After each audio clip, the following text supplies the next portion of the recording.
Hello. Good evening.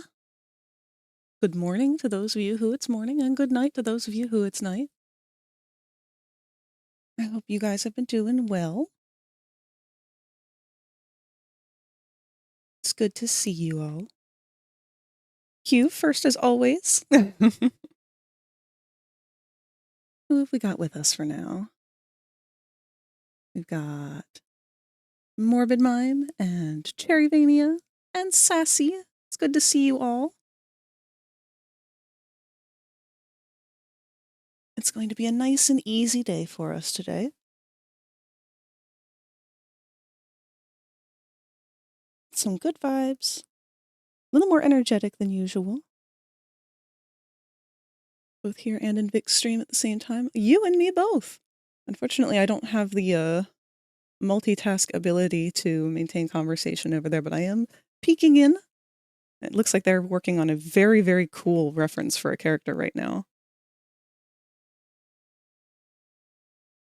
I love any kind of character that has fishy fins.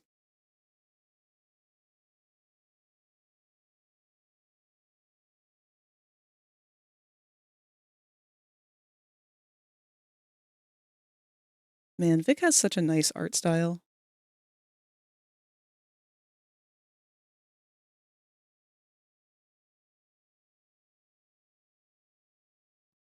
It's a dragon for their sibling. Ooh. That's really cool. I'm excited to get around to making reference sheets like that again. It's been a long time since I've done it, but Moss is very overdue.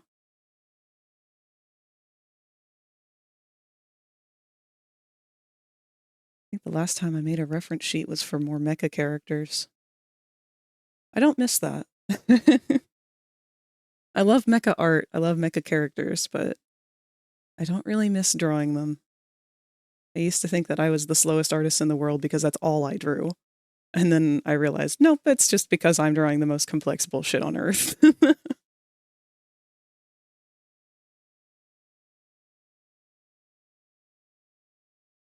Kind of miss being into the Transformers fandom, being more active in it and everything. But at the same time, I like being able to broaden my horizons with my art. Dipping more into the furry territory has been nothing but beneficial in terms of learning anatomy and other various things. That, and I really just kind of wanted to develop my own natural style a bit more.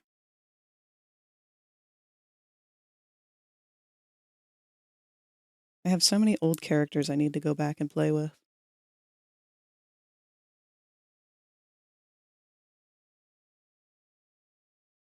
Oh, and I forgot to ask, Q, are you feeling any better? I know you were sick last time I was streaming.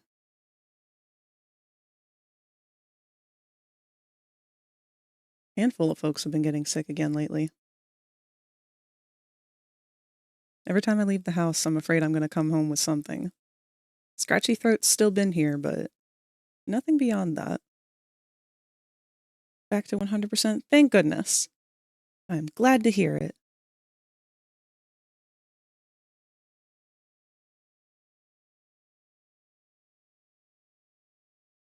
I've been hearing talks of bird flu going around, and I promise I'm not the one responsible for that. Jokes aside, though, do be safe. Wear your masks, wash your hands, carry hand sanitizer. Especially this time of year. People got sniffly noses and they'll wipe them on anything.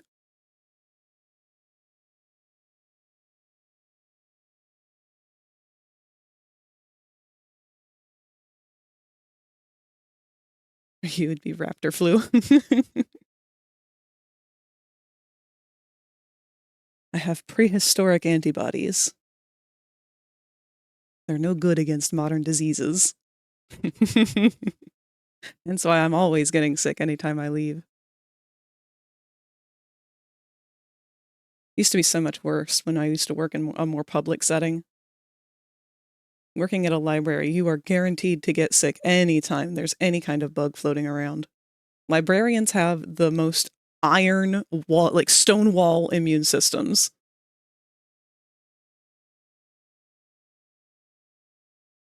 That first year is rough, though.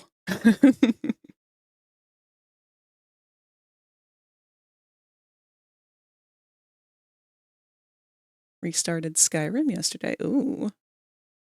What kind of long journey are you in for now? Skyrim is one of the ones on my list of games I should get to at some point, because I do feel like 5K away from the song. So you've noticed already.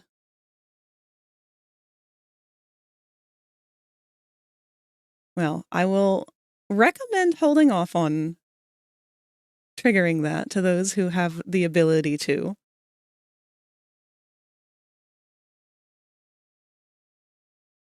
We've done kind of a new system for it, so I'm not sure if the new Redeem is going to be able to play properly. That's something that is going to be tested live with you guys, most likely today.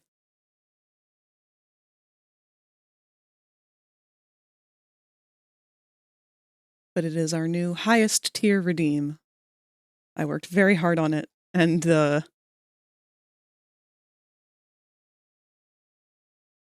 oh, interesting. If it's new, it moves it up to the top. So I apologize. Hide is not new. That one's been around for a little bit. I did have to delete that one temporarily to make room for the new one, and then I found out that that system would not accept it, so re-added it. There's a reason this one costs as much as it does, and I apologize. Q, you were the one who was so excited for the Monty Jumpscare Redeem. Unfortunately, my editing software, which I have listed down in the About section, I predominantly used HitFilm for all of my editing. And if anyone has kept up with HitFilm, you might know that as of tomorrow, the company is shutting down. So I have no idea if HitFilm will still be available or usable after tomorrow. But that is the editing software that I use, and I didn't really know that that was going to be a thing that was happening until this week. When we get the Monty jump scare, it will be even higher. Yes, it will. Excited to see if I'm getting that Dynacation animation as a cameo. I've already seen a snippet of Dusk's game jolt. That's really cool. That'll be fun. Hello, Sassy. I hope you've been doing well. Keeping busy. I heard somebody went on a double date with Rosie recently. 20K for the Monty. Yes. The Monty is going to be a very rare thing.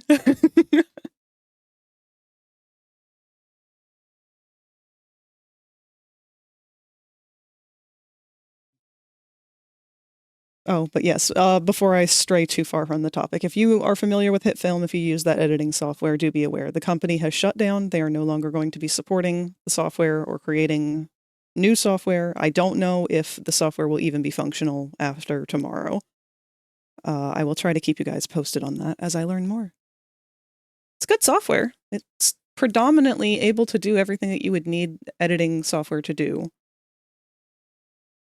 But gonna have to probably find a replacement soon. If you guys have any recommendations, I am all ears. You underestimate my willingness to make the jump scare happen. You guys have it out for me.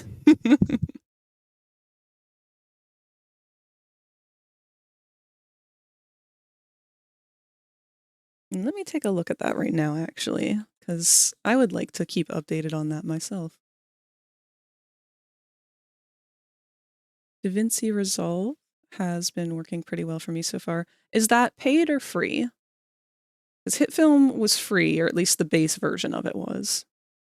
I don't mind something paid. Honestly, it's probably better than something like HitFilm because all of their good editing stuff was locked behind the paywall, and I think it was subscription-based. Real tired of subscription-based stuff.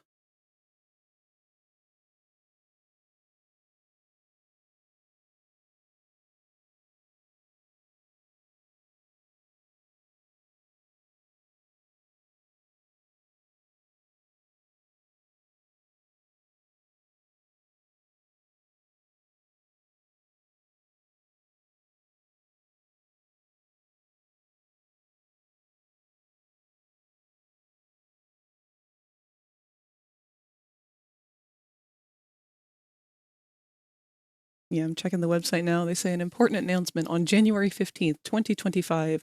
The FX Home website will be taken down. It is no longer possible to register any FX Home software. Support will continue until the end of your subscription term. It's been a pleasure being part of your creative process. You'll love to see it. Freemium. Paid just gives you more features. Okay. That works for me. Let me go ahead and copy and paste that in my notes so I can look into that myself. Thank you, Cherry.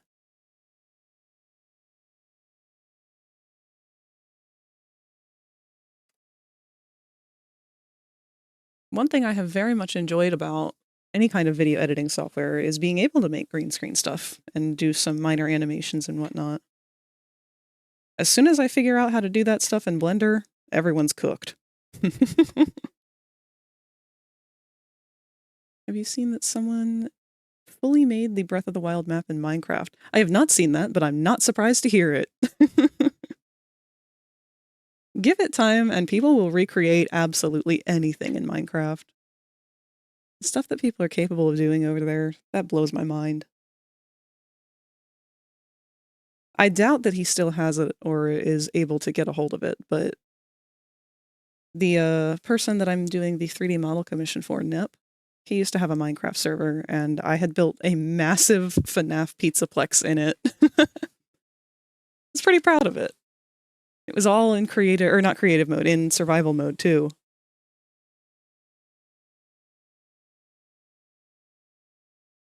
Everything I think was just about finished but the roof, because I wanted to have fancy lights. Hey, what's up? Hi, Ink Bleeder.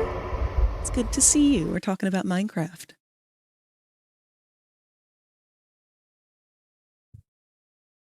I've been wanting to get back into playing Minecraft, but I just haven't had the time. Haven't gotten around to reinstalling it on this computer either.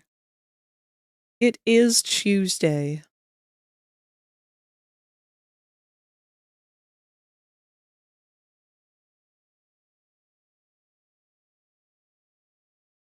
Missed the transfer period for FNAF?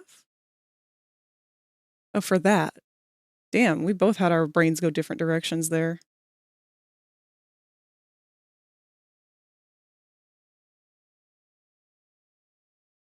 Took them multiple years to make, and they made the rule that we can't use their world to make Tears of the Kingdom in.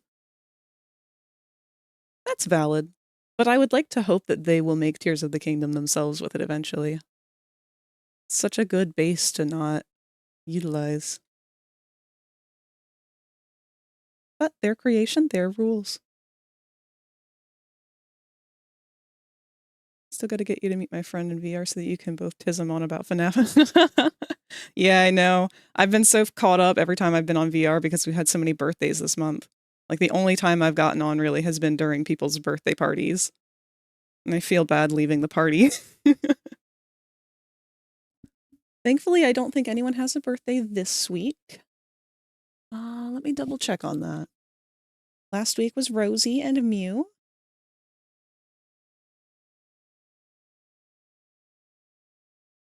Yep, no birthdays this week, finally. We do still have to do birthday movie nights for Rosie and Rosie and Mew whenever they are free to do that. Next week, the only birthday that we have is Ninja. And then the week after is Nep. If that's the case, let's see how things go on Thursday this week. Because if these UVs are taking longer than I want them to, I might just kind of power through the week next week and do a 3D Thursday every day. Because I would love to get this thing done in time for Nep's birthday. But we'll see.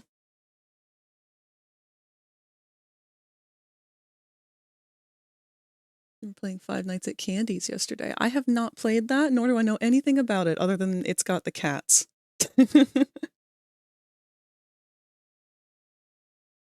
Also, so glad that it's available for both Bedrock and Java. Oh yeah. It's weird, the crossover between the two. I never really fully understood. I mean, like, I understand why, but it's weird that they kind of had to take that approach. Didn't Notch make some kind of announcement recently that he's making like a sequel to Minecraft? I feel like I heard something about that from Manic not too long ago.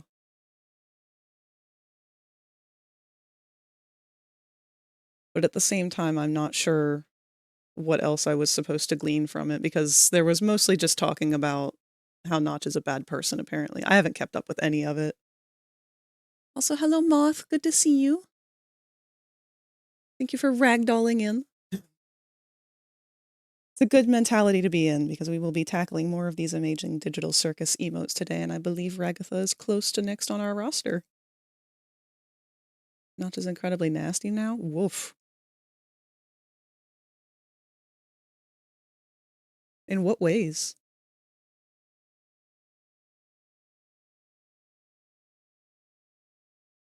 A spiritual successor to Minecraft, apparently. Good luck. I don't know how you're supposed to make a sequel to Blocks. Introducing spheres. Racist, homophobic, the usual stuff. Oh, lovely. All the trademarks of a bigoted asshole.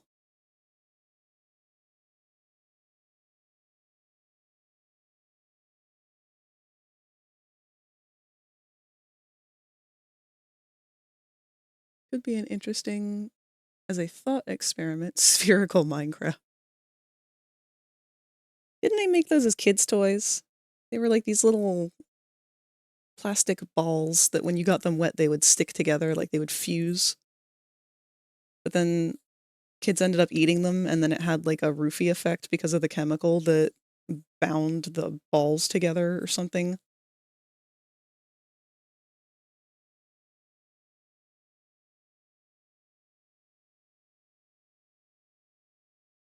Hexagons. Lived in a mansion with a cereal bar and yet was still miserable. Well, I mean, yeah. I don't understand why people who have money are so confused over how to use it to be happy. Like, if you don't have bills to worry about and you don't have insurance and health issues to worry about and like all that stuff's taken care of, what fucking right do you have not to be happy at that point? That's the only thing keeping me unhappy. 90s toys being extremely harmful to kids. Tell me something new. That's the funny part. It's not 90s toys. I think this was a more recent toy, actually. Was it Orbeez? Aren't those the little, like, jelly balls that get bigger in water?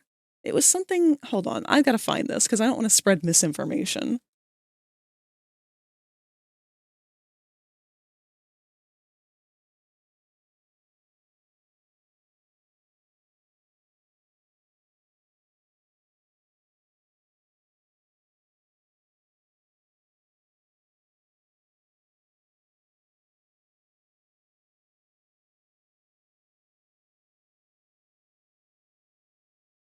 What were they called?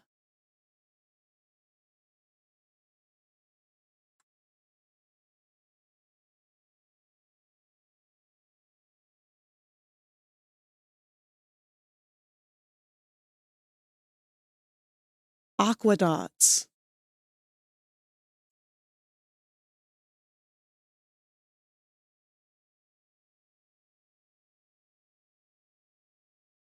Okay, hold on, hold on.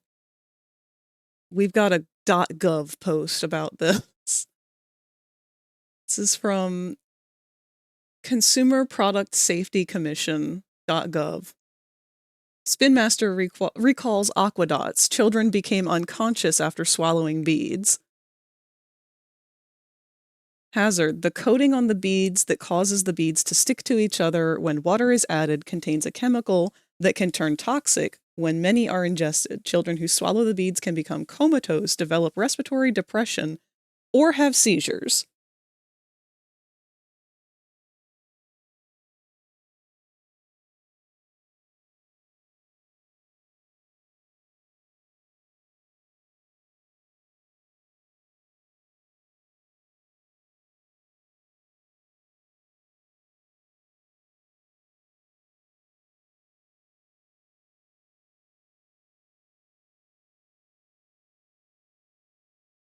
Ooh, ooh, oh, I've missed a bunch of chat here. Hold up. There's one thing I've learned. You trade in your innate human creativity in order to get the skills in obtaining ludicrous amounts of cash. Yeah. Thing is, creativity is the core block of being human. And that's why AI will never be art. I'm going to leave you on in the background while I take an after-work nap. Hope that you have a good stream. Thank you, Moth! We will be here after your nap. I hope that our environment is pleasant and enjoyable for while you doze. Destroy any creative fiber in your body, and you essentially give up your humanity. Yeah. I feel like that's the whole concept between the whole, like, money doesn't buy happiness thing. Like, these billionaires, they're psychotic. Everything I hear about them, like, they don't move like humans. They move like fucked up animatronics. The way that their brains function, they remind me of, like, severely inbred dogs. Like, I know that's a really, like, harsh comment to make, but you know how you've seen the dogs that end up having, like, really, really fucked up brains and bodies because they're severely inbred and everything? Like, obviously it's not the dog's fault. They didn't choose for that to happen to them, but, you know, this is billionaires. We can take a different approach. They did this to themselves. Have you seen Royal Bloodlines? Yeah, King Tut's a perfect example.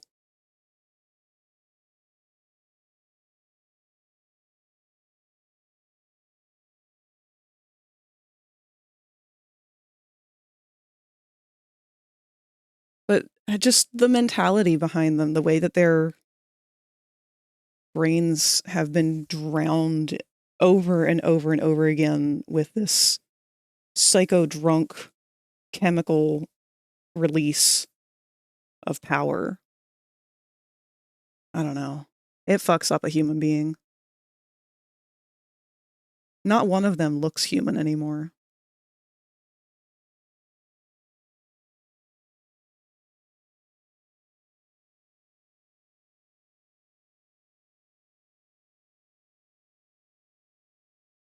Obviously, money does not solve all your problems. Having money doesn't make you any better off or worse off, really. It's what you choose to do with it.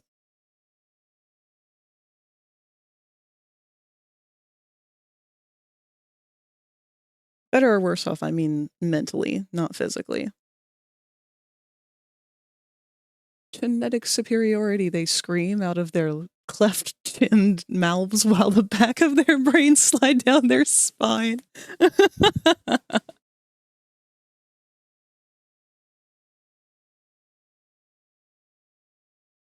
Ugh.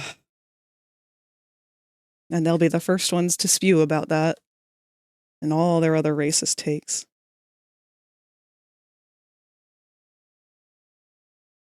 I think that goes hand in hand with the whole brain rot thing. I feel like people who are raised on brain rot and who have just never been challenged mentally to have cognitive thought and, you know, evaluate situations and have to actually use their brains. Something happens, man.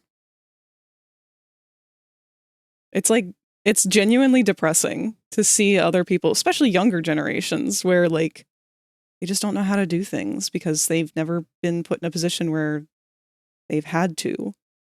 Everything's just kind of been done for them and set up for them, and now that they're having to face any kind of conflict that requires their own thought to figure out, they're just helpless. I feel bad, man. No one should ever be put in that position where they're, like, 20 years old and they don't know the bare basic essentials of survival.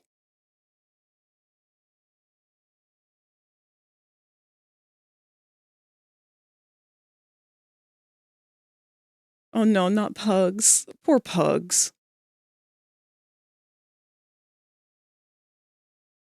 Bring back home economics classes. Yes, please. Bring back home ec, bring back woodshop, bring back the arts, please. It's wild to me that we focus so much on sports and bullshit like that.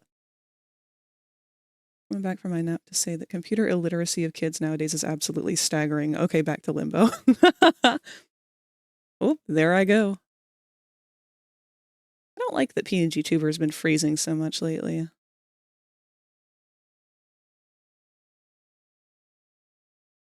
It's probably because my avatar is so heavy.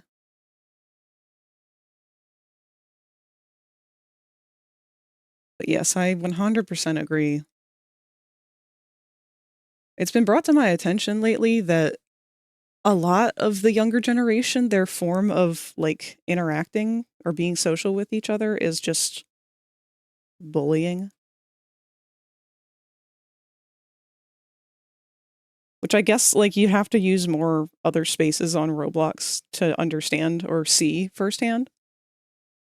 Roblox has been an interesting experience for me because I don't really play it that much for other stuff on Roblox. There's one game I play, and that's like it.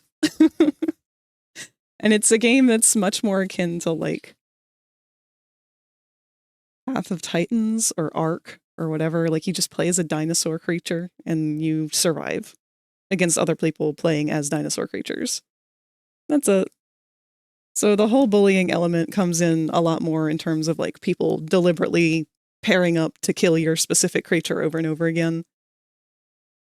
But when I go on places like VR chat and public worlds, and I'm sitting here 30 years old minding my own business, and I see a fucking like 10-year-old come up and start swearing at me and throwing slurs at me for attention. Like, what happened to just playing? When I was that age, all I would do is sit on Neopets and play games. Why is it suddenly that they just want to, like, scream profanities? What's fun about that? They just want to be grown-ups. But why, though? Like, what's appealing about just swearing and fighting each other? I don't know. I got dopamine other ways. It's like they're not addicted to dopamine. They're addicted to, like, cortisol. Like, the stress. Because it's badass. Is it badass if everyone's doing it, though? My teacher is showing.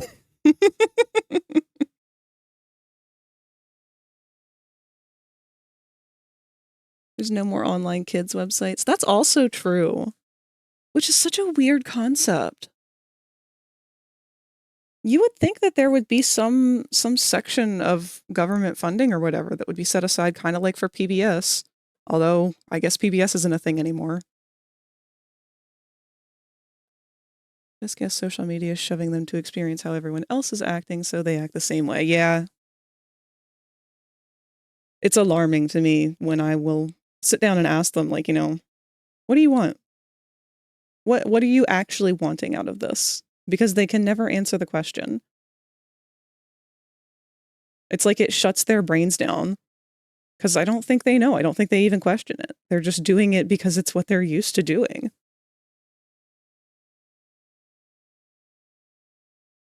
I see stuff like that and I just want to grab them by the hand and be like, come with me. We're going to go play Stardew Valley. Like, let's do something that's actually fun. We could sit here and argue and pick on each other and be jackasses and then feel like shit at the end of the day. Or we could just go have fun.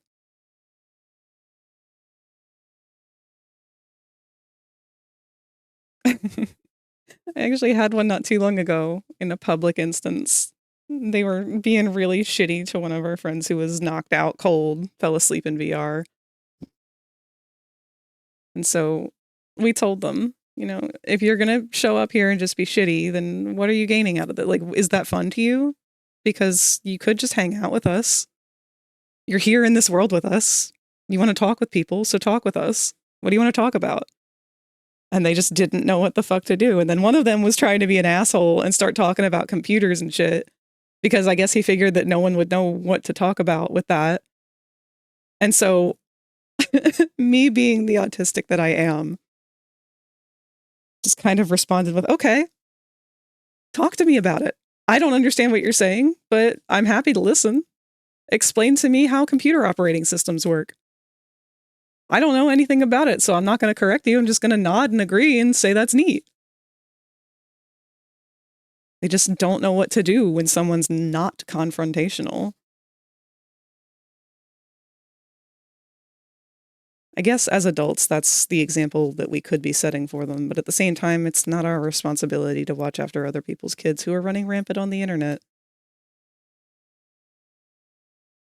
So I never go to public places in VR. Yeah, for the most part, I don't either, but every once in a blue moon, a friend will want to have a group instance, like a group public instance to try and grow their group or something. I ought to get around to getting VRC Plus just to have some kind of group with as much VR stuff as I do.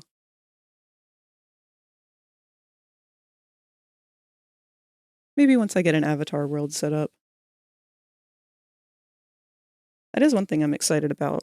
Once I get NEP's commission done, there's a couple older models that I had pretty close to done that I would like to get set up and listed for public use. Once hung out with a friend in VR, and a 12-year-old came up to us in a huge boobed anime avatar and flashed us. That happens a lot. I don't know why kids want the booby avatars so badly. During Halloween, VR had a bunch of the Halloween worlds up and highlighted for Spookality, and we were playing one of the Death Run games, and it was really fun.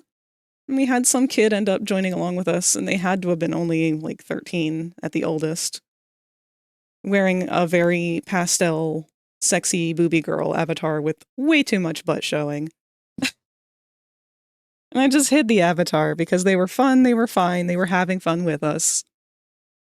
But then it got to a point where it's like, I just was uncomfortable because, like, this is very clearly a child. Like, why are you wearing this? Like, I know that avatar has a vagina on it, and I just wish it didn't. Because I'm uncomfortable. It's all just kids being forced to grow up way too fast. Yeah. And I felt bad because she had a friend join, and the friend was being a total douche nozzle. Like, she was fine. She just wanted to vibe and play the game, but her dude friend was being a total douche, and she was very clearly embarrassed and apologizing on his behalf and everything. And, like, having been there myself and feeling responsible for my friend's actions and stuff at that age, like, I so desperately didn't want her to feel like she had to. Like, no, it's fine. It's not your fault. It's not your job to watch after your friend and make sure he's being respectful. Like, we'll just boot him. Like, they want to belong. It's because there's no spaces for them to fully play with other kids and interact with adults, only who wind up screwing them up in all sorts of ways. Yeah. That's why I usually try my best to, if I'm going to be in a public instance, I will be aware of who the other adults are and try to keep an eye out for who's engaging with who. Because if there are other adults, I'll try and step in and distract them and focus solely on them. And if the kids want to interact, that's okay, but I will tell them flat fuck. Like, I'm 30, you're a child, you're a minor. Please go play with your friends because I'm trying to watch over this space while I'm here and make sure that it is safe for you and your friends over in your little zone. That's why I'm not engaging with you. I've had a couple that stop by here stream too, and just kind of want to hang out, make commentary, especially when we're playing games and stuff. And I always feel bad because I don't do much in the way of, like, adult content stuff, but it does come up. I want them to feel like I am an adult that they can kind of just, like, be around and not feel threatened by or anything, but I also know that my content isn't for all age groups, especially younger ones. I'm going to be making drug references and sex jokes and stuff, so that's not appropriate for them, and they can't stay. Sorry. You're more than welcome to come back when you're 18 and you're old enough to mentally and, you know, understand what's going on and separate reality from fiction, but you're not my kids. Sorry. Lots of people these days who have children but clearly don't deserve them. I can't imagine having a kid and just letting them have a Quest headset or something and just run free. I can't imagine buying any kind of device, electronic device for a child in modern times and being so casual about it. Like, as soon as it has internet connection, it's a problem. As soon as they can converse with strangers with no age limits or restrictions, that's a problem. That's like taking your 5-year-old to the mall and just like letting them go into any store that they want, completely unsupervised, and talk to whoever they want. Like, that's no different. If you wouldn't take your child to a city and let them just wander around aimlessly, then that's no different than the internet. Your child needs supervision. I don't care. I'm not saying to helicopter parent them and stalk every single thing that they do online. But I am saying to do that because there's too many evil people out there. Talking about responsibility, yeah, to some extent. Mostly just parents who let their kids just kind of hang out on the internet with no limitations or regard for their safety. Got a cell phone back in middle school, and it was just for being able to call my folks. Granted, cell phones in the early 2000s are nothing like what we got now. Yeah. Nah, kids these days get a lot of electronics and whatnot that just free range. It blows my mind the gambling addictions that have developed because of kids being raised on these pay-to-play apps and whatnot. Like, it's wild. There are people that I have met since starting playing Roblox that the amount of money that they throw around is crazy. I mean, I've watched somebody join to play a game on Roblox that they have never touched before, immediately drop like $15 on it, and then never touch it again. Like, what the hell, man? At least play the game a little bit to decide if you like it before you start throwing money at it. Holy crap. But there was just no hesitation. It was just first nature. I'm too broke for that. That's a topic. Gotta teach the kids web safety. About to have that talk with a family member soon. Good.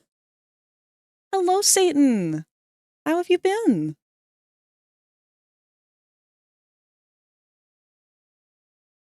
Only in-game purchases I've ever done was for TF2 and Warframe. I hear Warframe is pretty bad on that. I didn't know TF2 had any in-game purchases. I've been tempted with the one Roblox game that I play. It's the Creatures of Scenaria game that I've mentioned in the past. But really, it's pretty easy to play that game without having to pay anything. If your goal is to play.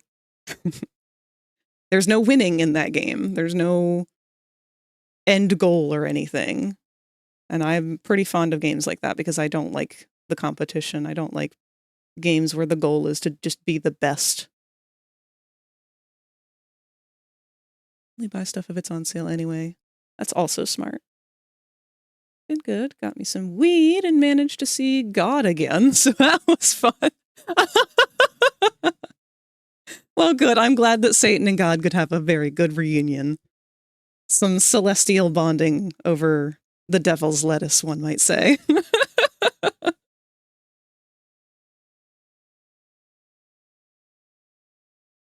Warframe is surprisingly generous with it. Well, that's good. I've got several friends who are very into Warframe. If you're looking for people to play with, I'm sure that they would love to have you join. If Locke or Foe is around. Foe was here earlier. I don't know if he's still here right now. Jesse also is fond of that one.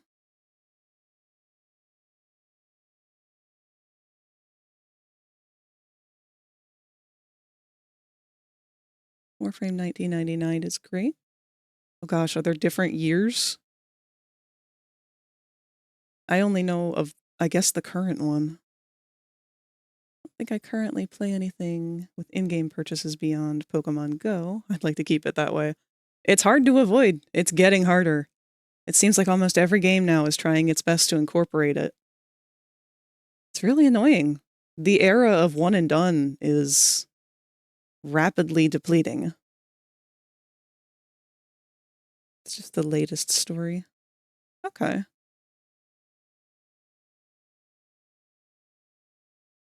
think Rosie actually was playing that on stream not too long ago. Everyone keeps telling me to give it a try, but I'm just not really a big fan of shooters for the most part. Left 4 Dead 2 is one of the only ones that I'll play.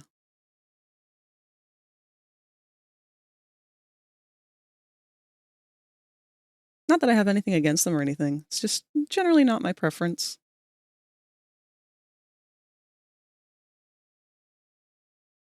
Don't get me started. I'll be salty for hours about games releasing incomplete and then selling me DLC. Fucking exactly. Yes. Nintendo was one of the worst about that for a while. Also, hello, D. Cruz. Good to see you. Travel back in time from the far future to stop a nuke going off in the European cities. I thought it all took place in space. Am I thinking of a different game?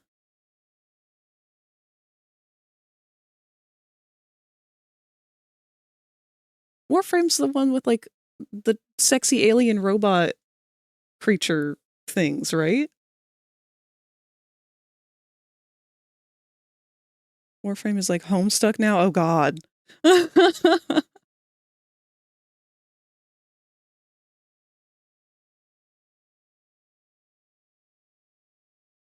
Do you have commissions? Currently, I am working on one of my only commissions on 3D Thursdays. That is the rabbit avatar that I have been working on. As for traditional or 2D commissions, I do not have those open yet. I want to finish these avatar packs or emote packs first before I take on any new ones. I will most likely only be opening 4 avatar commissions first. Anything bigger, I'd like to have a proper example, up-to-date example for. So character reference and stuff like that, that's going to take a bit. But I will be sure to update a price sheet on my card, which you can find down in the social medias tab below the video. I'll just click the Jurassic Park snake dude. Actually, I have to go through and update the card.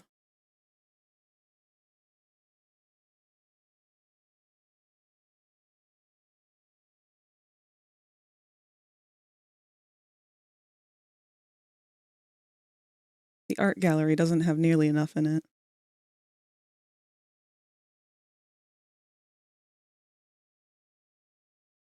Eventually, I'm also planning on having a Patreon, but I wanted to get your opinions on that. I don't know a whole lot about Patreon. I don't know how much people like it or how well received it is. I personally haven't delved into it very far. I don't know a lot about it yet.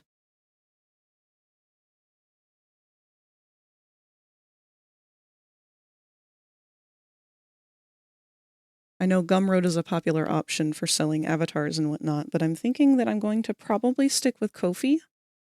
I don't like Gumroad's AI system. They've kind of completely converted everything over to an AI response, so if you have any technical issues with them or anything like that, they will not help you with it. Patreon's become incredibly scummy. Oh, shit. Do you have any examples of what they've done or changed to make it scummy? It's okay if you don't. I'm just genuinely curious.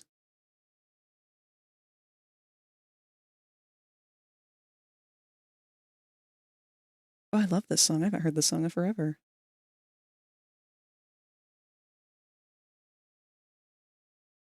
This song is called Bubble Tea.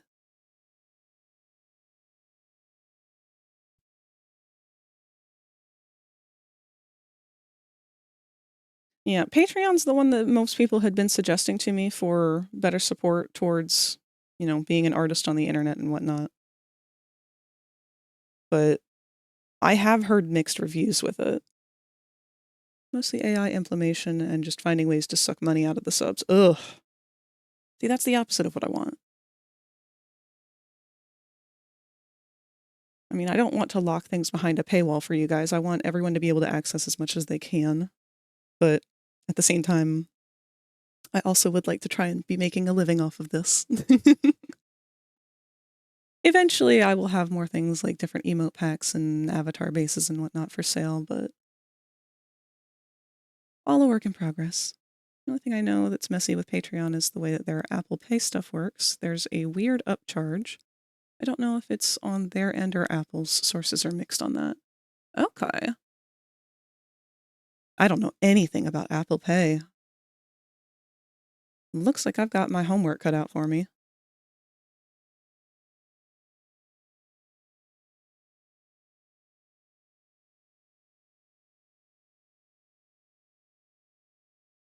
Not an Apple user. Yeah, no, I'm Android all across the board. Not that I'm faithful to them or anything, just what I could afford.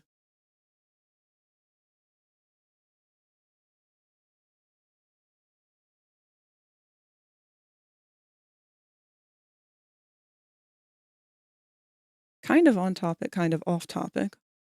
I've been trying very hard to talk myself out of buying a subscription or whatever options are for buying Live 2D.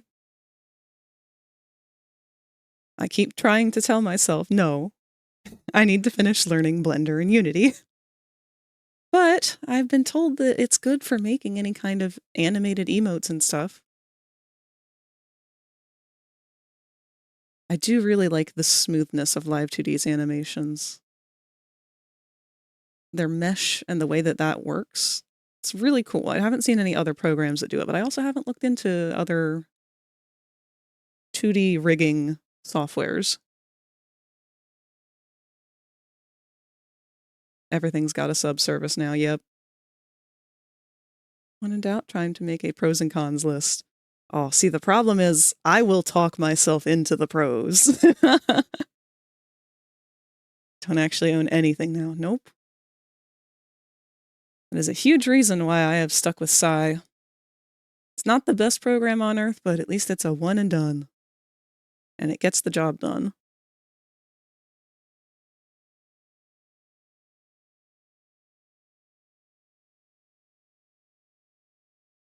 Oh, hello, Rosie.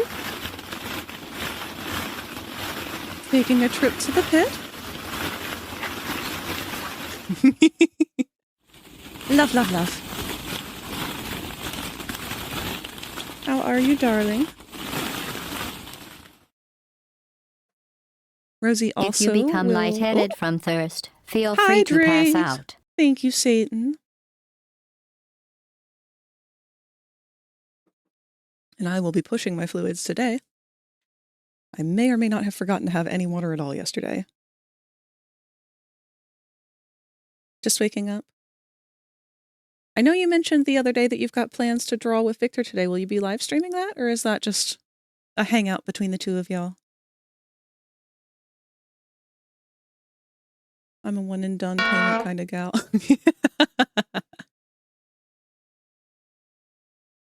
Too inconsistent to use subscription services. Yeah. Don't not hydrate.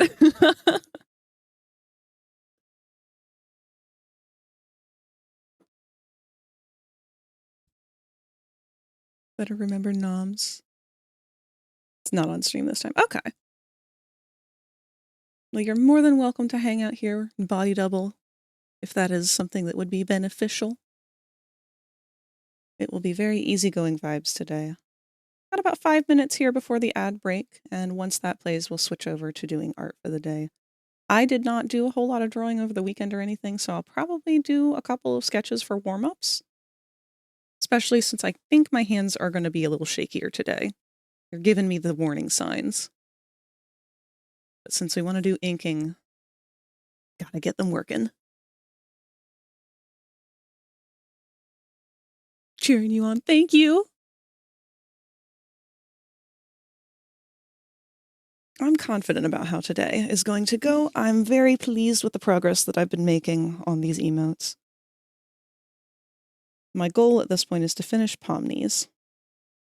If I do, we'll be lucky. We'll get into the next character. I'm thinking either Ragatha or Jax. I may or may not be procrastinating on Kane until last.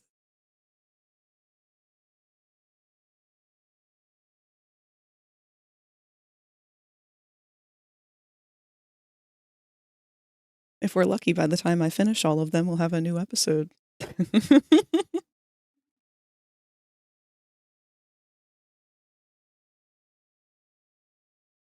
Mouthman demands a grand finale.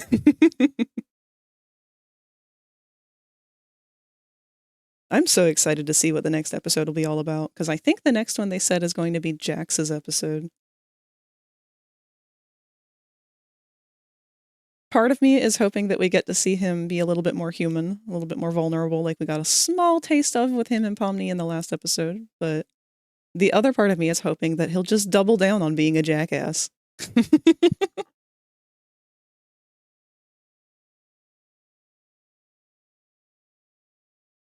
Thought it was Ragatha and Jax. Oh, it might be. Let me double check then.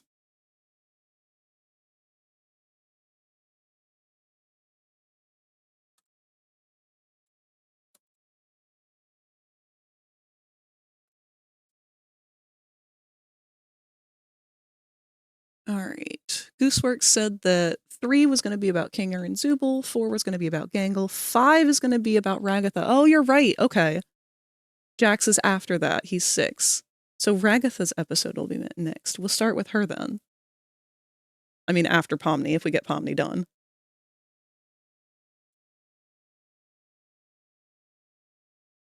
The jackass and the people pleaser having a time. No, that's actually just as exciting because I feel like Ragatha's been the hardest one to, like, get to know.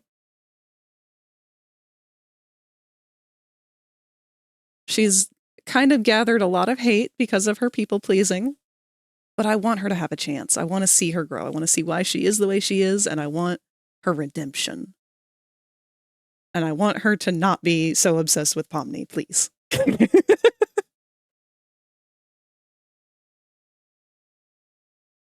Ragatha's interesting. She feels like she has layers. Yes!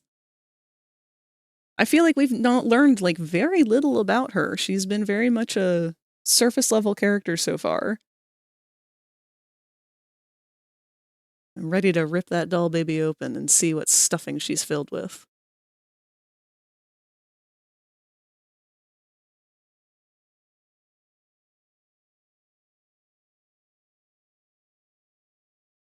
All right.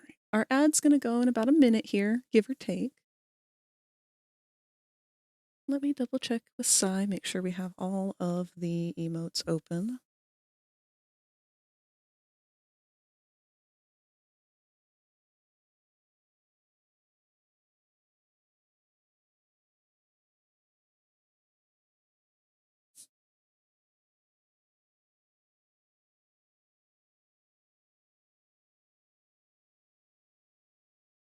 Ooh.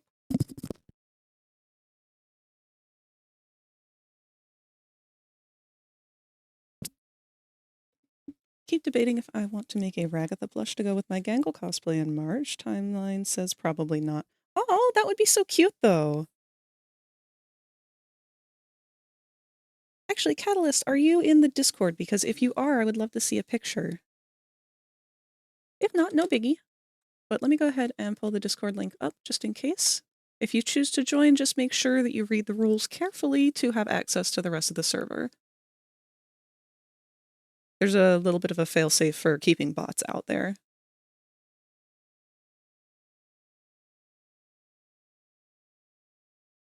Okay. Ads are going to start up any second here, so while that's getting itself going, I'm going to go ahead and transition into the drawing state. Get the tablet out. Oh. Someone's got some kind of heavy machinery outside.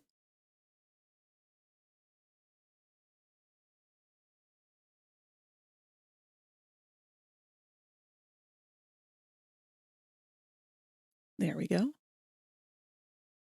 we got a couple of little eggies down here. Let's pop you guys up top.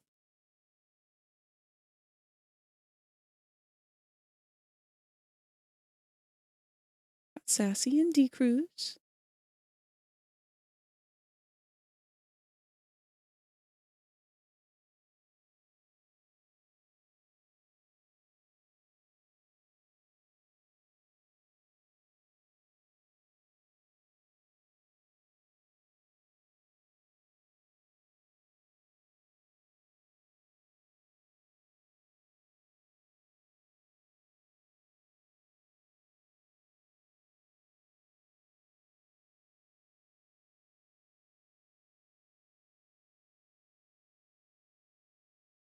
Okay.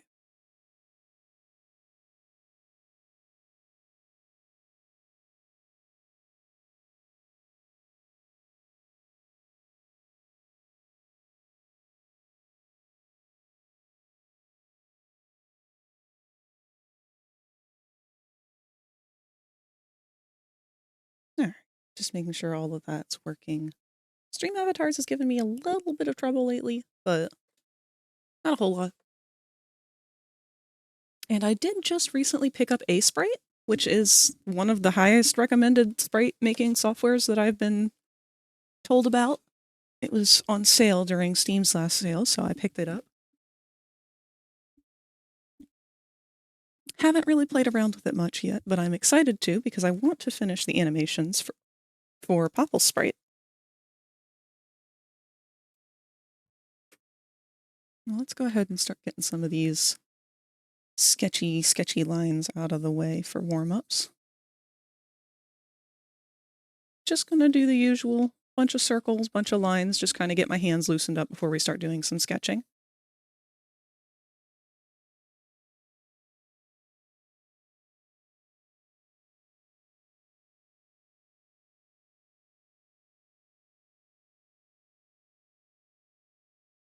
I'm gonna have to clean the bottom part of my laptop stand that I keep my tablet mounted on too soon.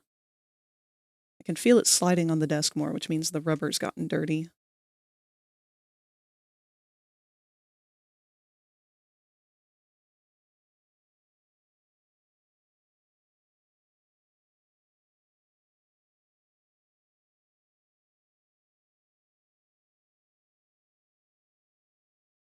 Does anyone still have snow on the ground?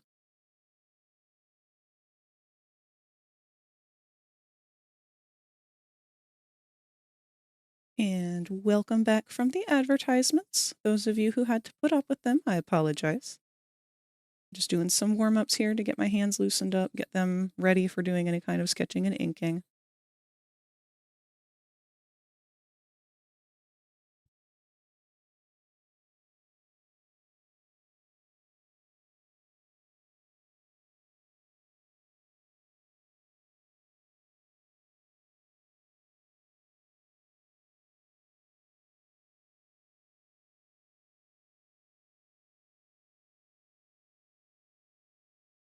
I never used to do warm-ups back in school. I don't think I really needed to because I was just doodling and drawing so much. But ever since leaving college, I just don't really doodle as much on my spare time. If I sit down to draw, it's deliberate. It's never really as spontaneous as it used to be.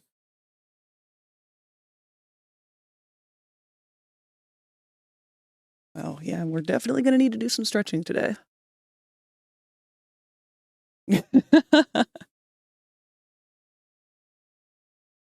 I always used to wonder, like, why that was.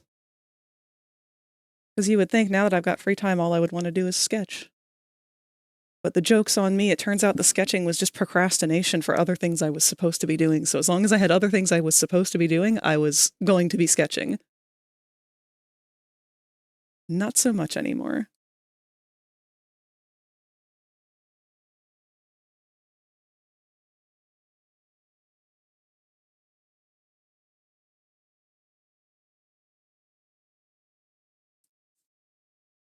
All right.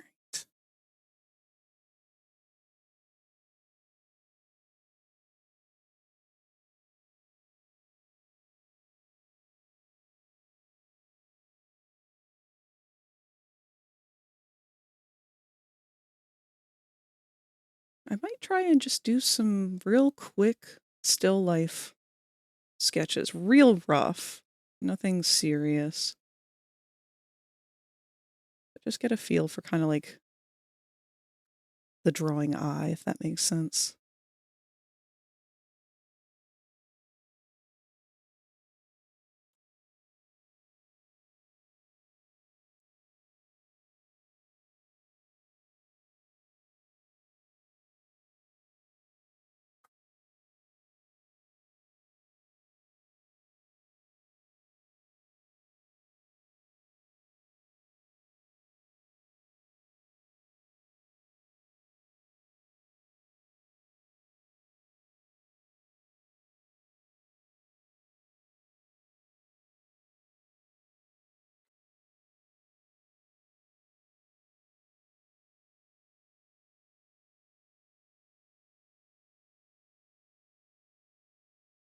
just going to grab a couple of life drawing poses.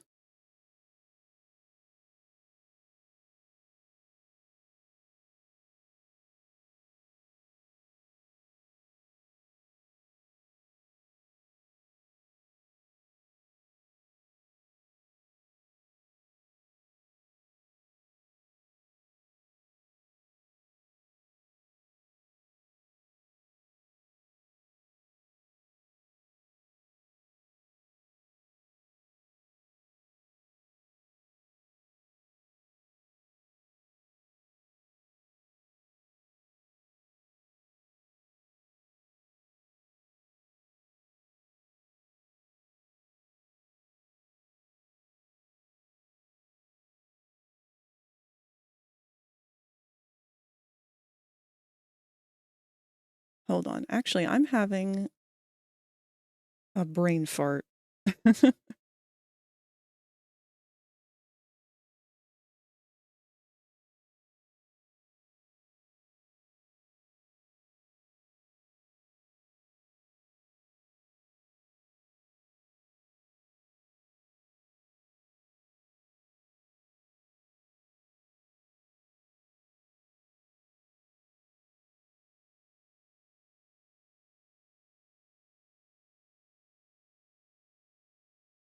All right. Let me see if I can stream this at the same time, because this is a really cool resource. I'm going to go ahead and link you guys to it.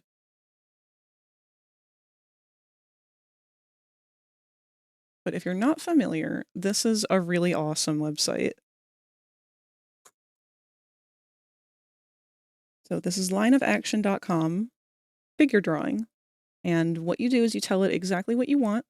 You can tell it if you want covered models or nude models. You can tell it what genders.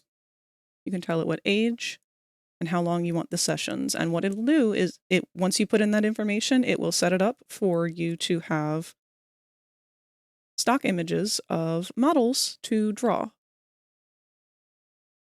And you can set it up to be really effective for things like what I'm about to do, which will be 2-minute intervals of doing sketches. This is something that we used to do back in high school, back in college.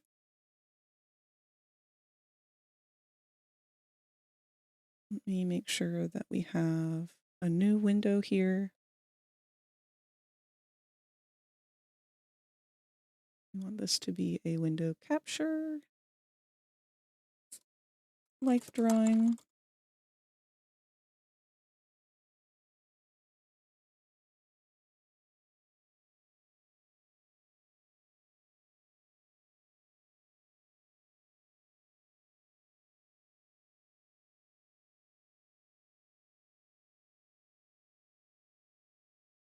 I'm going to set this up down here so that you guys will be able to see it.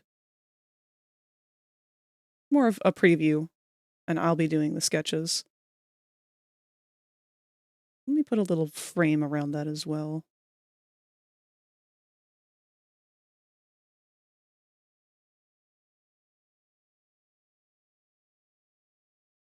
Put that behind our dinosaurs.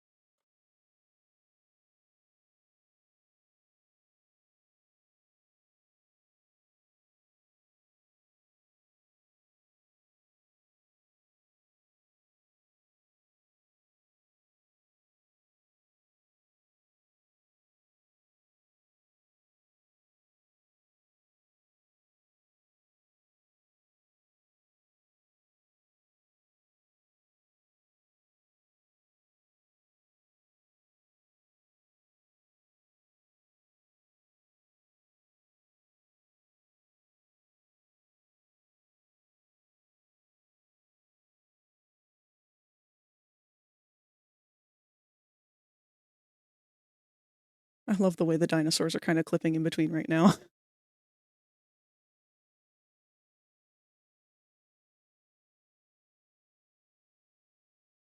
All right. We'll just put you up here for now. Whoops, we want you guys to be together.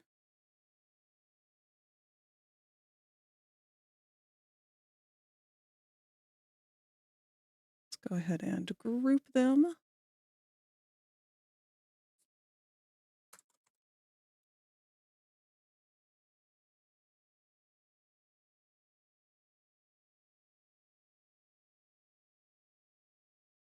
There. So now you'll have a little preview of these as they go by.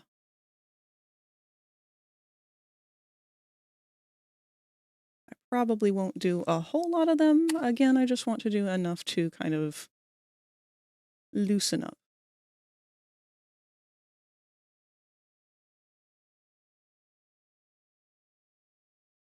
So these will be for 2 minutes each. Usually I would do 30 seconds, but again, because I'm way out of practice right now, I'm going to let them go a little bit longer. And the goal of this is not to be perfect. The goal is to just get your brain kind of thinking in the art mentality. So we'll go ahead and hit play.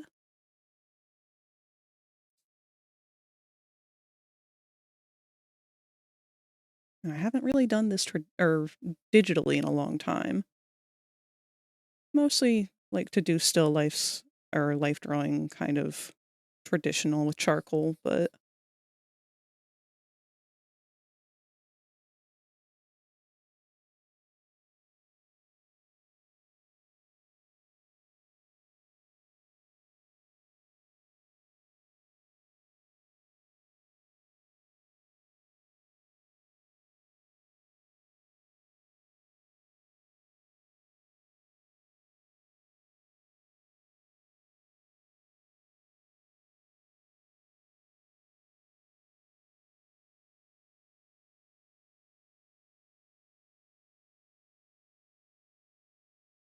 the head should have gone further down this way.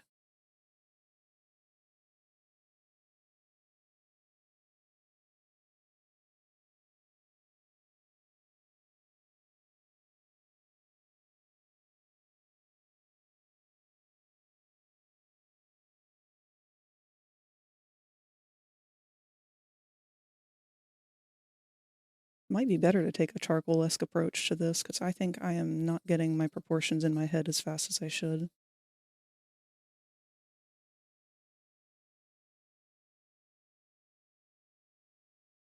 But again, the first ones are going to be rough.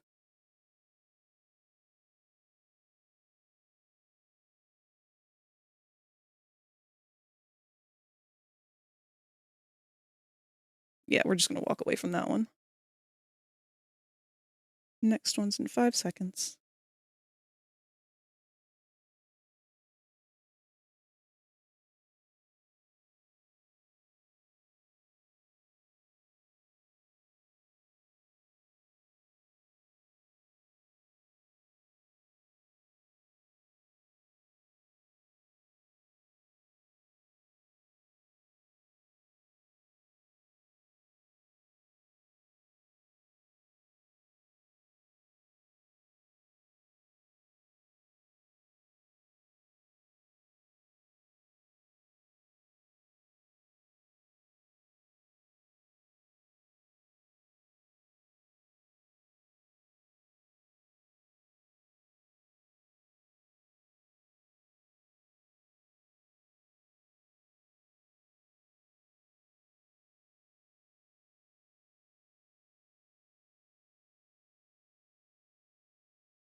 Nope.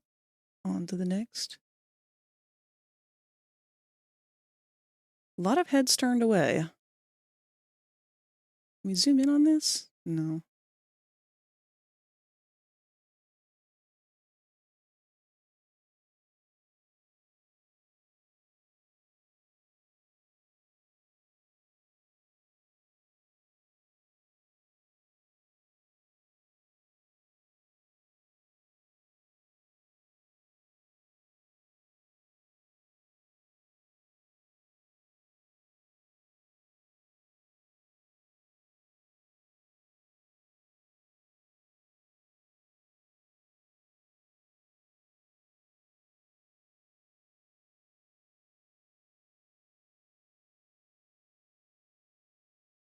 It's a really good angle on that arm, though.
Got that iron grip on my pencil right now.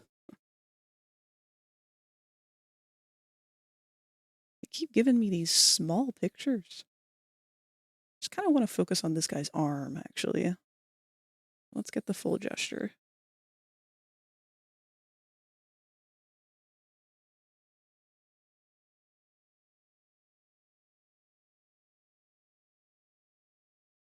Wah! Welcome to the nest, Yaksha. Yaksha 1v1 spirit can now hatch from their egg. You're just doing some warm-ups right now. It's good to have you.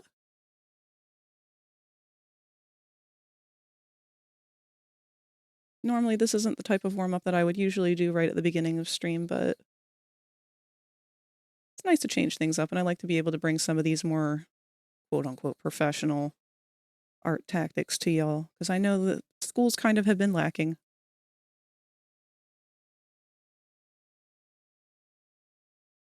These are just 2-minute warm-ups right now.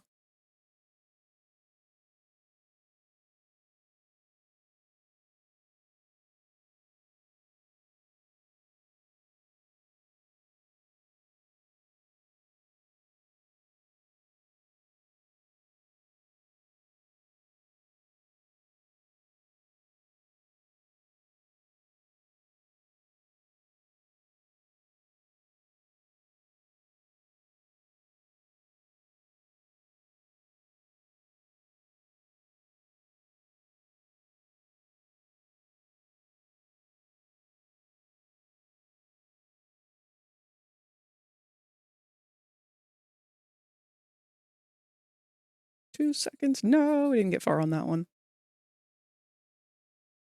Okay. I think let's jump into the 30-second ones, just because I feel like I'm not doing the basics like I should. That's a bit of a leap. Let's do 60 seconds. Okay, so the goal of these is more so to catch the gesture, which is something that oftentimes is how I do the basis of my drawing. We're going to skip this one, though, just because I feel like I talked too much in the beginning. Oh, finally, one that's close up. So again, these are shorter, faster, and their goal is to strictly try and find the line of action and form.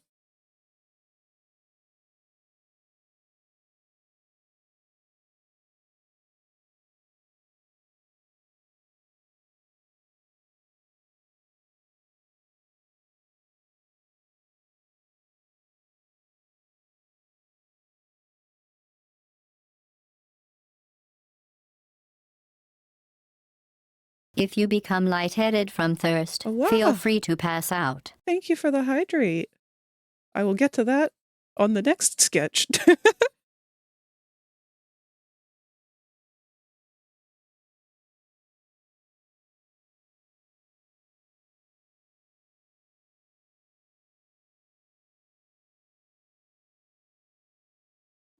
Okay, yeah, that one involves an entire wheelchair.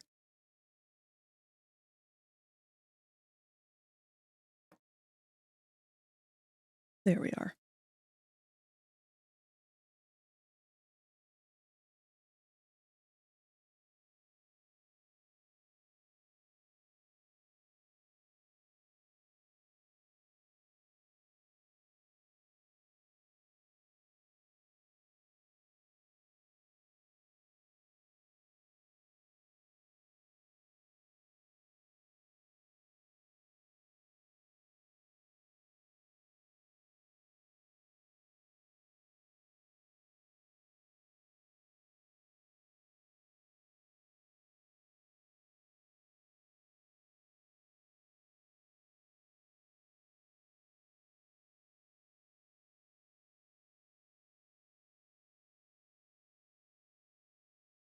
Oh, I love this man's belly.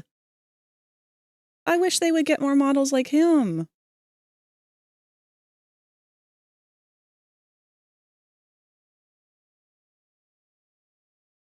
I love the diversity of bodies when it comes to doing any kind of life drawing.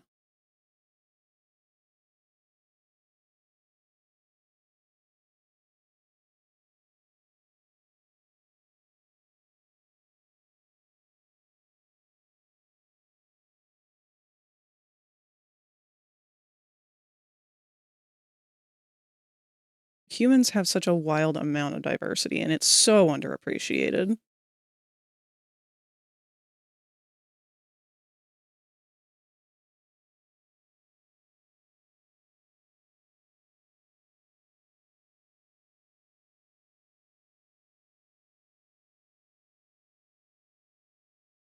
Ah, he left us too soon.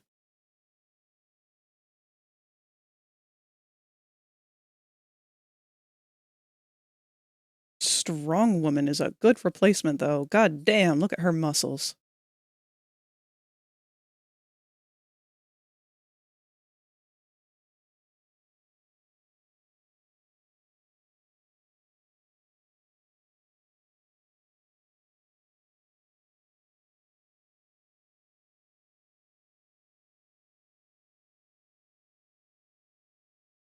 I really like her pose.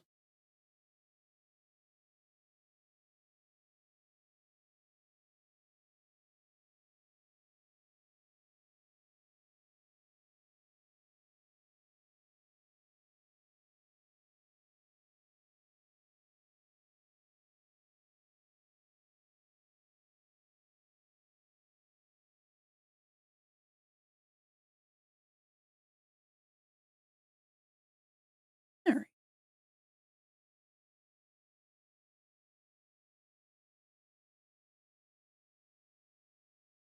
I want to do one or two more that's a little bit more in depth, and I want to try something with this.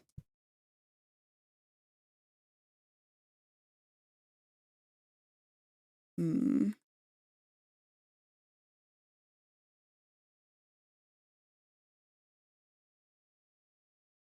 I don't want to use straight black. Let's go with... This is going to be interesting. I've never done this on a digital canvas before, but I want to try it.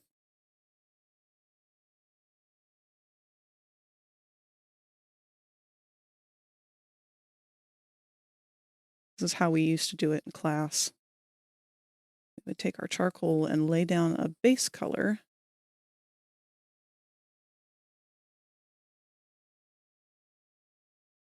And then use our other colors of dark and light.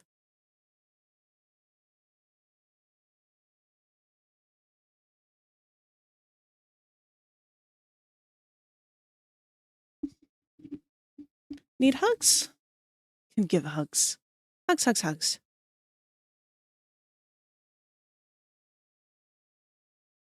Let's go for, I'm not going to do a full 10-minute, but I do think I'm going to go ahead and just hit 10 minutes so that it will pick a drawing or pick a pose and not move immediately. I'm going to cycle through and find an interesting one.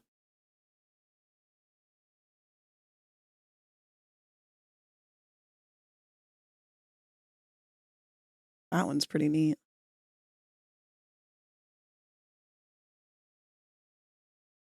Some of them are so tiny, though.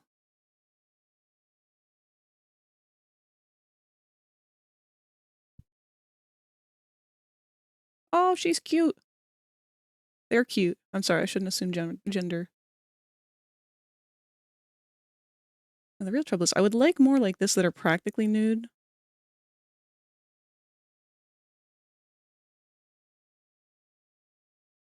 Studio photos with good lighting.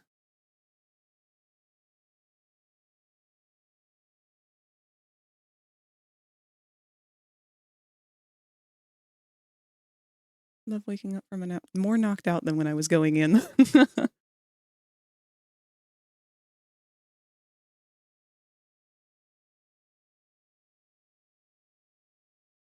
Okay, I'm gonna hide the window for just a sec because I'm gonna look for the nude ones. But I don't want to show anything on Twitch that might get me in trouble.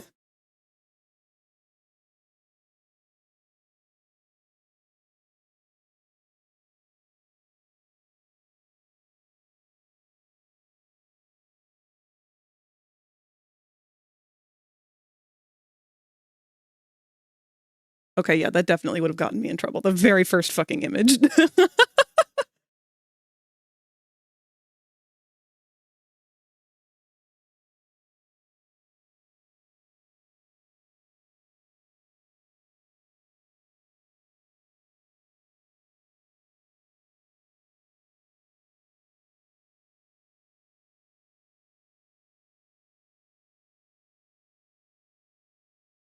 I may have to just go on Google and look for one and censor it.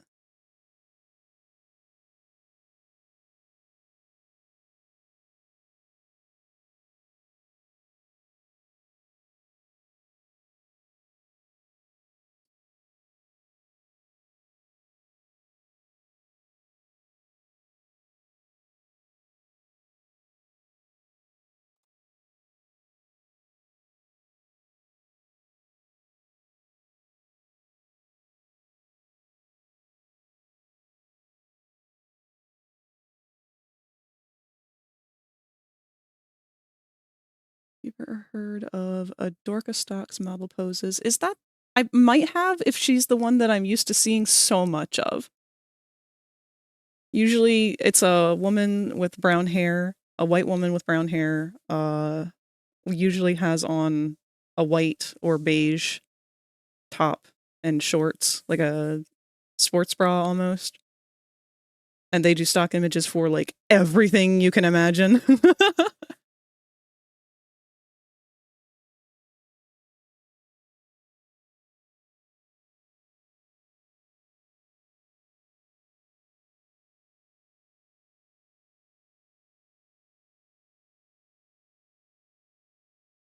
I'm trying to find one that would be kind of tastefully censored already. I know that Twitch does allow artistic nudity in terms of art for life drawing and whatnot, but I just haven't done any of that on stream before, and I don't want to risk anything just yet.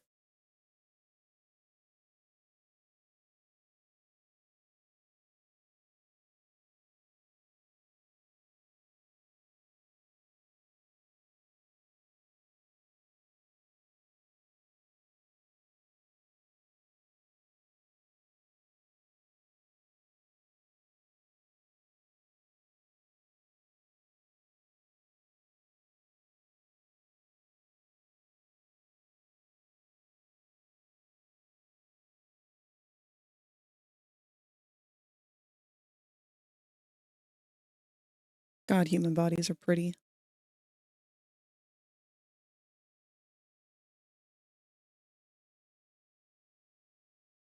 But the prettiest ones require censorship, please!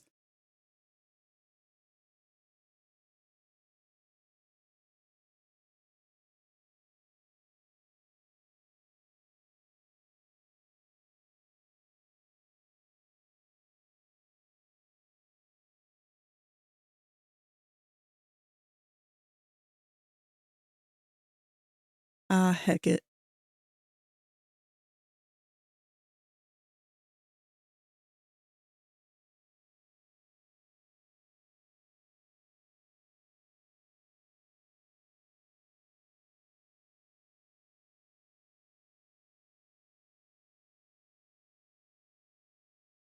This'll work.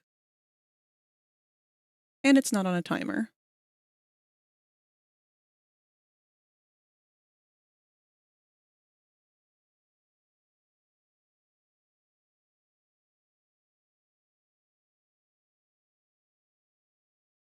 Okay.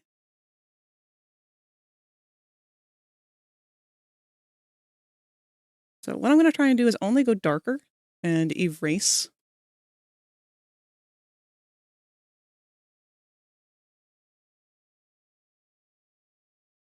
But being able to work in tones tends to work better for me. Is there a way that we could zoom in a bit?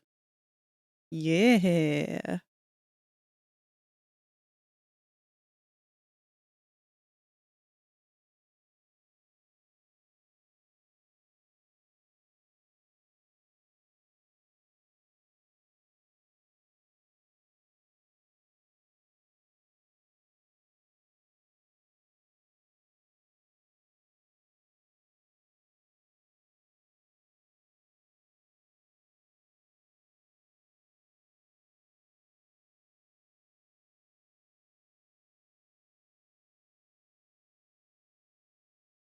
Let's make sure that this is set to not as high density.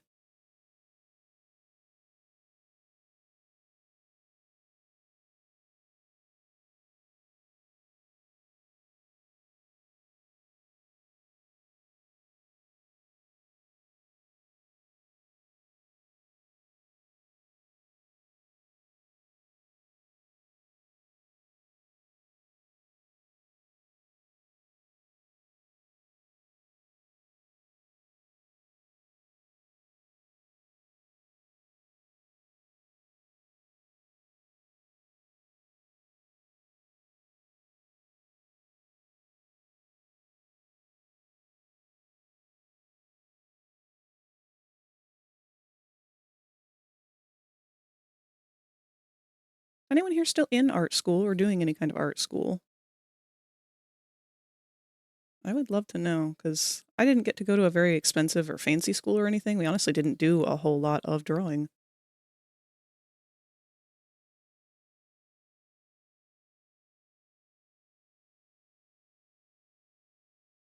I know different schools do different things.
Graduated from art school back in 2018. Not super recent either. That's all right. Honestly, depending on where you went, I feel like a lot of places don't teach very well, but that was also just kind of based off my education. I didn't have a very good one, in my opinion. I ended up having to teach a lot of my classes because it was a community college. The teachers didn't know how to use Photoshop, let alone how to instruct others how to use it.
Same though, some of my professors didn't bother to teach. I struggled to help my classmates so that we could stay afloat. Yeah.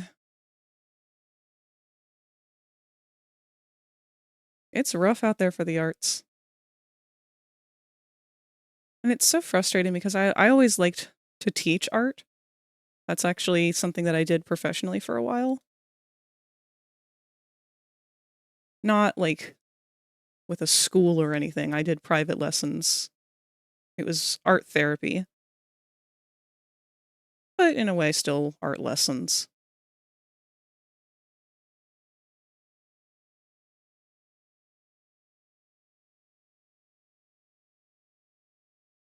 And people have such a natural curiosity and desire to create.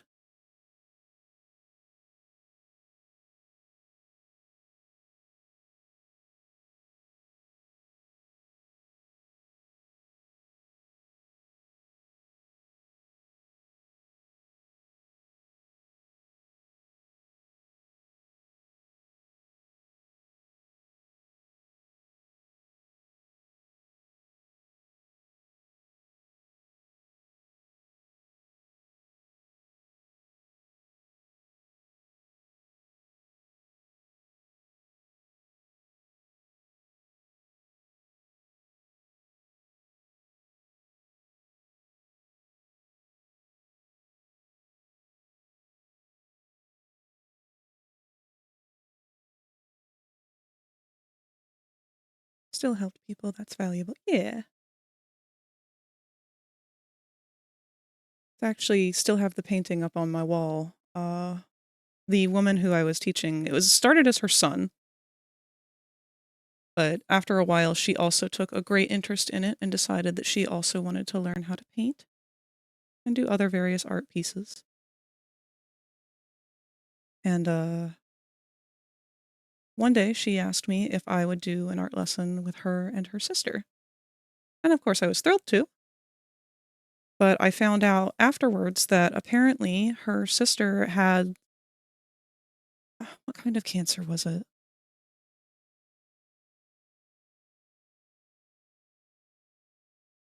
I want to say throat cancer. And that was going to be one of their last times seeing each other.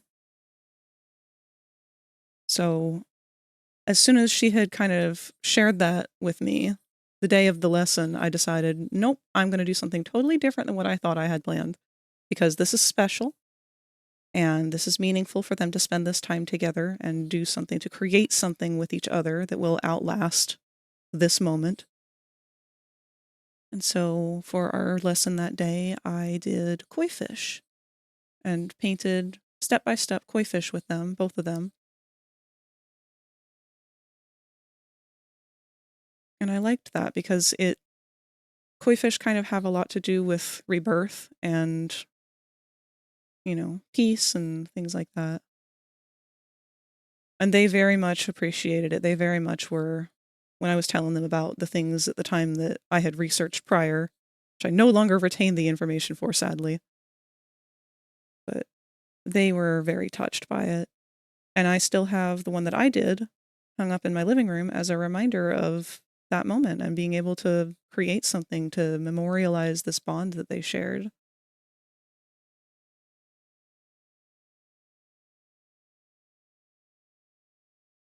It's very sad when her sister passed, but every time I would come back for another lesson, she'd have that picture hung up right on the wall.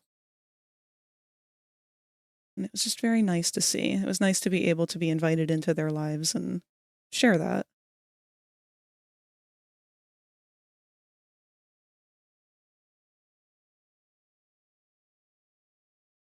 And that's what I mean about, AI is not art. AI will never be art because you can't create that with AI. You can't create connections like that with AI.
perspective here is going to be a little tricky.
This is where the values are going to start getting a little tricky.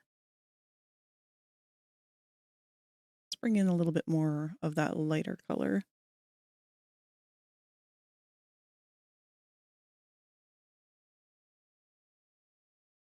We have a bit of a reflective shadow here.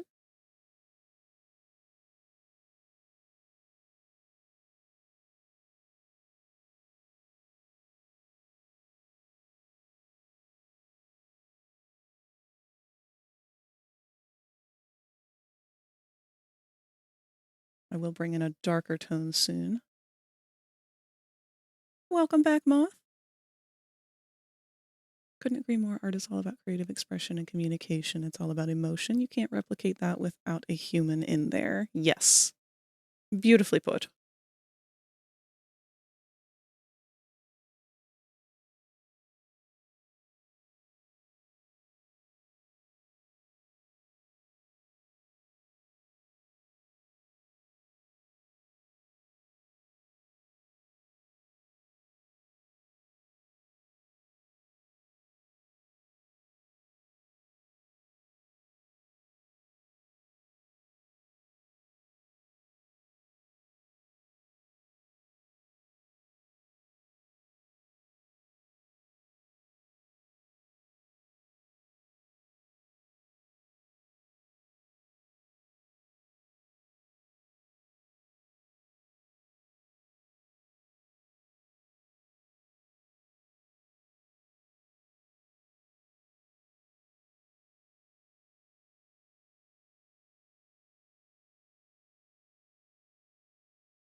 I love bellies so much.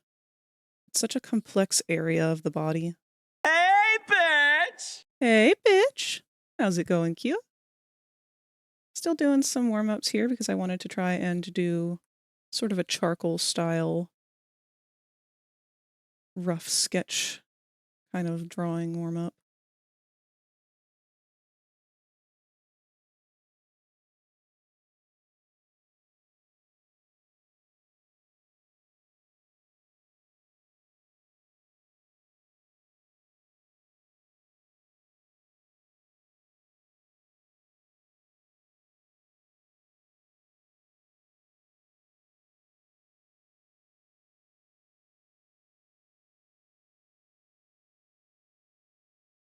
Doing okay. I left because I found out you can only get points from one stream at a time. Oh, that's news to me. Thank you for sharing that information because I had no idea.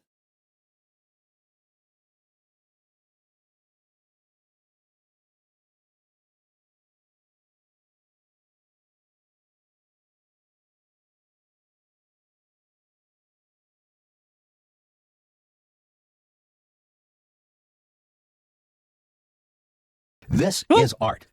You will hear a buzzer. When you hear the buzzer, stare at the art. Thank you, Maud.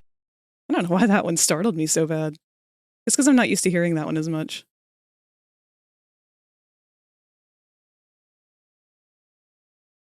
can't have multiple streams open at once and earn channel points from all of those streams at the same time. I guess that makes sense.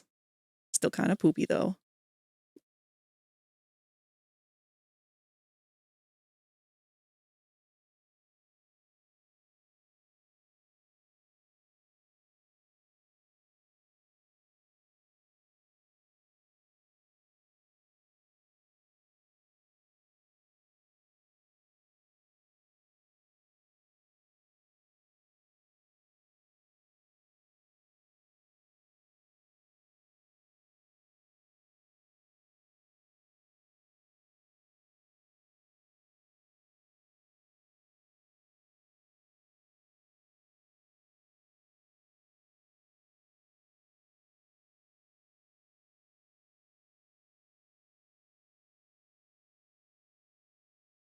Love that redeem. It is such an aggressive way to appreciate art.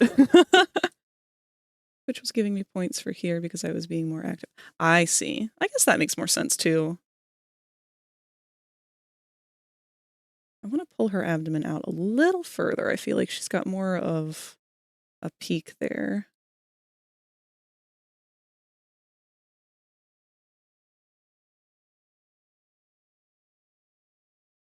She's like me, got a very flared rib cage.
Oh, wow.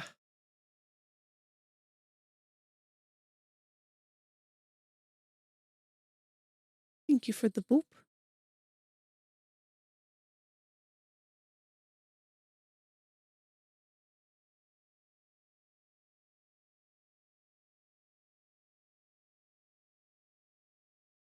I'm going to try and throw down some quick detail on her face just to define it a little better, and then I think we're good. I don't think we'll need to do much more in the way of warming up.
Amazing how just some edge light can really change everything about the image.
And then bring in just a smidge more of a highlight just along her jawline here to bring out that contrast.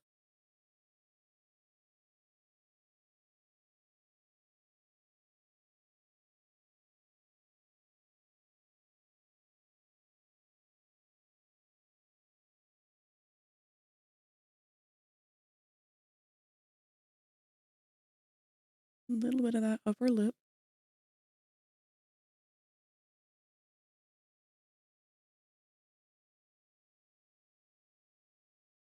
And right below the lower lip.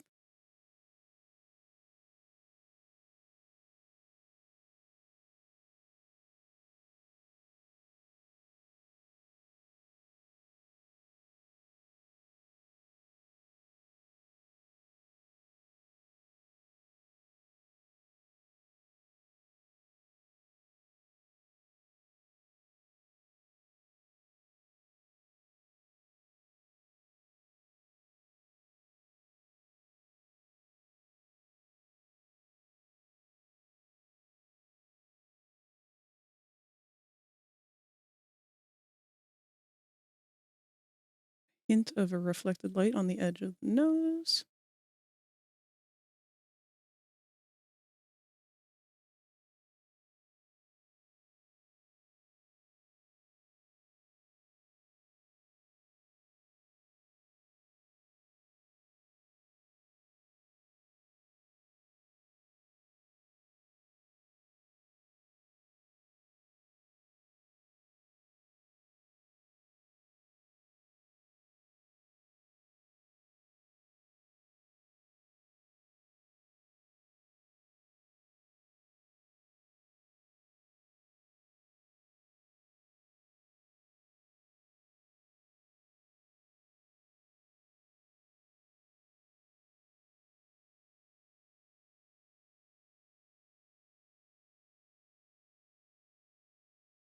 Oop, and I apologize. I missed that break because my image is actually covering that part of my window here.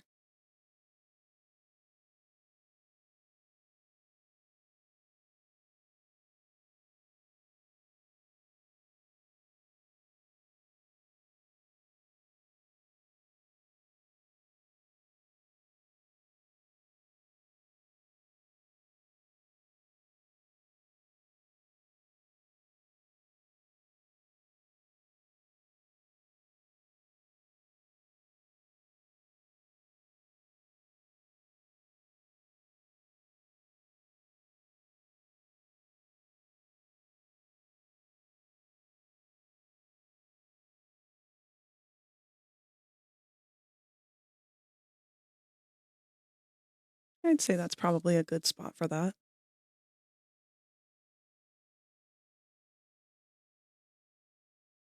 We've got 2 minutes before these ads are over.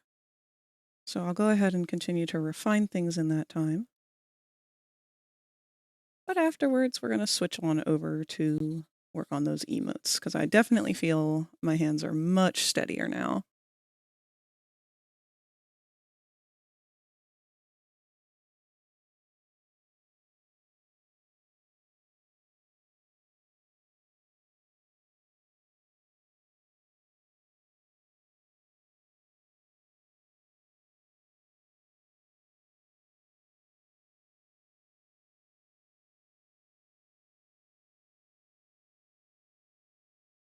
If you become lightheaded from thirst, feel free to pass out. Thank you for the hydrate, Void. Also, welcome, Void.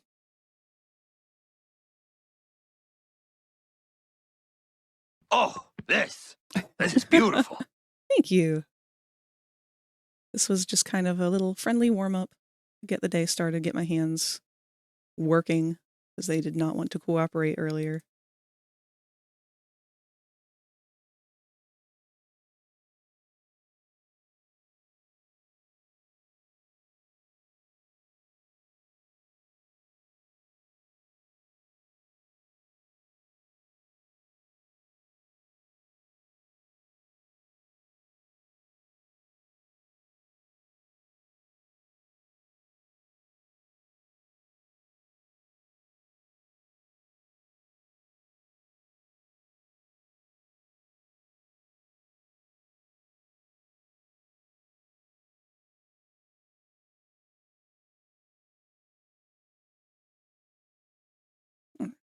Let's take the slightest little bit of highlight, just to accentuate our pop-out pieces.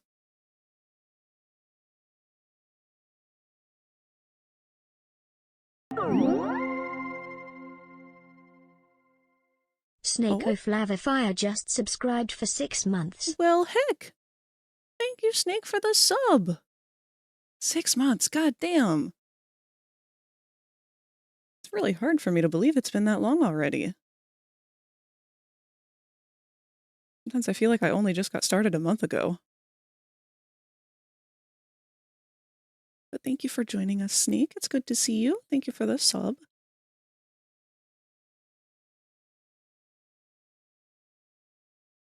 I'm gonna go in here with just a little itty bitty bit of highlight to pull out the last of these spots.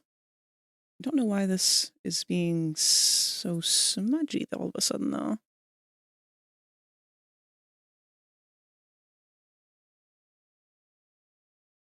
You see that? It's not... It's smooth all of a sudden. Why is it smooth? Maybe I'm not pushing hard enough.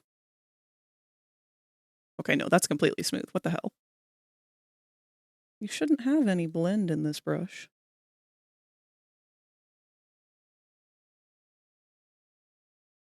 Even on a new layer.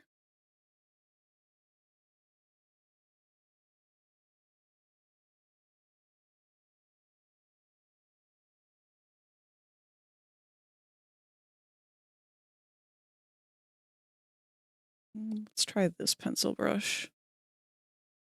Nope.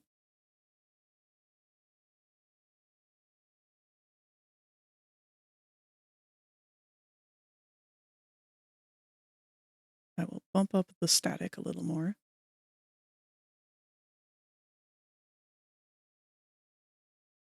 And the density. There we go, it's a little better.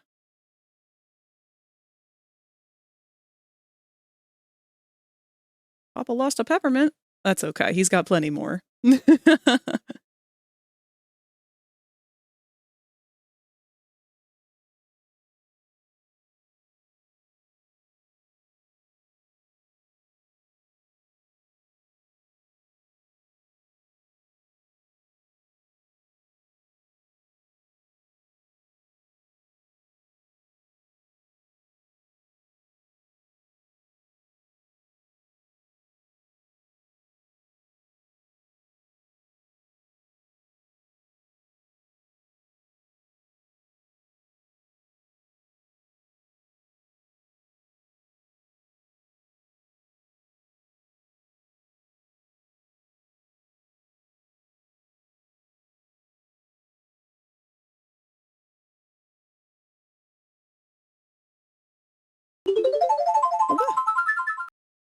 big stretch. Thank you, baby. Stretches are very important today, especially in the hands.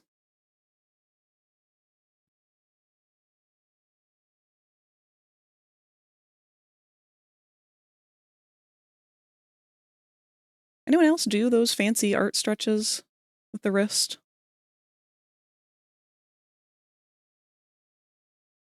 I didn't used to do them in school, but I definitely do them now. I feel like I paid the price for not doing it. This is art. You will hear a buzzer. When you hear the buzzer, stare at the art. Thank you. Y'all make me want to do still lifes more often.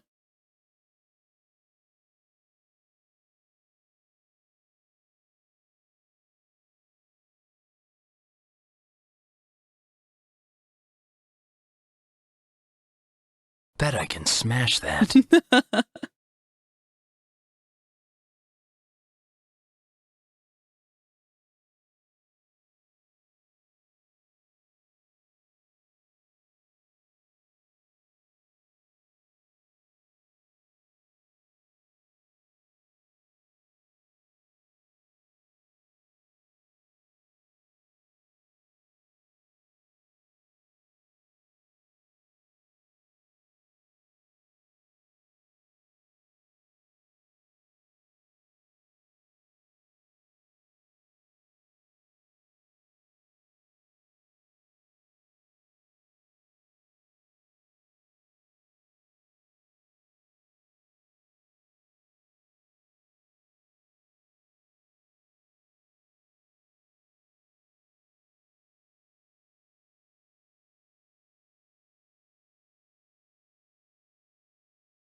Sure.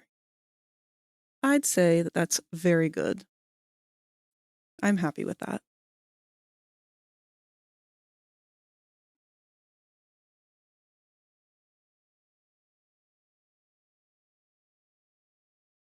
A very good little sketch.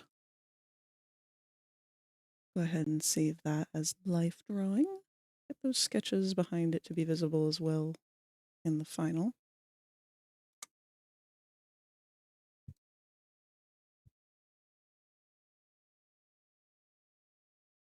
And for the record, this was just Psy with my pencil brushes. Have I ever shared my pencil brushes with y'all? I don't think I have. Hold on.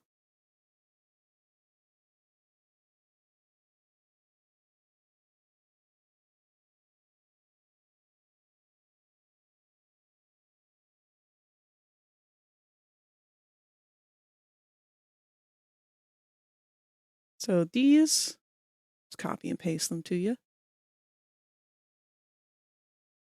Actually, hold on. Let me check the resolution of this.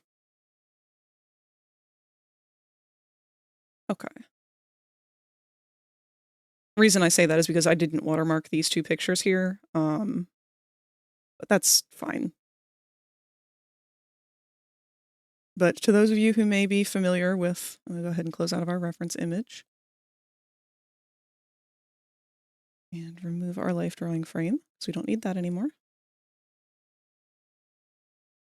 But these are the brush settings that I use for Psy, for my pencil and my eraser for sketching. And if you don't know where to get the fuzzy static and paper texture from, they are free for use with Psy. Are you into Knights? Yes! I love all Sega stuff.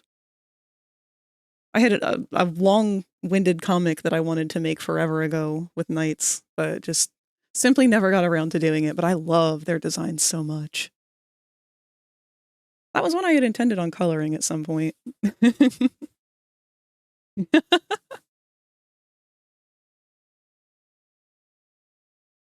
But yes, if you don't have those textures and you are interested in using them and don't know where to find them, let me know. I'm more than happy to provide because I have all of the files for all of my brushes. And let me put that in our Discord under, where should we put that?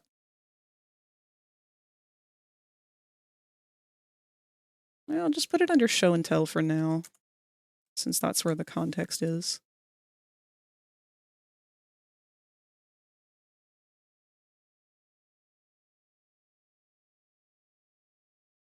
And let me go ahead and see if I can grab the texture files for that. Because you might be able to create your own version of these brushes into something like Clip or Photoshop or whatever if you have the know-how to do that.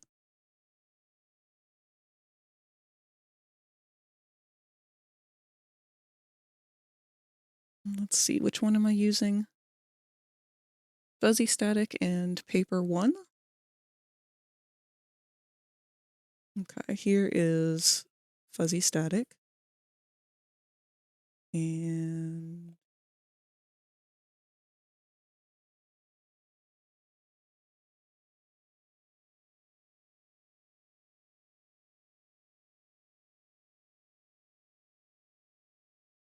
oh,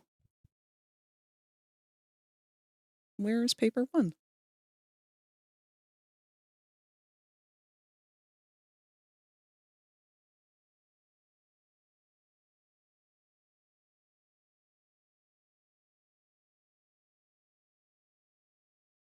Hmm.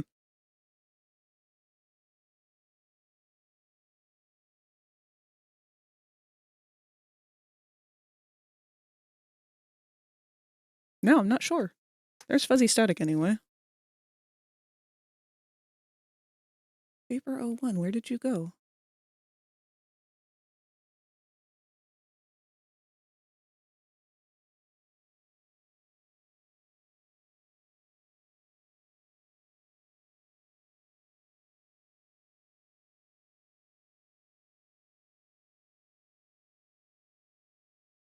Beats me. Like I said, they should be available on Sai's official website, and if you can't find them there, I will try to provide later. But I've putzed around enough here. I almost forgot to save this. Where should I save this? Miscellaneous.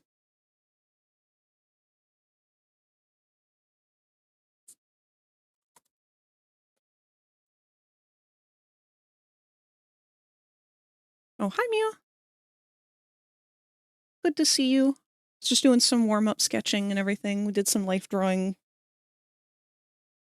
Trying to get my hands back into working gear here, but they no longer feel shaky, and we are ready to start doing some more of these emotes for Pomni. Which, by the way, these are all the ones that we've got so far. I haven't put the finished versions of them down yet. But we've got all of Kinger done. We've got all of Gangle done. And we've got the first two of Pomni done. We'll be working on these three predominantly throughout stream. And if we get those done, it will probably be either Ragatha or Jax.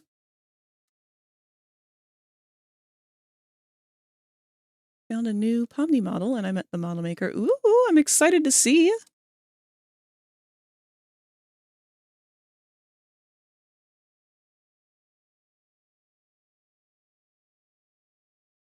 Which one of these seems the easiest for now? We'll go with the puppy eyes just because that's a very quick one we can do. And let's open one of the previous ones. Bring her on over. Oh, that is not what we should have copied.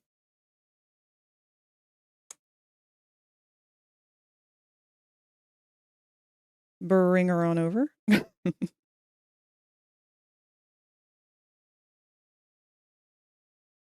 Shrink her just a bit.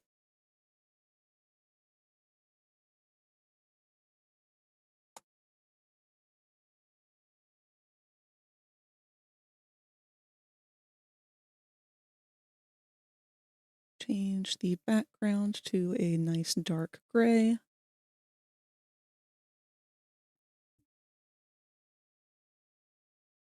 Make sure that our ink brush is the same as it should be. Was it set to 9 before?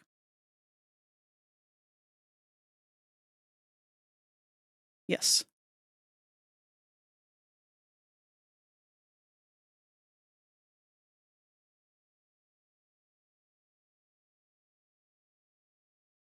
I don't know if it's the type of style that you like, but it's interesting. I will know once I see it. Very excited to. Honestly, Pomni has become one of my top favorite designs for anything ever.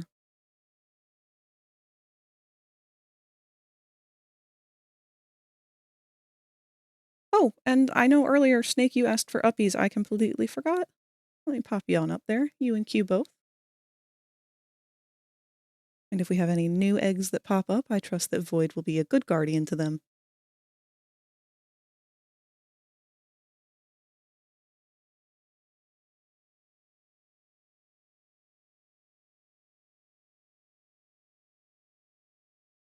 I do want to make sure that I have her previous emotes open to reference as well.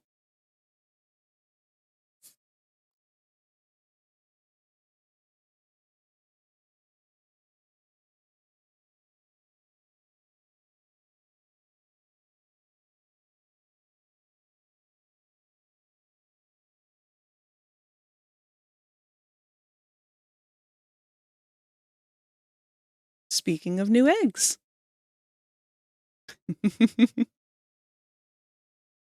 Hello, the check-in man. You have checked in with us once before. It's nice to see you again. How have things been? Or am I beating you to your own game here?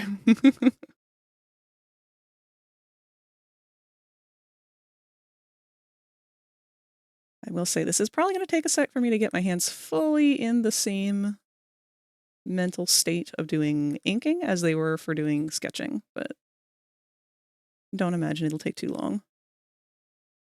I would like to fly through this progress. I say, immediately getting caught in a Sisyphus loop.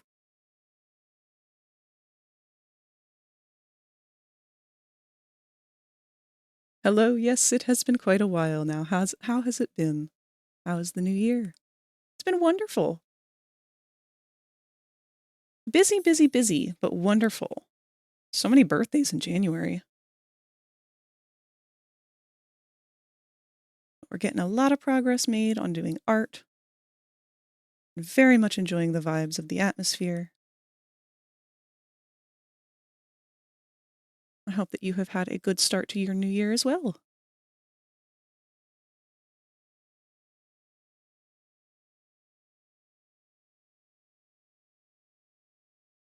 Forget how sweet cookies and cream pocky is. I don't think I've ever had that, but it sounds delicious.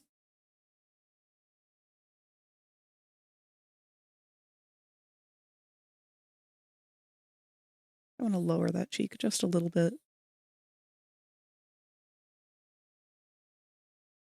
School's been strangling the life out of me. Oh no! Well, treat this as an escape space from school. Unless you have schoolwork to do, in which case, treat this as a body double place. Because we got nothing going on here but chill vibes, hanging out, and getting little bits of work done here and there.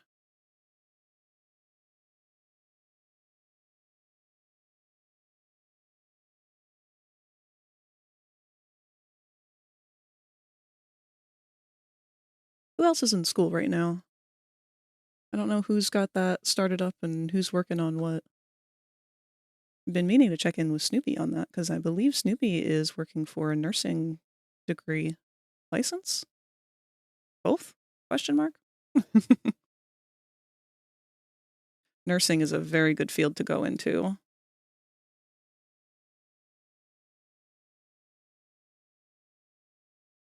At least in terms of what you do to help others and whatnot. It's a difficult field, but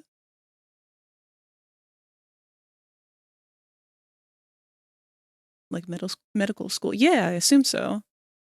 That's what I was meaning to ask them about. I feel like Snoopy would be an amazing nurse. Definitely the kind to get you laughing.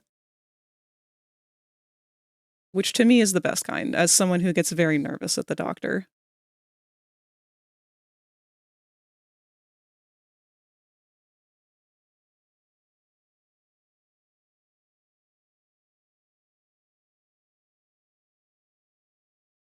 Me for real, biomed major, and then working towards an oncology spot.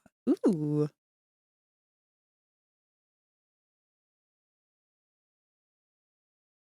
I always question what I would have done had it not been art. I was interested in so many things, but nothing really had a demand. I mean, there's only so much warrant for bug scientists, especially the kind who don't actually like to go out into the wilderness and experience bugs in their native climate.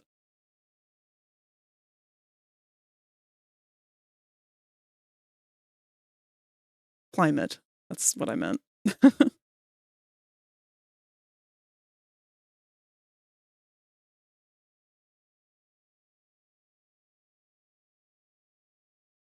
I probably would have gone into game dev a lot sooner had it been available to me. We didn't have any sort of computer programming courses or anything, though. Is that still a new field for most places, or is that common field now? Love spending all of my 20s working for a degree. And be bug scientist for their job of looking at bugs, not the reporting of the bugs. Yes, game development. So video games, computer programming, Unity, Unreal Engine, things like that. Not even just for games, but like computer software as a whole. At best, I learned how to make a website using very old HTML formats back in the very early days of the internet.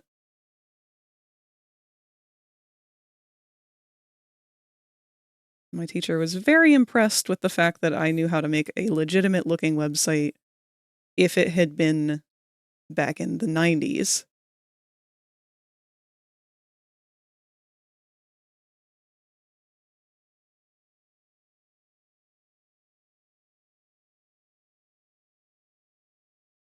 Needless to say, I feel like I've got a pretty firm grasp of web core.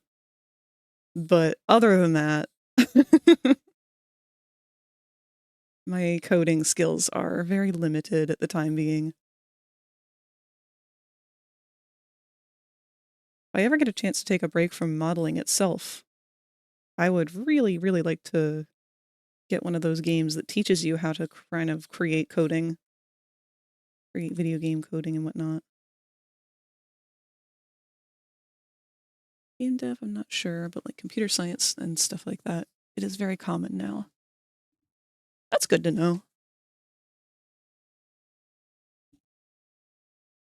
Even just IT, that's something that should definitely be a more household skill at this point.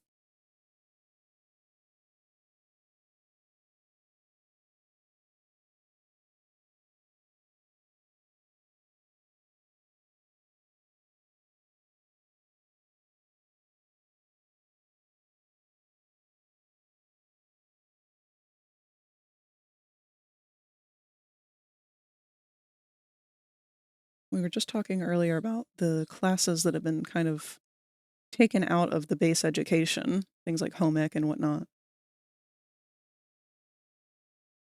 But basic computer maintenance and things like that really should be, if not replacing them, then side by side with them, because both are very important things to have in adulthood. I don't know how to build a computer. I have the basic idea of it, but I've never actually built one myself.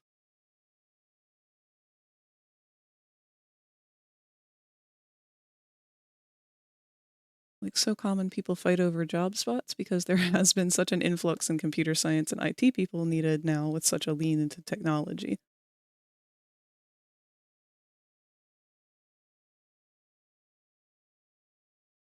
I mean, I guess the same kind of goes towards, like, cars. Thank you, baby.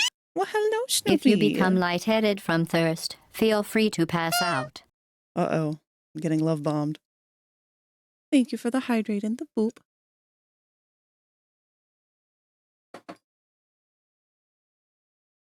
Bet I can smash that. And a big stretch. Big stretch. Oh, it's gonna be so weird one day when I have a model that actually has any kind of tracking, because then you guys are actually gonna see my face Go and movements and shit. superstar! I knew you could do it. I don't know if I'm ever gonna be fully ready for that. Did you remember to save all of your files? Thank you for the save reminder. This! And This the is beautiful. compliment. And the dance break.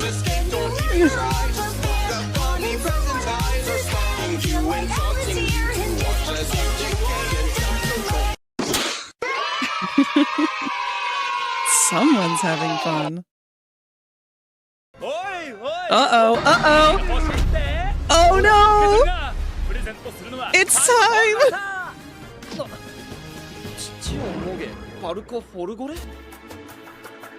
He's here! He's really here! Chi whoopie! Boing boing! Chi whoopie! Boing boing! Moge, moge, moge, moge! Chi wa moge!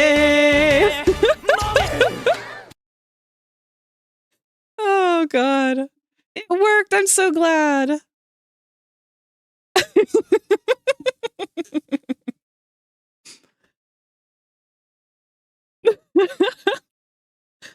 Alright, well that was our newest green screen redeem, which is Parco Fogore, my favorite anime character from my favorite anime when I was growing up, called Zatch Bell, or I believe the Japanese version was Gash Bell. And he, oh my god, I'm gonna have to give the context on this every time. He wrote a song about boobs. And then when they brought it to America and translated it, they tried to cover it up by calling it Hey, Hey, Let's Dance All Day instead of Grab the boobs.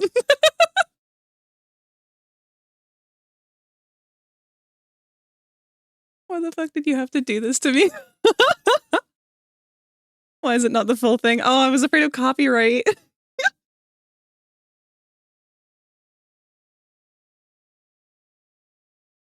But yes, you guys have the freedom to make Parco Fogore take over the chat with the boob song at any time. As long as you can afford it.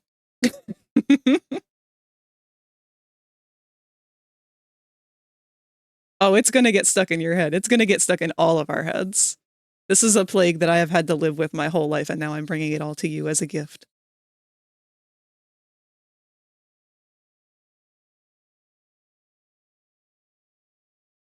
I'm glad to know that it works, though, because this is the longest green screen that I've used on stream.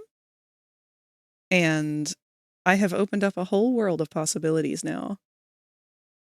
Pretty sure he's just saying boobs, boobs, boobs, breasts, boing, boing, grope, grope. Yes, the entire song has no lyrics. It's just him saying boobs and various words that are Japanese onomatopoeia for the sound that boobs make when they bounce. And also, grab the boobs.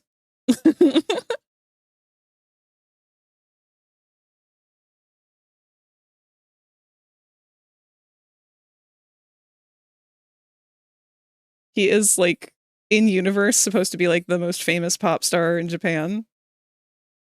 So one of his, like, growing arc story moments is he's going all around town doing all of this sketchy stuff, and then they find out at the end that he was preparing to go to a children's hospital to perform for the kids who were, like, terminally ill. But that's the song that he sings because he's a famous pop star, and that's the song that made him famous, and the kids love it. But it's like you have to take the whole anime unseriously. It's great. Yeah, he performs it for them because it's his top song.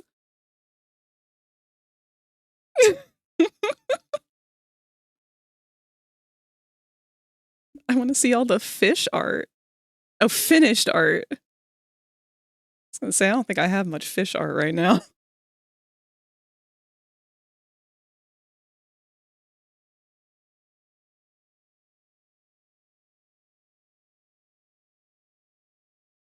You missed our life drawing earlier, Snoopy.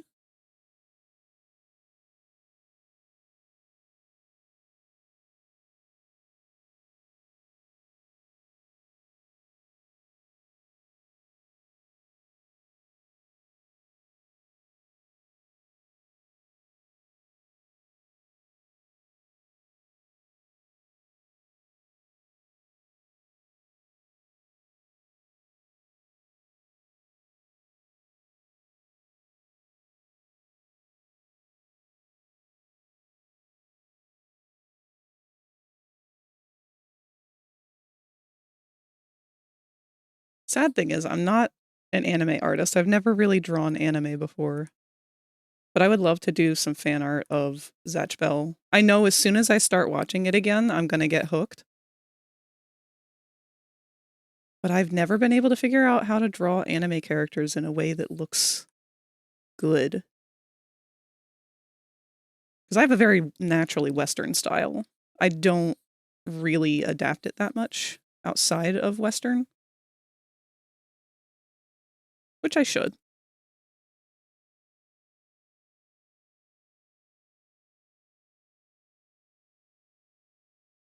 So badly want to watch it with you on your birthday.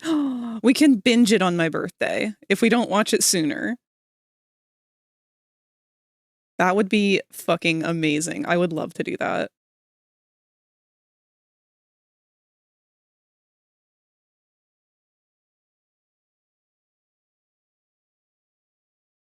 When's my birthday? May 19th. But I'm not really stuck with the number. I'm open to doing anything anytime in May because May 19th, for some reason, always falls on like a Monday usually, or like a really bad part of the week. It's very hard to plan things for my birthday. That's why I've usually just celebrated on whatever day was convenient in May.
Actually, speaking of anime, I've been starting to get back into Pokemon again lately. Not really the show so much, but the games. I've been thinking about it a lot because I've been watching YouTubers play Nuzlocke runs and stuff. And I keep thinking about how I want to try and do a Nuzlocke run myself. But I don't know enough about Pokemon. I've always been like perpetually bad at Pokemon. Because once I get outside of the normal elements of like fire, water, grass, I don't really remember what's weak to what. So badly want to see you try one, even if you're bad at the game.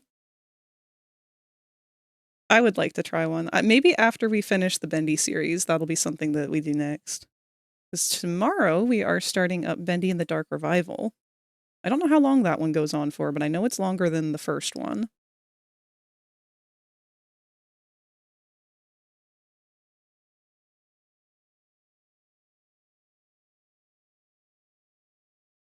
I make no promises, though, because if the game turns out to be miserable to play, like the first one kind of was at certain parts, oof. I'm hoping that they improved on things. But if we end up getting, like, really, really stuck somewhere, I'm not willing to force it. I don't think that'll be a problem.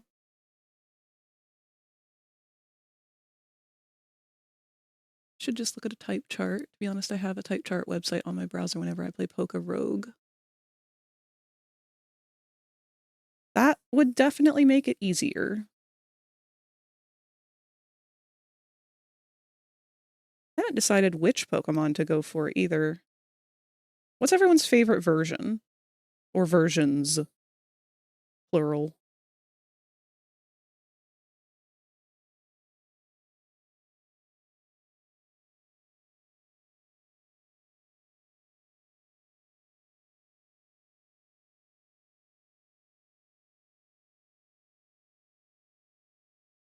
This is the conversation I should have initiated when Tot was here.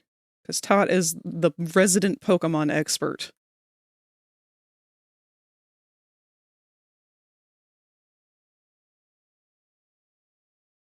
Could also always Nuzlocke on much older game. I don't think I've actually seen people do a Nuzlocke of the older games. Fond of Crystal and Legends Arceus is fun. I don't think I've ever seen anyone do a Nuzlocke on the original Red or Blue. Oh my god, because the original Red and Blue are miserable. I don't think I'd be willing to go that far back. Even though I grew up with those, I have no real memory of them other than they were kind of jank. I really enjoyed X and Y. Platinum and X and Y were probably my favorites. Do X? X was my first Pokemon. Aww! Yeah, those were the two that I definitely enjoyed more than any others.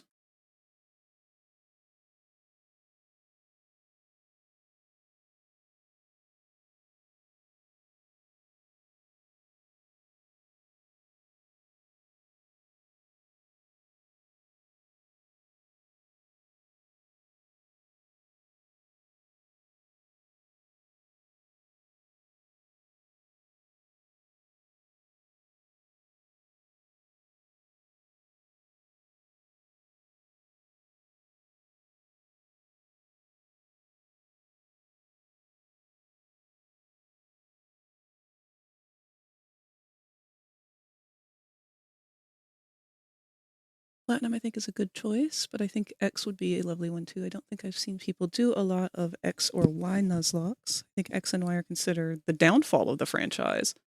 That's interesting. I've only watched one person do a Nuzlocke of X and Y, and it was Griffin McElroy from the McElroy brothers. He used to be part of Polygon on YouTube. It might have been while he was still working at Polygon, actually.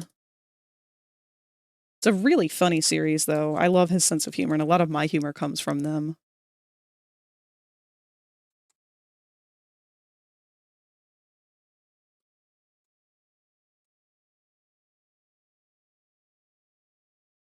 There we go. Let's get the playlist.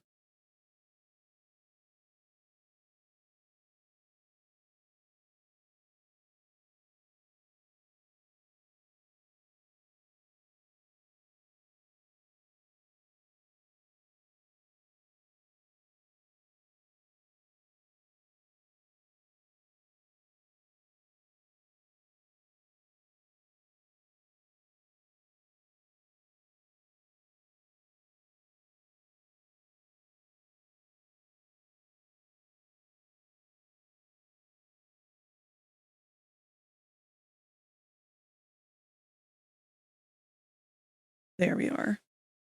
So there's the full playlist to that. Each episode's pretty short. So if you're looking for something to watch anytime, it's a good one to toss on.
You are part of the reason I've been getting back into the Pokemon too, because of the Bulbasaur that you sent me for Christmas. It's so cute. I've had it sitting right by my bed.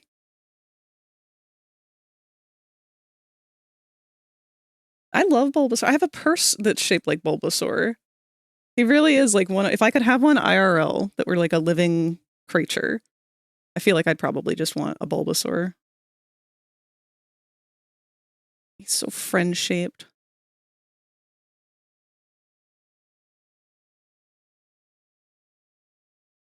That's such a cute idea.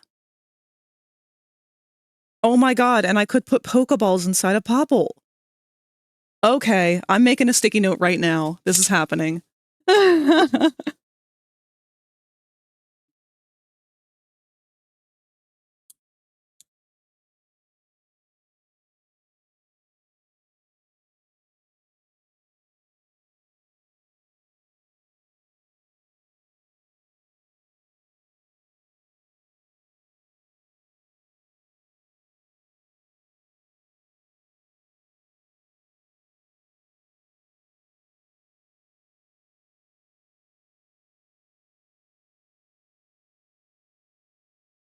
Oh, my pen is trying to die. I just bought this damn pen.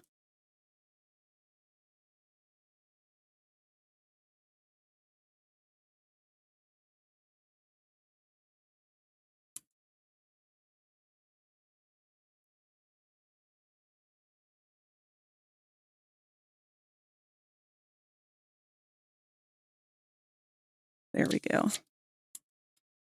That one's going right up on the monitor so that I can see that one and remember to set that up.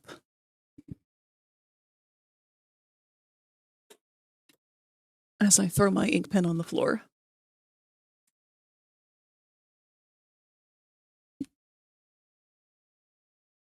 Oh, and you know what? I can take a shift on our dinosaurs and add Pokemon to the mix because I know that there is already a pack for Pokemon for our stream avatars.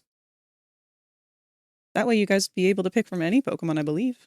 I don't know how high up the generations go.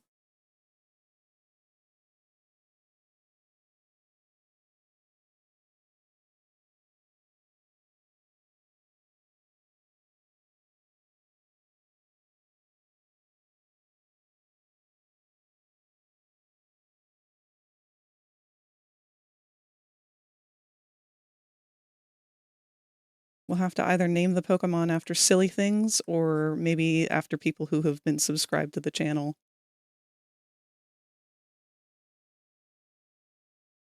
But then I'll feel bad if I end up getting one accidentally killed.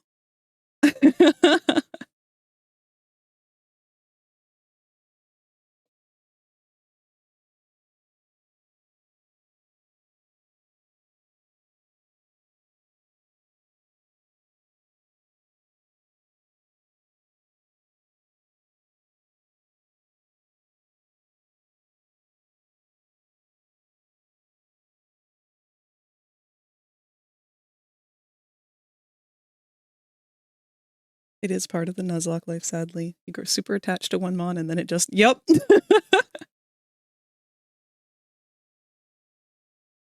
Now, I don't remember if it was X and Y or not, but one of the Pokemon games on DS told you if the type of move was super effective or not, or weak, if you had already used it on that type before. And I did like that they incorporated that.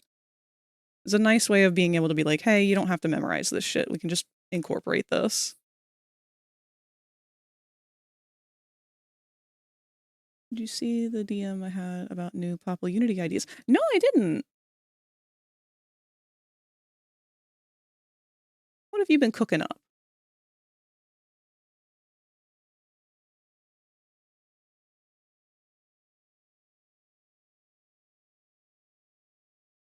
Didn't say the ideas, but I had some.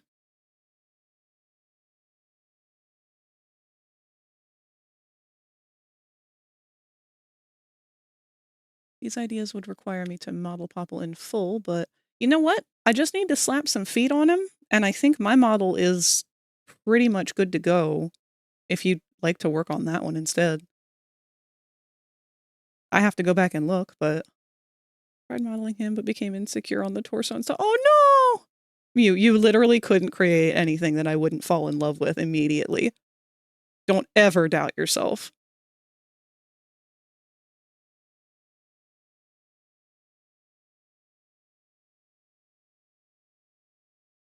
I love seeing your stuff because I get to learn something from it every fucking time. It doesn't matter what it is.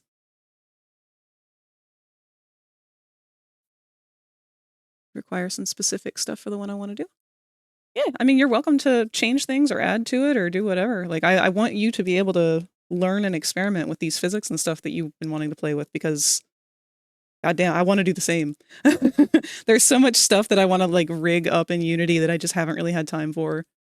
One of these days, I'm going to get around to just sitting down and making a ton of particle systems just because I can. But I want to be able to use them on something right away. I made that grab pack for the player from Poppy Playtime forever ago, and I've never been able to actually see it in action yet because I just didn't get the model done.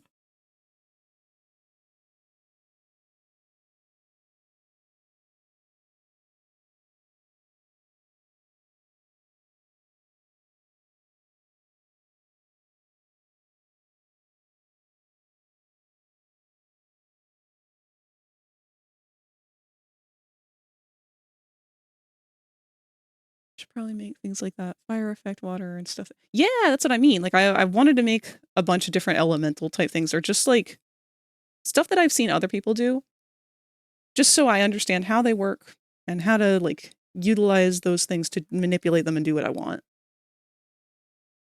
I really like the idea of making a pipe for moss once I get their recolor done, which I was working on last night. On the FragRaptor that you so generously gifted me.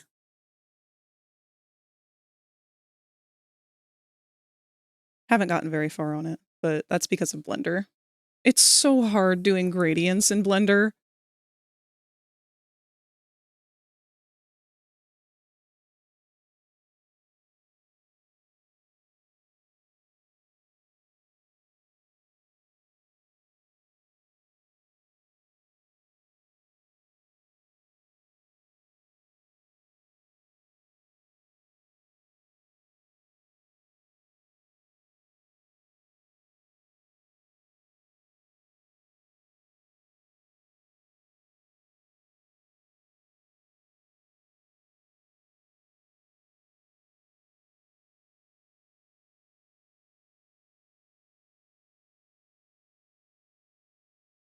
Best off squishing the UVs usually with that. Basically flattening them. E.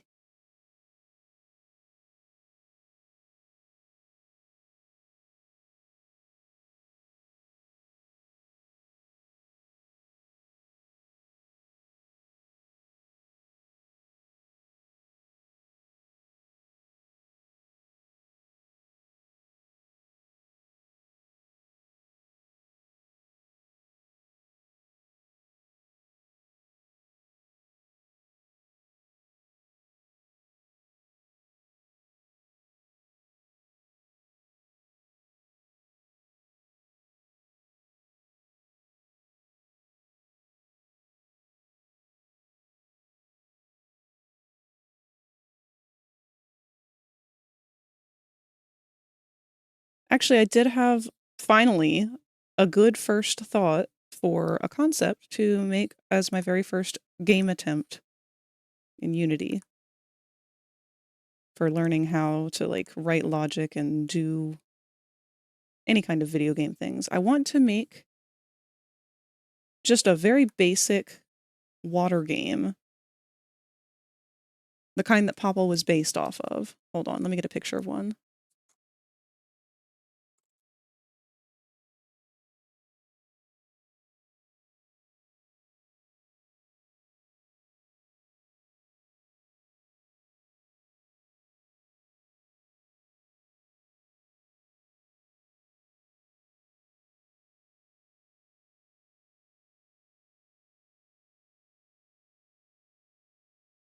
One of these guys.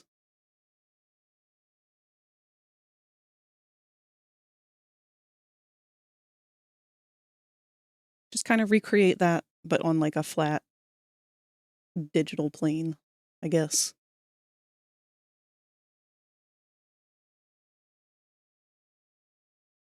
I figure I would do a handful of very simplistic things like that just to figure out how they work, how to make them work how I want. And I'll slap them all together and call it a Popple Party Pack.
God, her eyes are so big.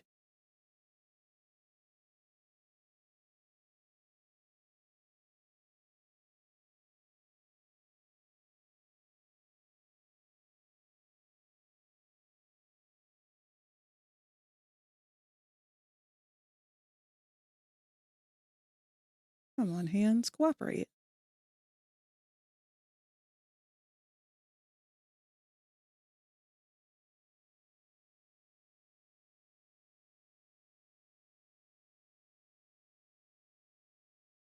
Oh man, does this song have sounds of a ball pit in the background? I'm saving this one.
All right, the shiniest eyes of all.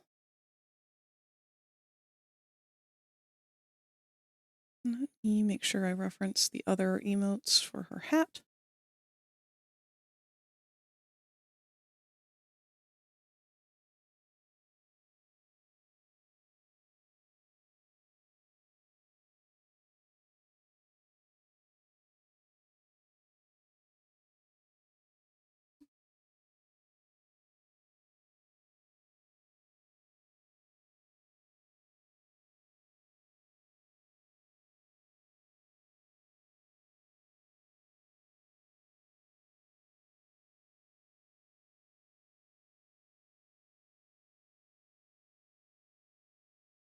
Oop, and ads are going to start any minute here.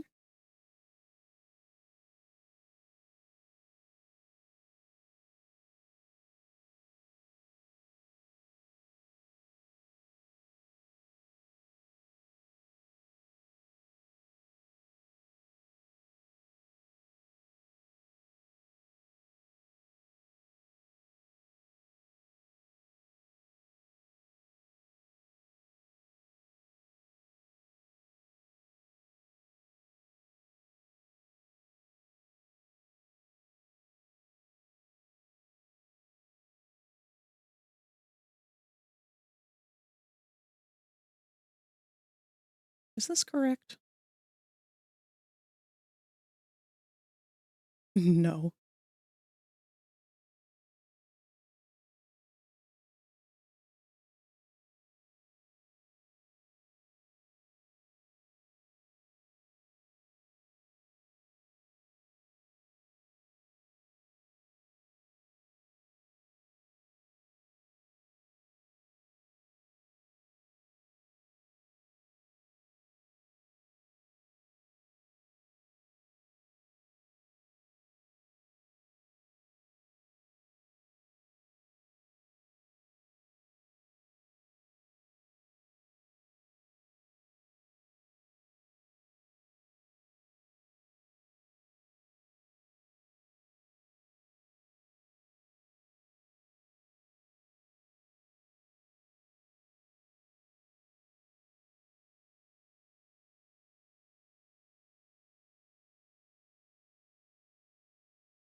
God, I love Pomni. She's so cute.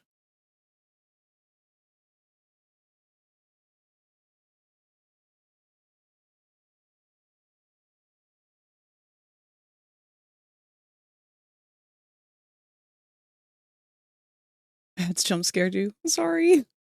Usually I'd give a little bit more of a warning about them. She's grown on me.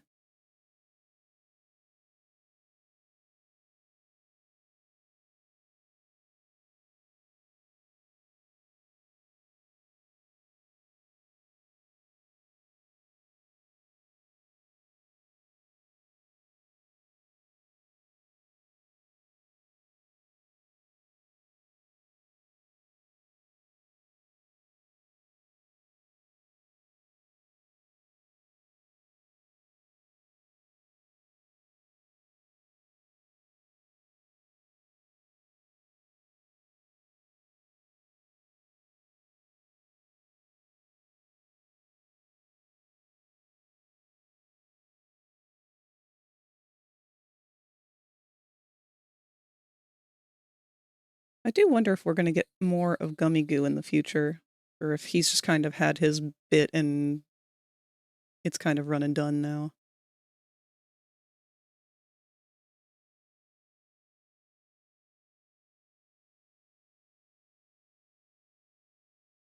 Speaking of Pokemon.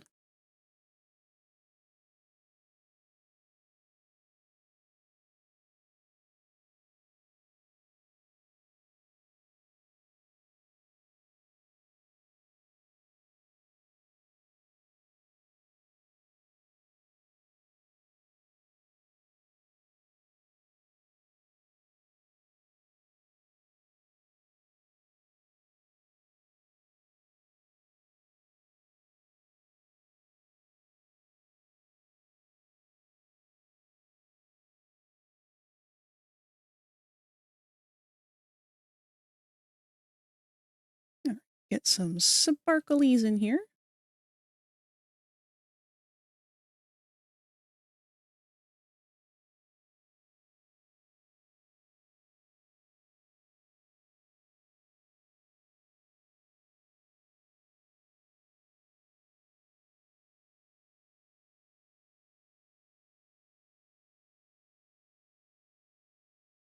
You know what? We'll save on those sparklies till after she's got her flats on her.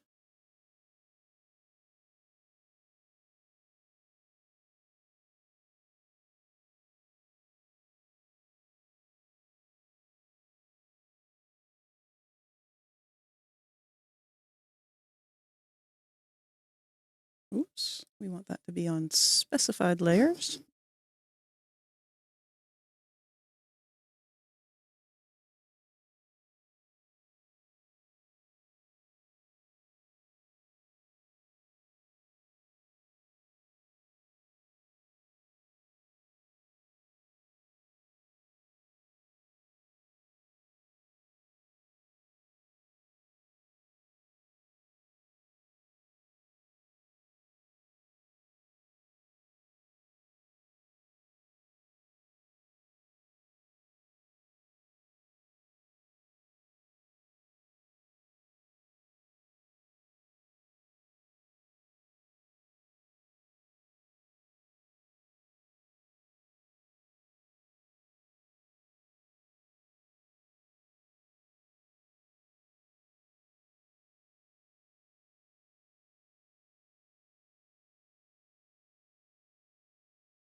All right.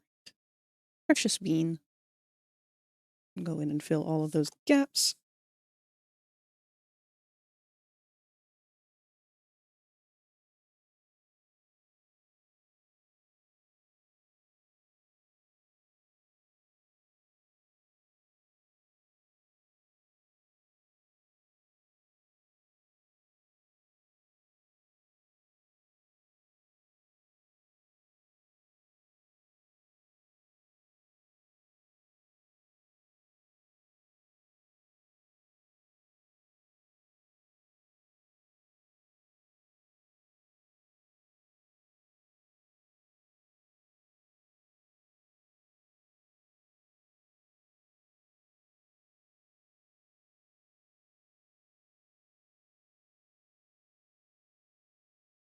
Okay, and now we can pop this back on top so we can still see it and do some highlights. We want to just do a circle for that, or let's stick with the pencil just to keep the texture. Might change that decision later.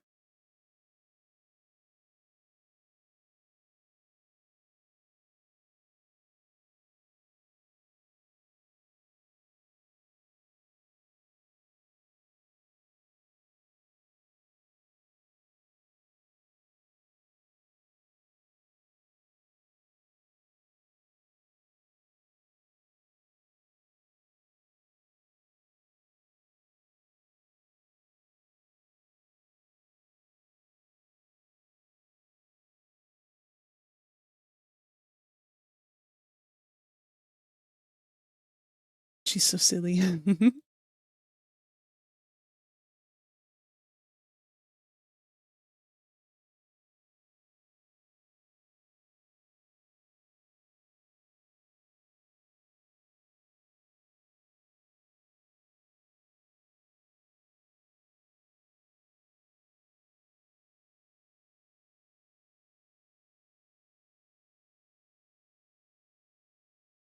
I hear Merry-Go-Round of Life.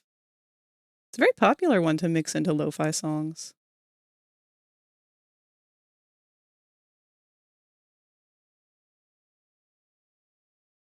Oh, no, it does not. That's because every once in a while it will mess up, and sometimes I forget to turn it on. Let me see where that went. Uh-oh. It appears to be missing entirely today. That's okay. We can get a new one.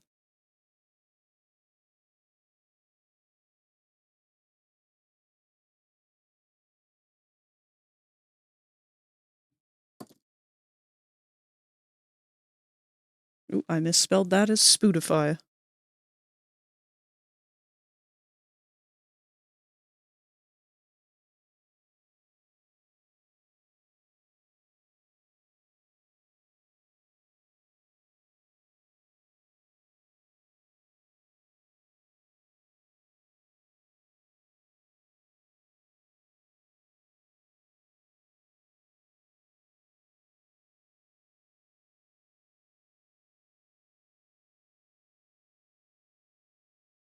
Normally we would have this with a filter on it.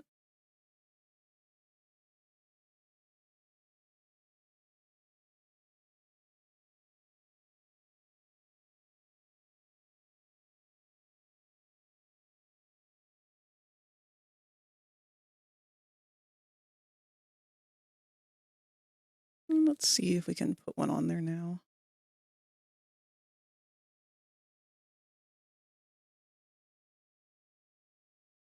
Oh, where did it go? Hello?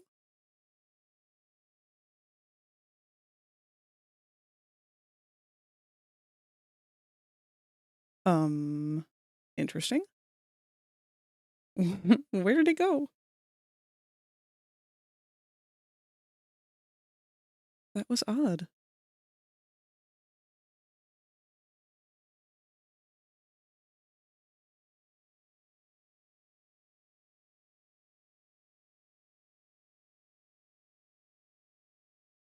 All right, we'll start with the color correction.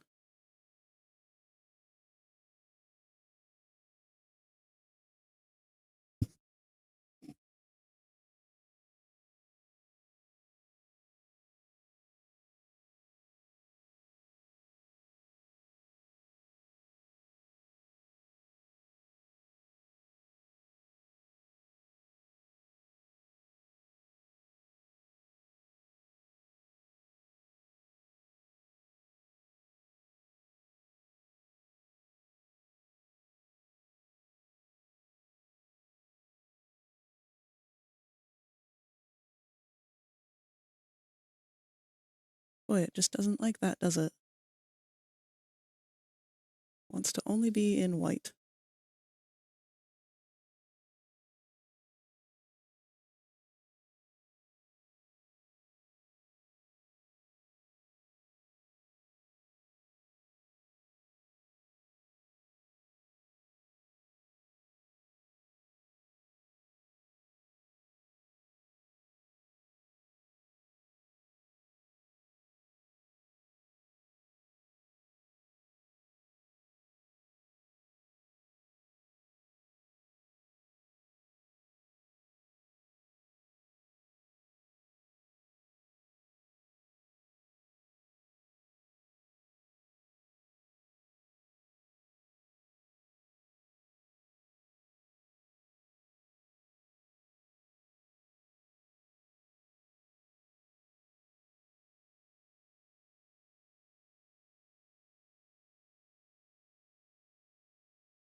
How did we have this before?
Hmm.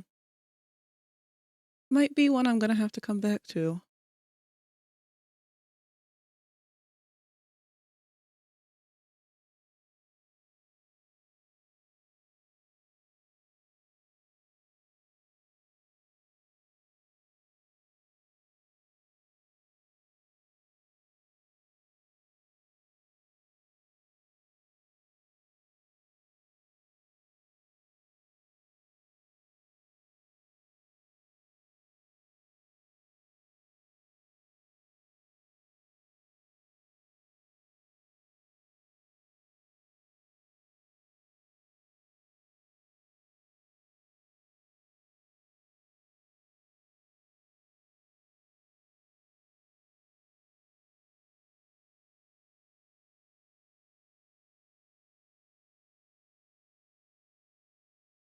Damn it, I can only get the text to be in white for some reason.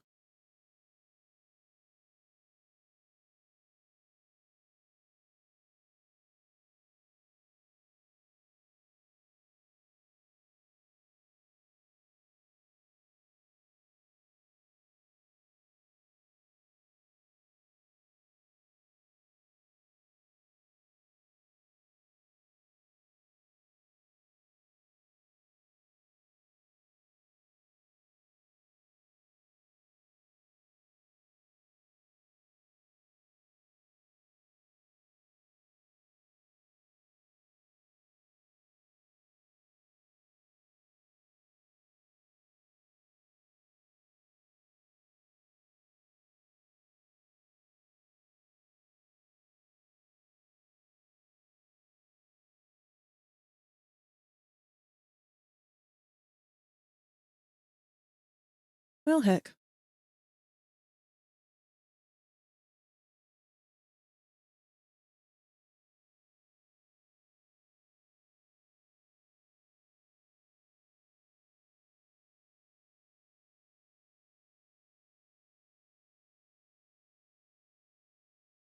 Ah, there we go.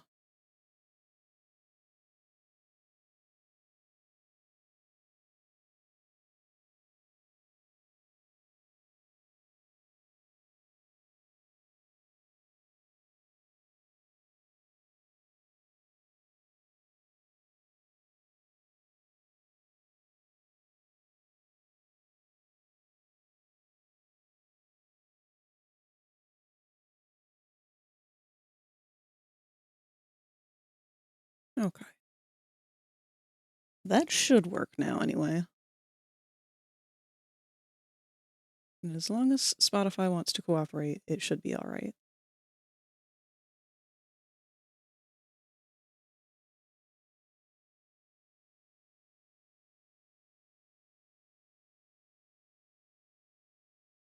Okay.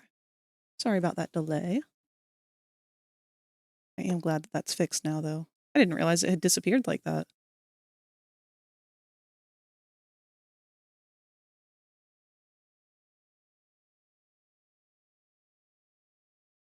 I've had a couple things like that happen since I updated my OBS, though.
This is Woo! art.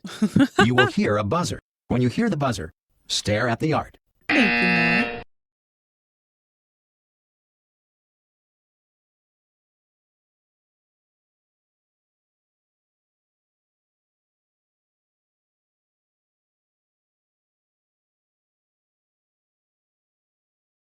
Debating if that little white highlight is enough at the emote size. I think it's better if we leave it darker, though.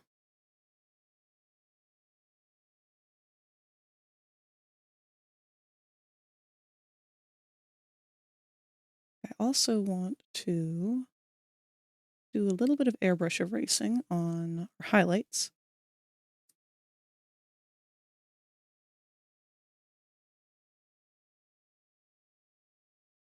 And set them to luminescent.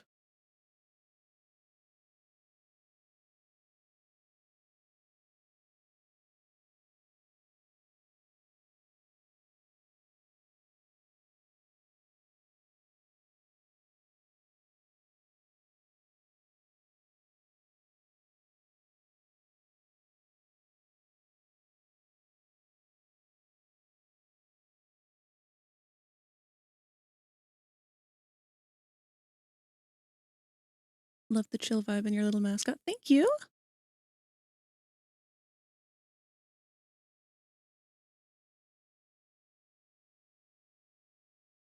Very much appreciate that. I like to try and keep an environment in which everyone can kind of just create. Except for when you guys decide to jump scare all of us. It's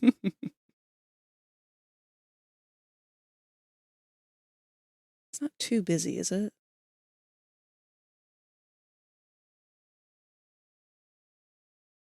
I feel like, let's duplicate the layer. Because it does have a nicer glassy effect now, but let's make sure that it's not too glassy. Put that behind it, lower the opacity some on both.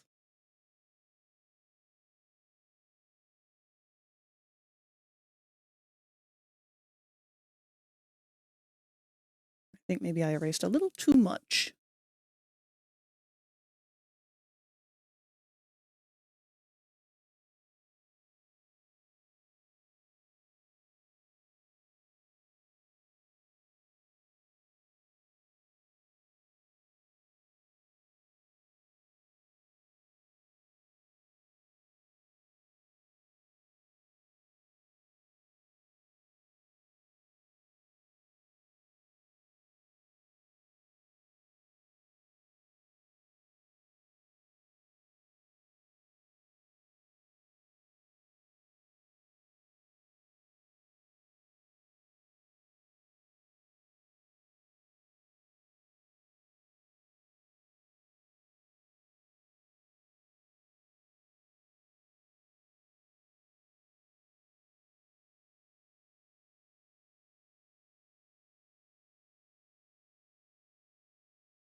only hang up with this one is her eyes are already so complex with the beach ball pattern in them.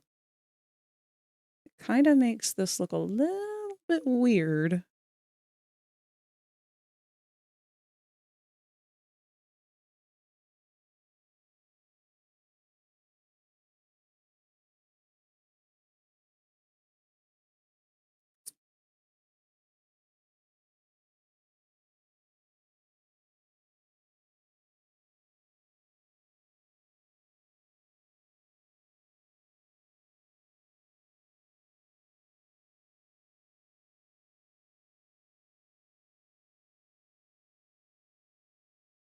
Nope. Still don't like it. What don't I like about it? Maybe it goes up a little too high.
This is like the definition of overthinking.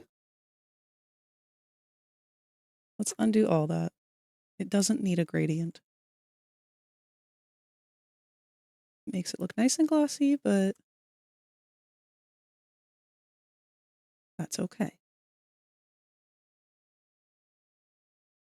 Recognizing the amount of detail that an emote needs is very important to keep it from being overly busy.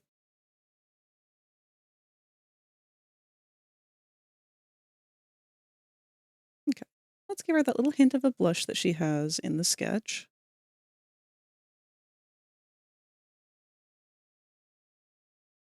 Where's that pink that we had before on Gangle?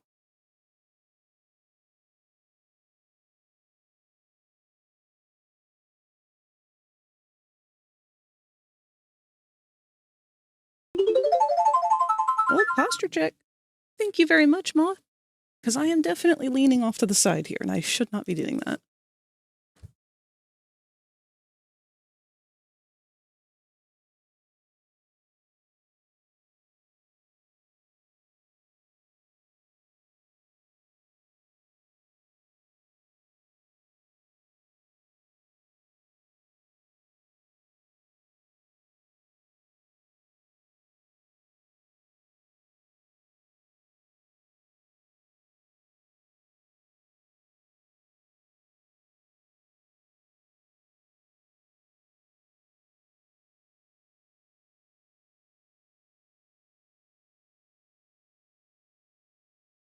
Pretty cute.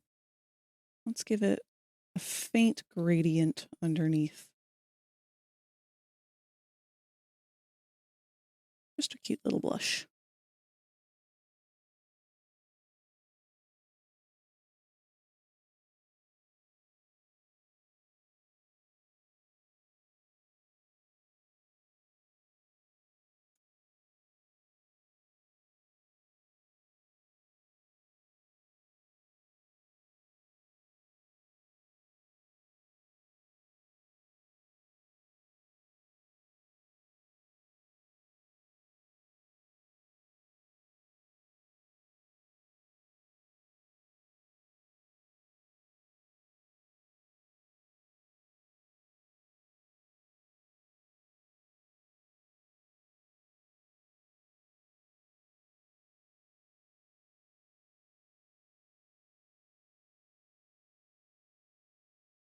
And then, of course, we need our sparkles.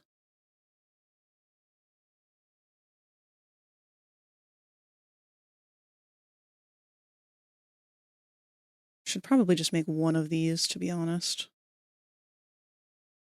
Yep, let's go ahead and do that. Get our first... Oh, wait, ooh, that's the wrong ruler. We want the symmetry ruler. Okay. Put you over here.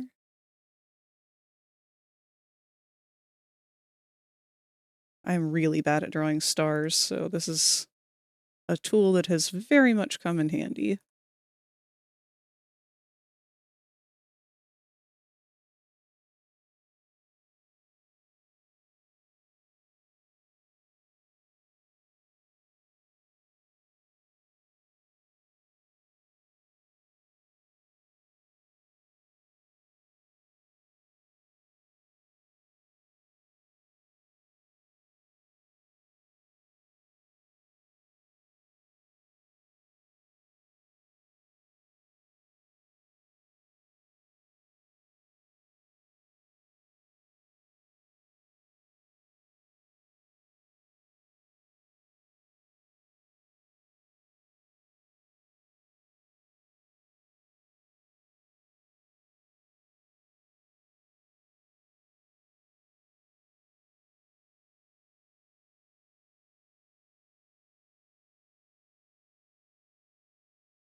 Man, these little twinkle stars are my favorite. They look the cutest. But I am so not good at drawing them.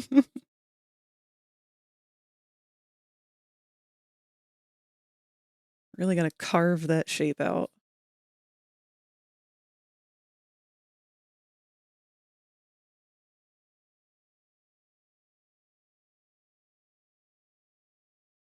That's probably good enough.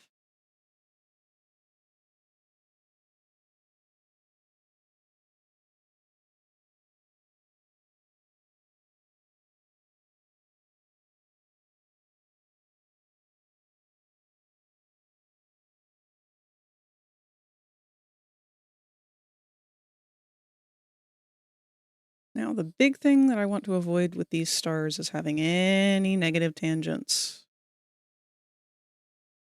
So, having one where the bottom of the star ends, where any other lines start, bad. So, like that's a bad placement.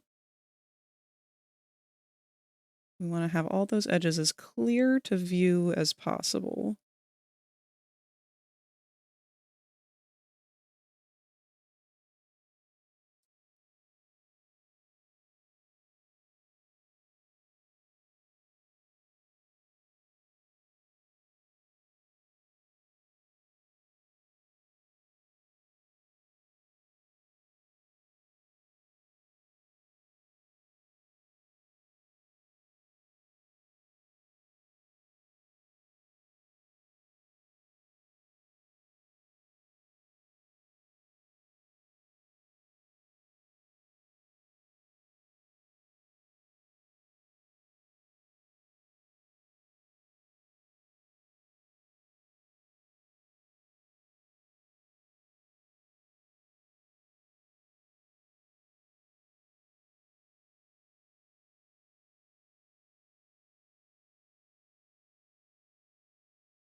Oh, that's going to be tough to avoid.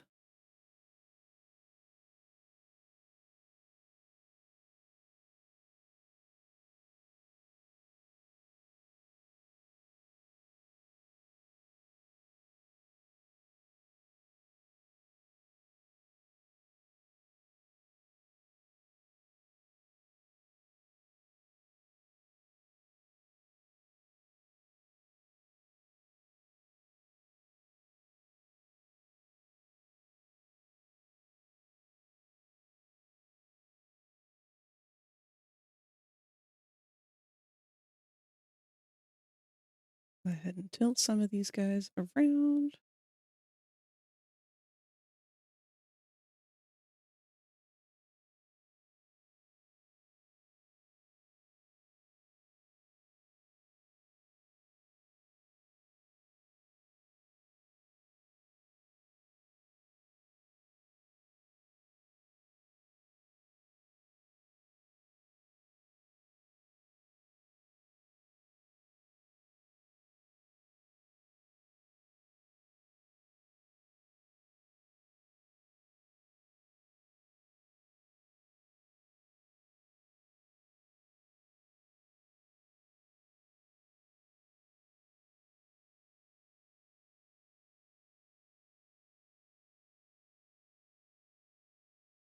Hate to cover up that whole section of her head there.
Give or take one more.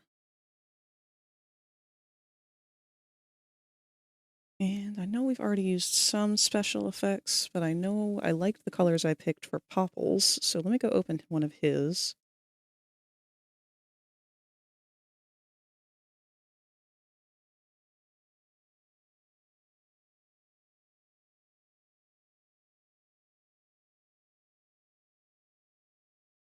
Oh, we just went with a regular yellow on them. We didn't put an outline. Interesting.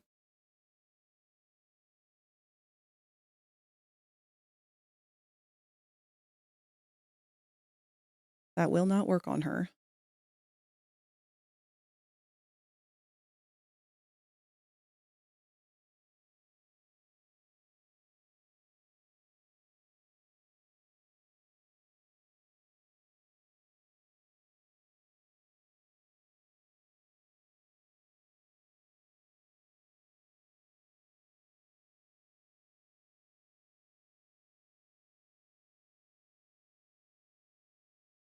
Okay. Not great. The yellow disappears on her entirely, so maybe we'll have to go with something brighter.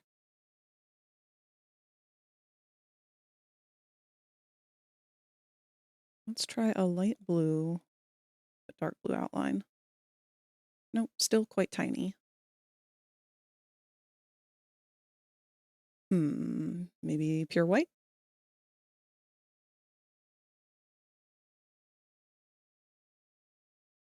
Not quite.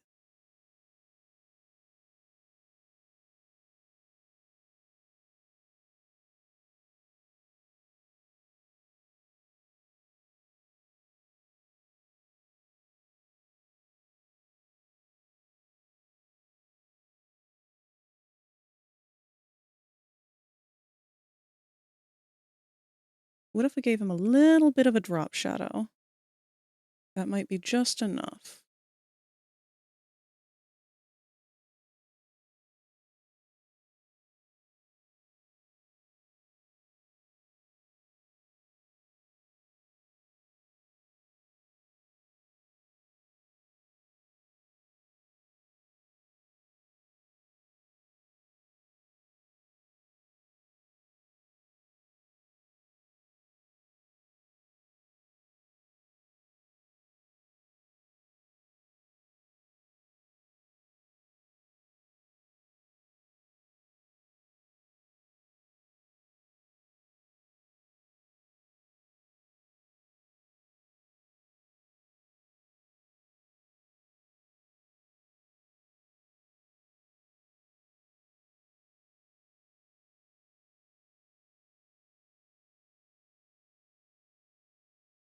Don't know how I feel about it.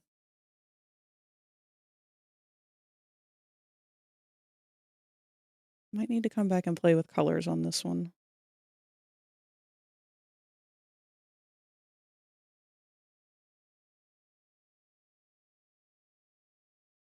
I guess we could always just have them not filled in. Still doesn't quite catch that dazzle that I want.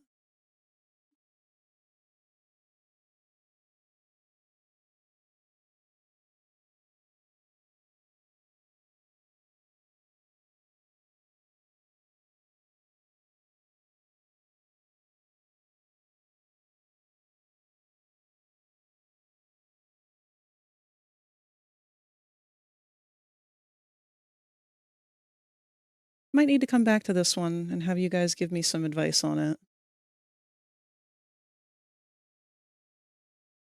I'm just not sure what color we should go with these sparkles, or if there's more that I should do to show their depth.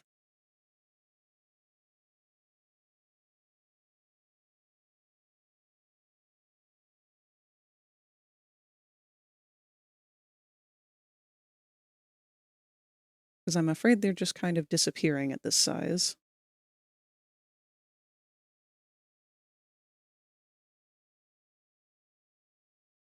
It's mostly because it's that top one, yellow on yellow.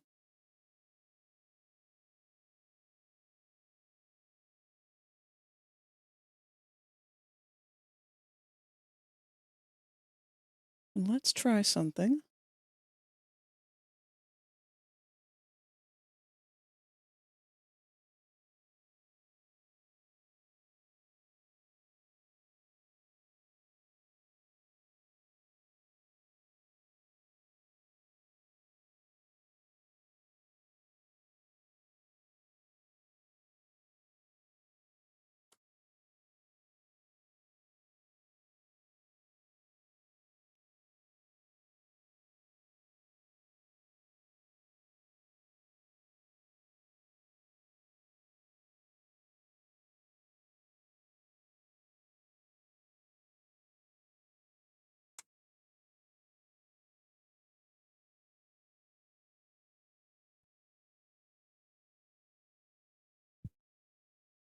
It's a little better. Maybe we can make this guy a little smaller too.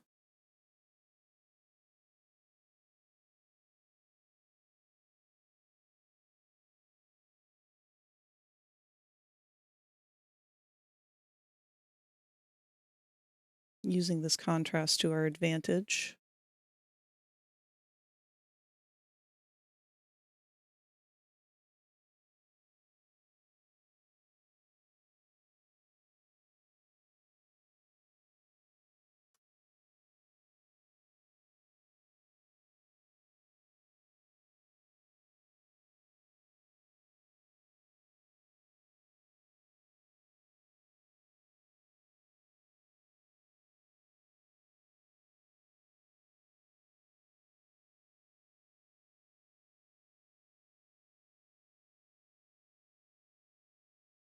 Okay, that at least breaks up the shapes much, much better. I'd like to move that last star up the middle there down just a tiny bit because I feel like it's off place now.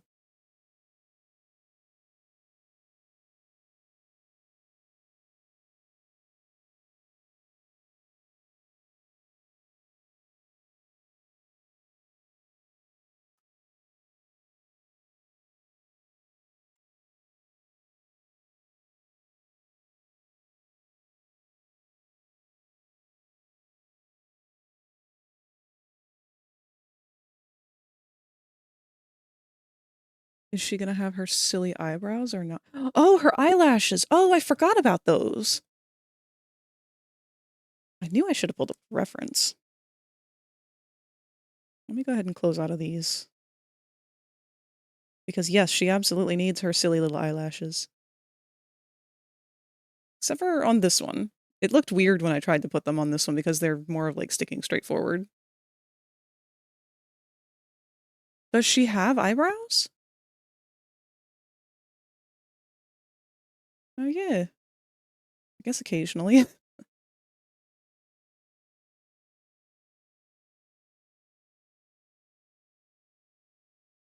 don't think we have much space for eyebrows. But we do have the ability to include those eyelashes, and I want to make sure that I do. Where'd my pen go? The hell? There it is.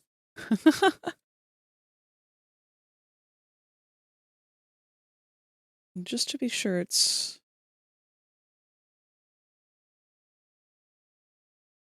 Oh god, which eyelash has the top? Which one has the bottom?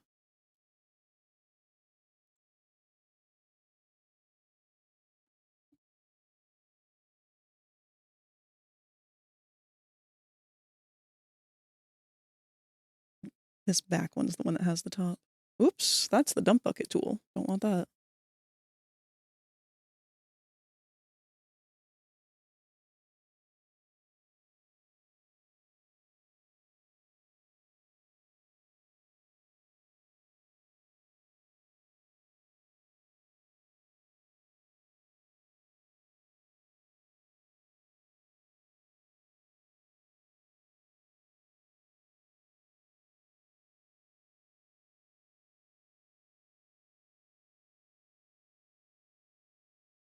There's a happy middle ground in here somewhere, and I just have to find it. So otherwise, these are going to look really weird with how limited the space is for emotes.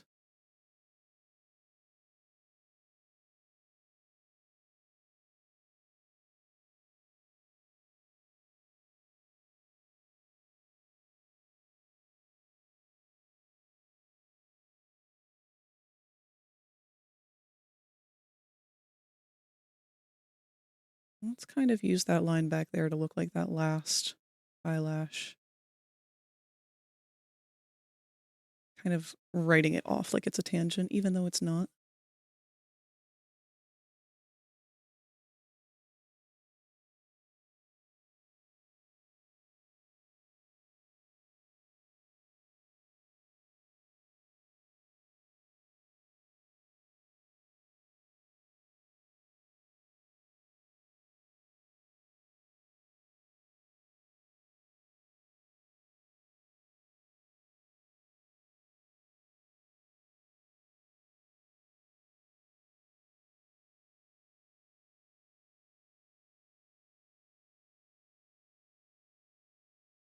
I know I'm overthinking because it's just a few pixels, but just a few pixels can make or break an emote for some reason.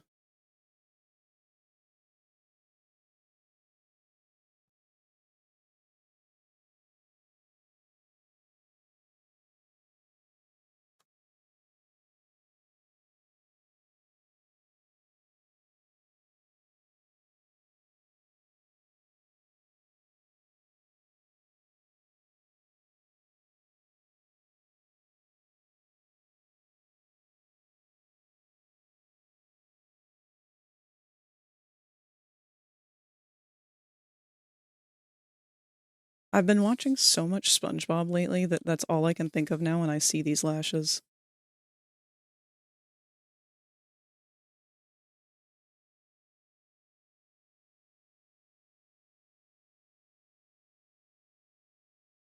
How do we feel about those?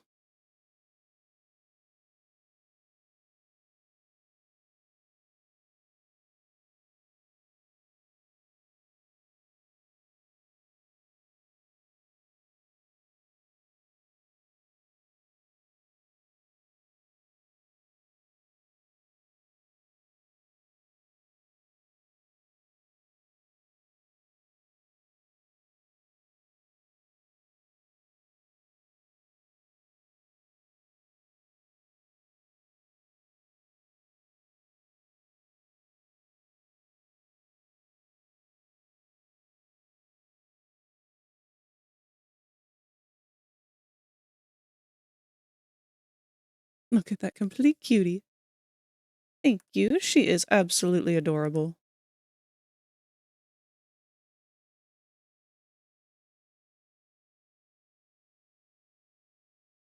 Please, Mr. Kane, can I have an exit?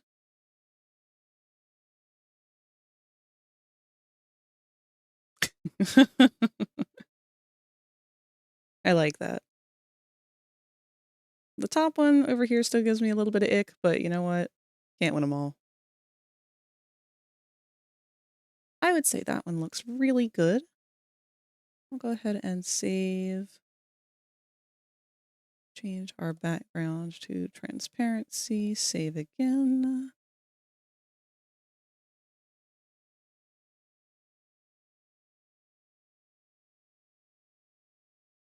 All right. I should go ahead and update our so far chart. Why don't I do that? Let's get all of Kingers.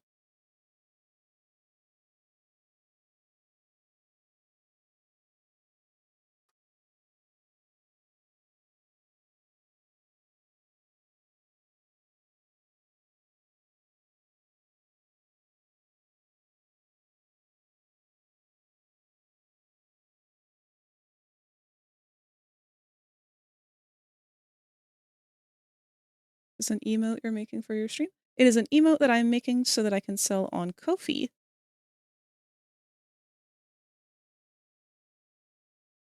I'm making all of the amazing digital circus characters, at least to begin with. They'll each be getting a handful of emotes. This is our big chart right now. And so far, Kinger, Gangle, and almost Pomni are done.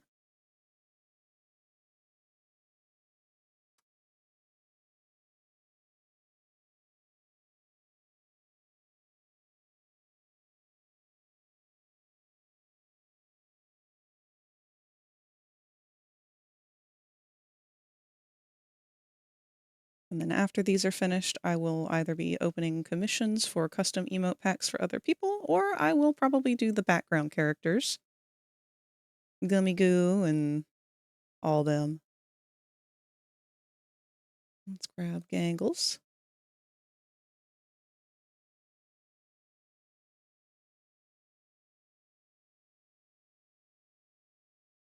Gangles, I'd still like to touch up some colors on, since I wasn't fully decided on some of them.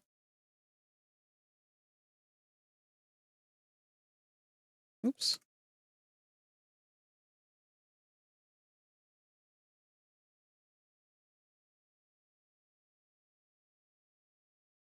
This is also before the last episode just came out. So we don't have any manager Gangle, unfortunately. Really done well. Even the sketches are looking really good. Thank you. I really appreciate that.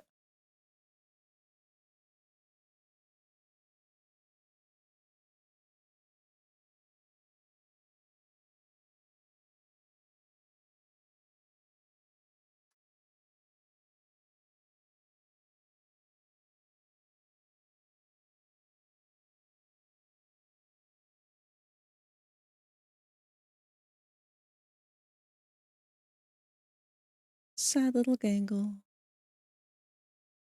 Drawing you pregnant, Gangle. Flustered Gangle. And Heart Gangle.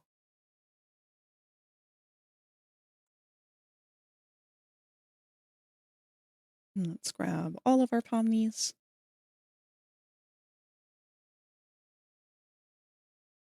Only have 3 of those.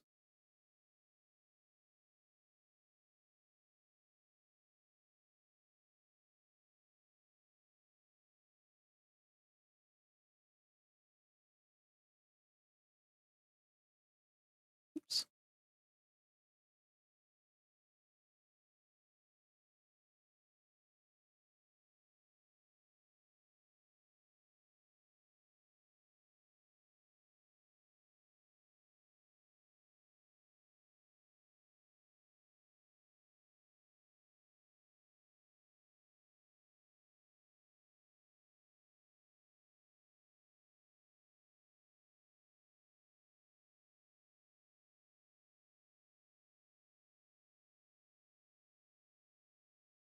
Right.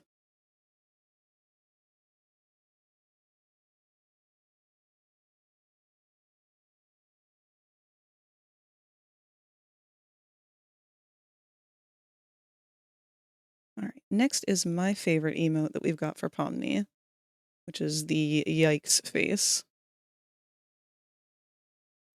One that I feel like I have had to use far too often.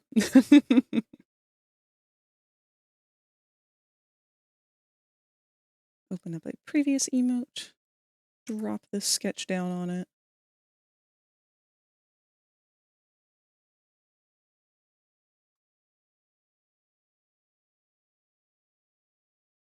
Change our background to gray again.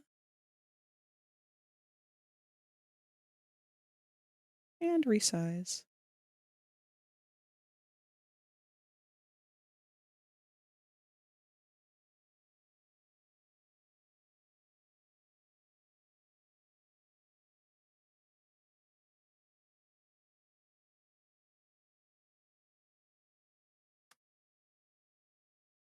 Can probably mess around with the proportions on the hat a little bit here.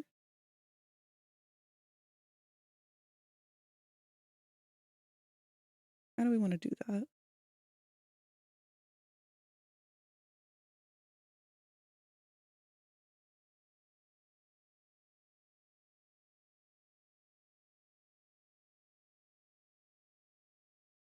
Oops, that cut right through her face because I was not paying attention.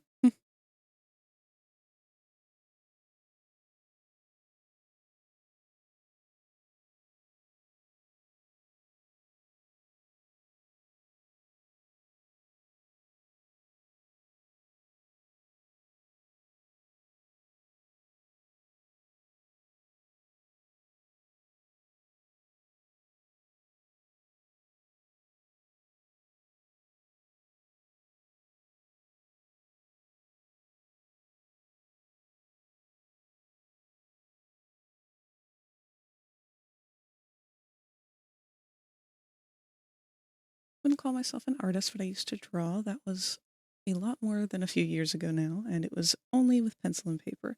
There's nothing wrong with that. I am a firm believer of anyone can make art regardless of their skill level or their medium.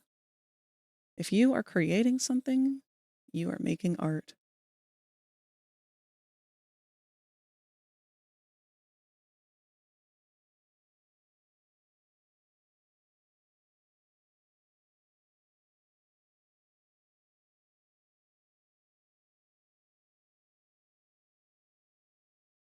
All right.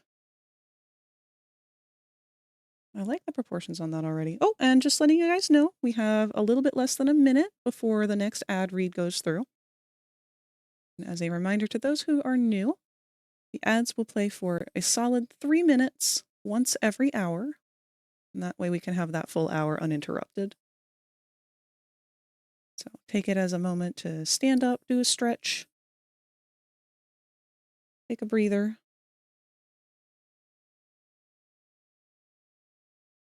Actually, I might take a small break myself during this one to grab a granola bar because I am a little bit hungry.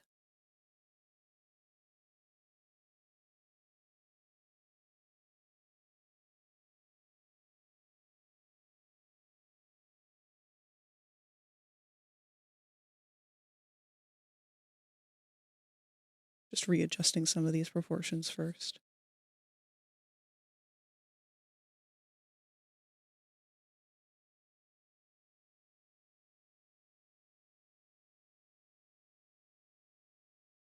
Don't forget some water as well. Thank you.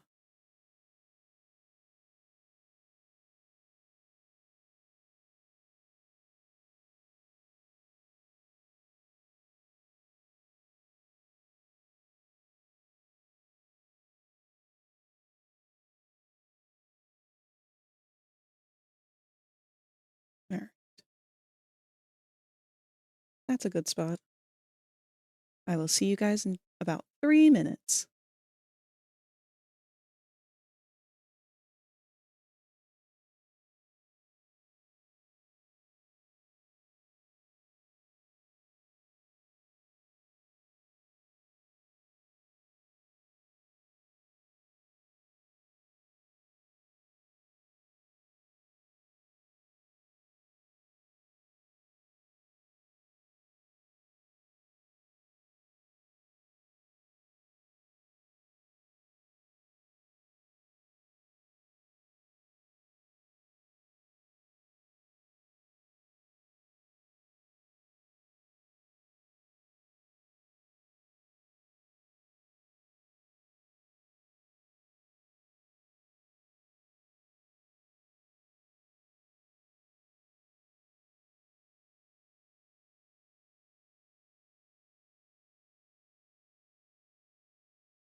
I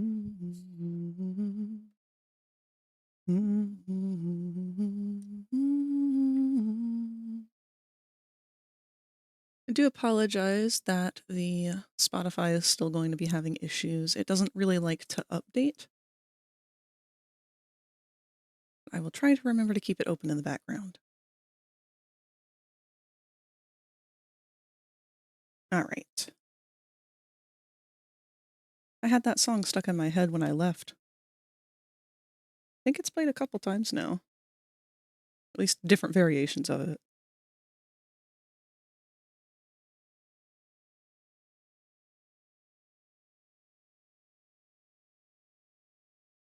Welcome back. Thank you very much.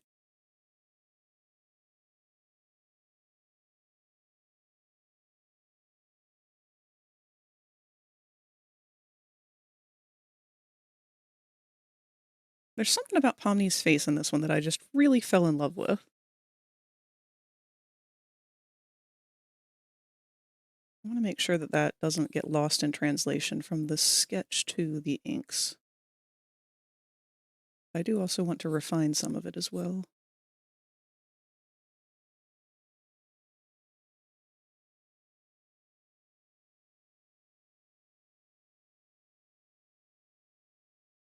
I used to predominantly use a non-screen tablet. And this is my first screened tablet. It's a Huion Canvas 13 Pro.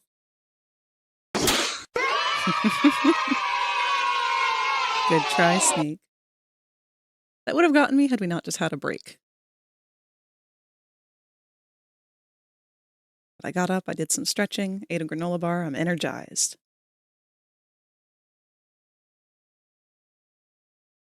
Give us like 5 minutes. Once I get in the zone with the line art, then you'll be able to get me.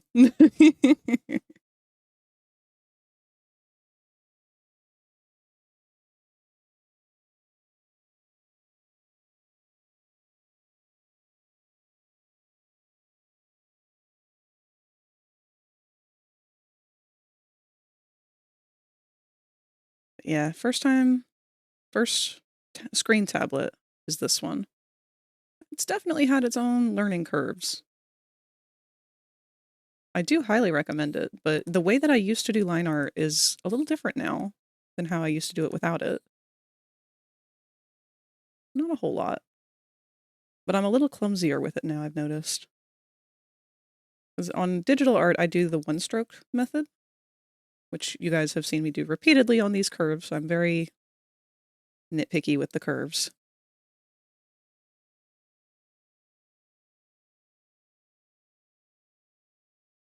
But when I used to do that on the other non-screen tablet, I didn't have to look at my pencil while I was drawing the line, and now I do. Because before I would look up at the computer monitor and there was a detachment from your hand, I guess, because you're not looking at it while you're doing the line work and coloring and whatnot. You have to kind of train your brain to do it. But because that's the kind of tablet that I started with and learned everything on, it's been so weird now. Tried the tablet that connects to the computer, but it's really hard to look away from my hands as I draw and not see what I'm doing. Exactly, yes. See, that was the kind that I started digital art on. So it actually became really weird reversing it and having to actually see my hand on the canvas now. I was unprepared for the level of blocking my picture that my hand would do.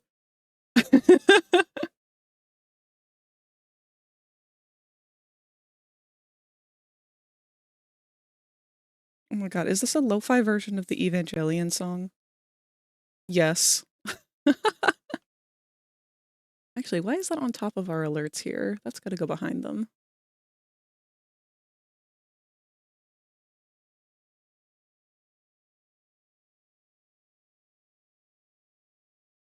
There we go.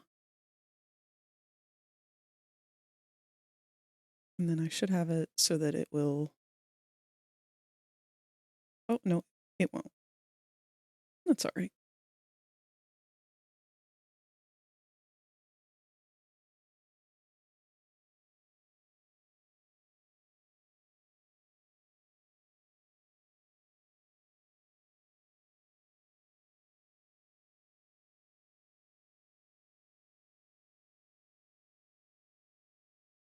Got one of those tablets for like $10 and was like, I'll try it. I shouldn't have tried it. Oh. Nah, it's worth trying for the experience. Every art supply is worth trying at least once. If only to decide whether or not it's good for you. Think you're getting on VR tonight? I'm not sure yet. Kind of depends on what everyone else is doing, I guess.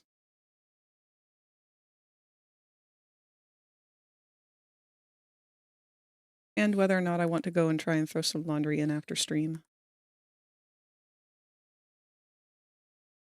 I'm pushing a little too hard. I need to ease up my grip some.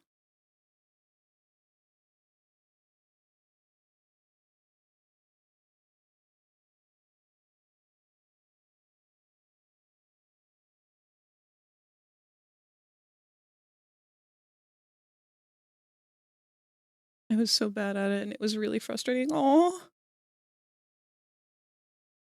Frustration is definitely one of the biggest roadblockers there is. Trying to learn Blender was probably the hardest thing I've ever had to do in terms of fighting the frustration and wanting to give up.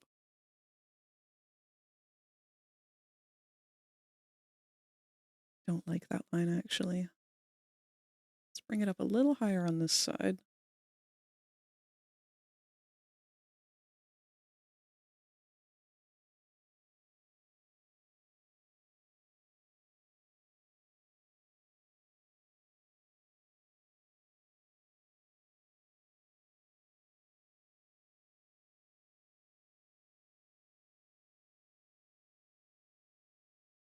Frustration, though, it will unfortunately rob us of many different art types.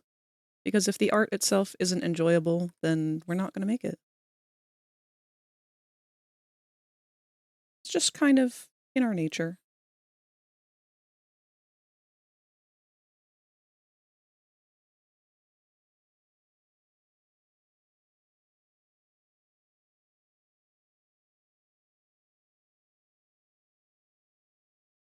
It was a rough angle for this headband.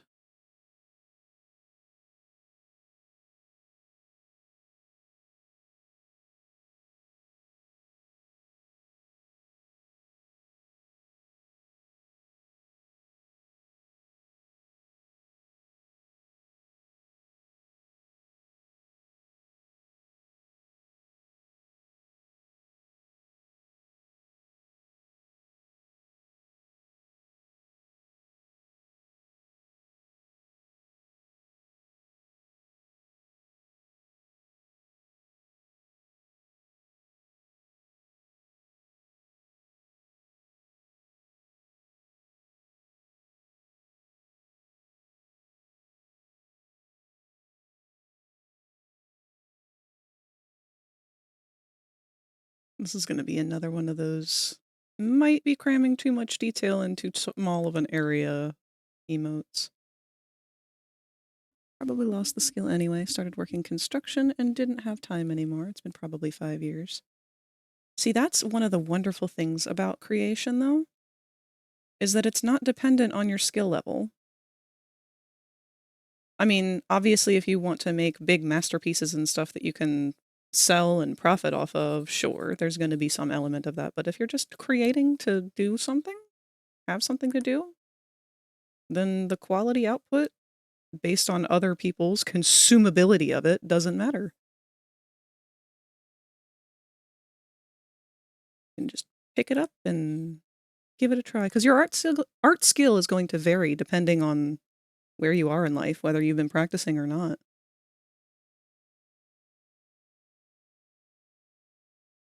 I've had times where I could draw perfectly well, and I've been in practice, and other times where I haven't been in practice, picked up a piece of paper and drew probably the greatest picture I had drawn up to date.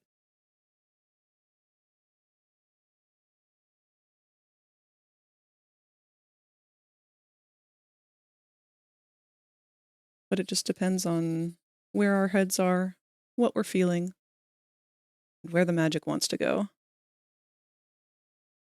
It's good at drawing portraits and still art. I bet if you gave it a try, you still would be.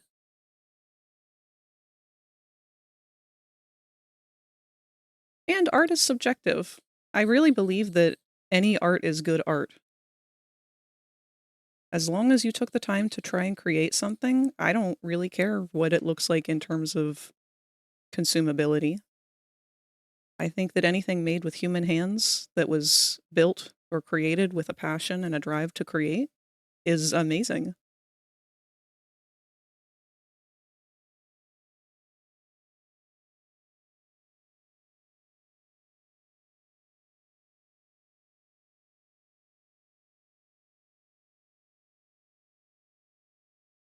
I'm also the kind of person that doesn't really like manufactured stuff, though.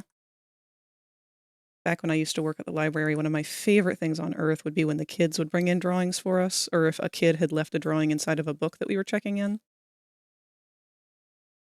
If we couldn't get it back to them, because I would always keep them at my desk, but if they didn't want them or we couldn't get it back to them, I would just hold on to them.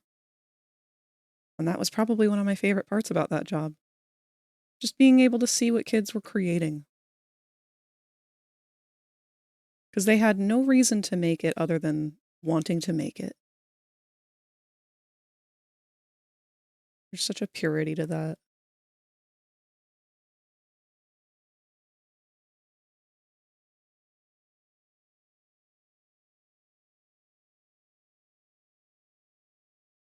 I still have a folder somewhere. I don't know where exactly right now, but I had mentioned before that I did art therapy. The boy that I did the art therapy with, he was oftentimes very angry. He struggled with anger issues and a lot of communication barrier issues. He was autistic. And so it just kind of became a source of frustration for him to constantly feel misunderstood by his mom and his siblings and everything like that. So I had told him, when you're feeling frustrated or whatever, try drawing. Don't worry about what you're drawing. Just see what happens. And he started doing that, and it started out with several pages of a very, very angry-looking Jafar-esque character. But over time, the character would start to transform and go from being angry to more perplexed or more serious, or it all really would just depend on what he had been going through over that day. And every time that he would do that, he didn't want to keep the pictures, so he would just give them to me because he didn't want to throw them away either. And I told him that I would be happy to hold on to them. And so somewhere I've still got that folder. But I loved those faces. I loved getting to see how that helped him to be able to sit down and just try and draw what he was feeling.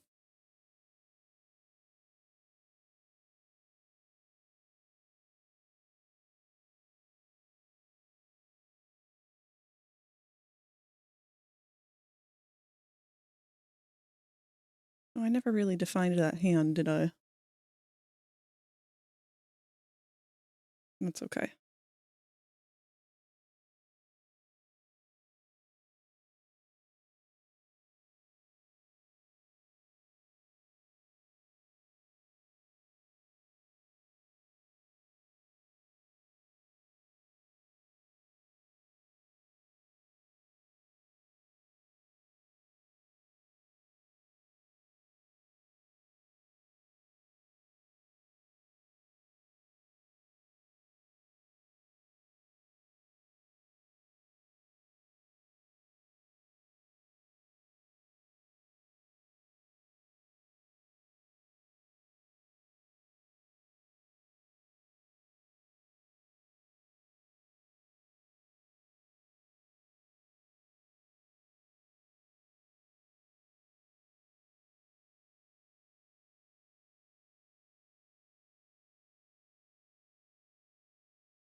You ever wonder where he is today? I'm pretty sure he still lives around here.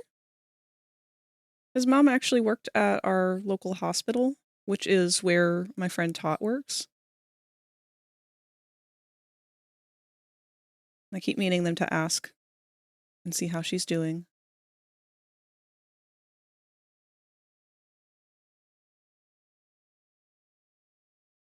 I hope that he's doing well, though.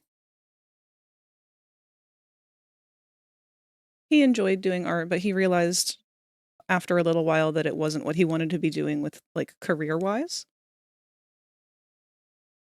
And it started to kind of frustrate him that he wasn't progressing down the right path of what he wanted to pursue in life. So we decided mutually that we were going to end the art lessons so that he could spend some more time focusing on that. And that's when I started doing more art therapy with his mom and the rest of the family, because she very much loved all of the art stuff. As soon as I introduced them to paint pouring, oh my god, the whole family got on board. And they were a big family.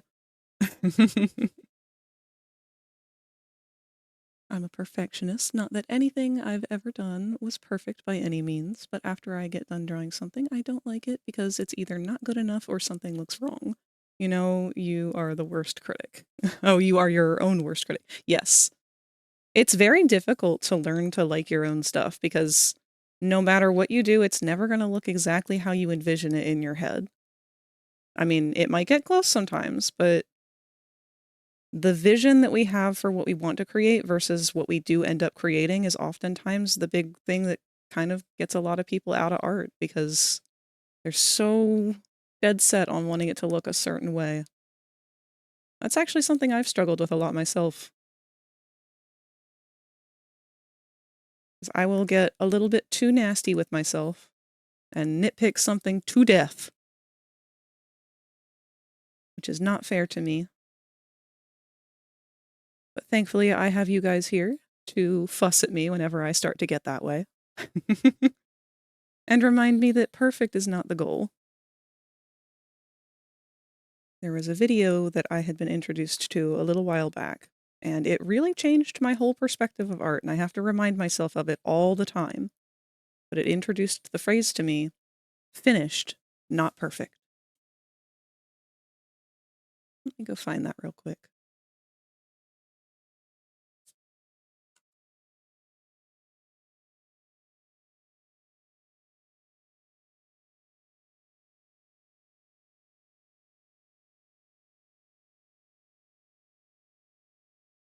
Here we are.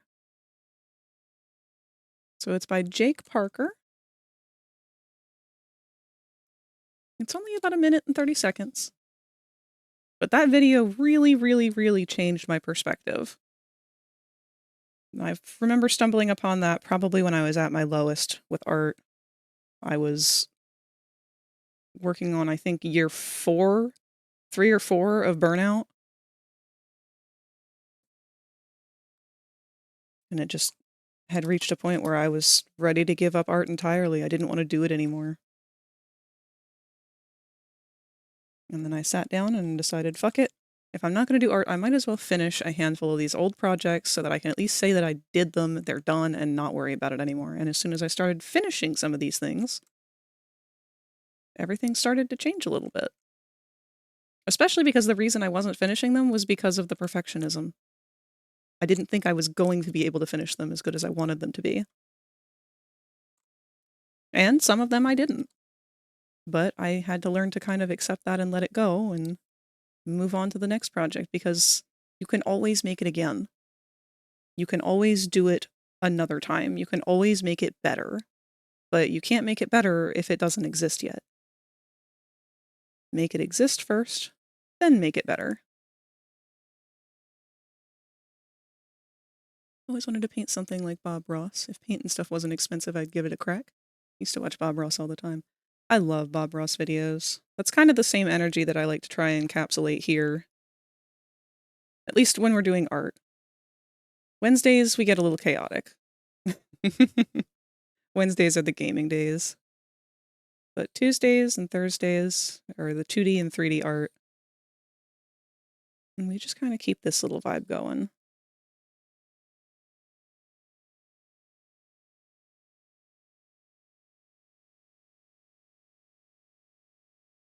I think Bob Ross videos are fun. One thing I always wanted to do was a Bob Ross party. where you get a bunch of friends together and honestly, you get crappy paint. It's not worth buying the expensive shit. Not today, anyway. Maybe a couple years ago, but after COVID happened, paint qualities went so far downhill. It's just too expensive and not worth it. Not for something goofy and fun like that, anyway. If you really get into the hobby and decide to take it seriously, absolutely. Because the paints, varying in price is for a reason a lot of the time. Golden paints are a good brand. They're top quality a lot of the time. But also hella expensive. So if all you can afford are those little tube bottle acrylic paints from Walmart, they get the job done. Eventually. Sometimes they're a little too thin, but...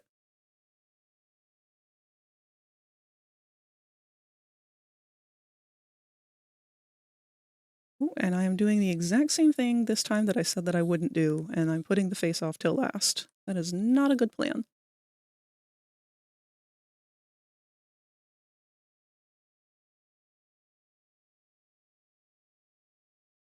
Up front, if you ever decide that you want to try and dabble in the arts again, you are always more than welcome to give it a shot sometime if you decide to stop by and watch. Because that's sort of the whole purpose. I am here body doubling with you guys.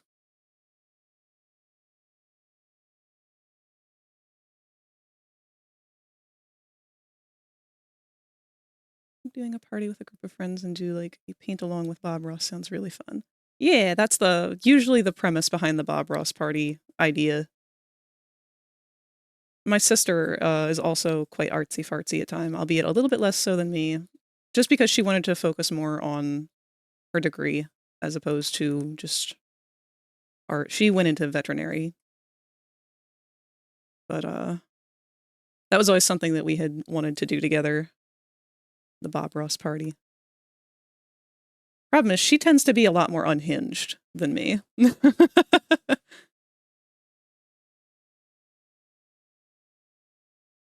Cheering you on for making stuff that brings you joy. Hell yes! That's for all of you, not just me. I want everyone to be able to just create. Not worry about skill level, not worry about being competitive. There is no competition in art. And that took me a long time to learn.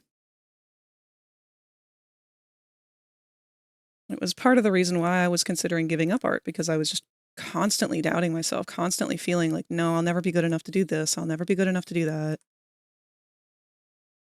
I'll never be at the point that I want to do all these things.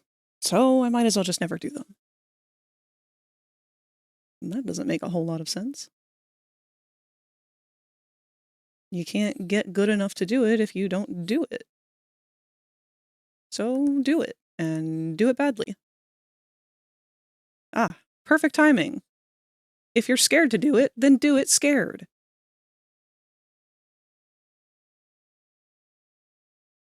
My other favorite motivational quote from Adventure Time. Sucking at something is the first step to being sort of good at something.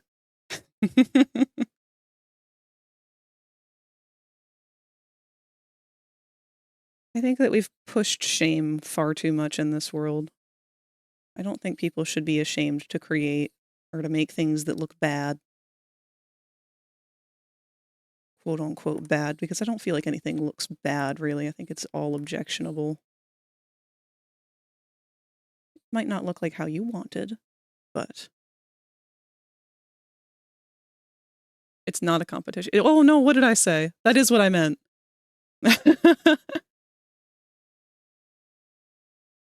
Sorry, I do tend to fumble over my words when I'm talking too fast.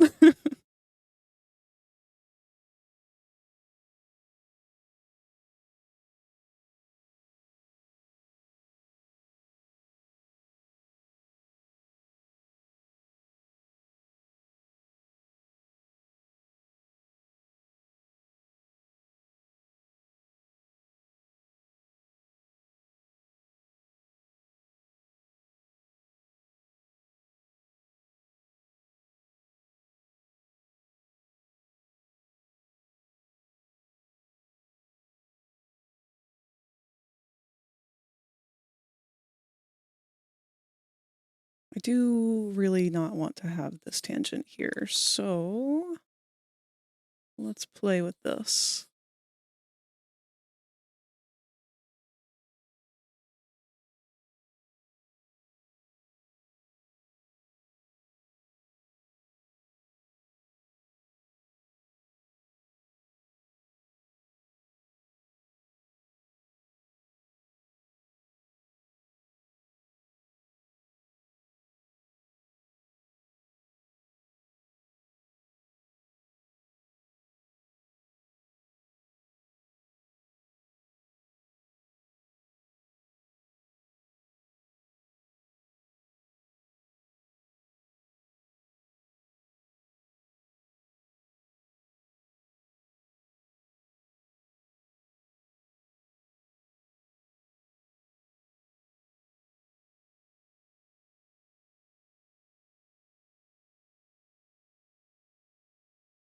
Also, I do apologize if me flipping the canvas so much has bothered anyone or made anyone a little motion sick. If I have, let me know. I will try to stop. It is unfortunately a habit of mine when it comes to drawing because I do curved angles much better on this angle than I do on this angle. So I just flip the canvas usually. It saves my wrists a lot of movement.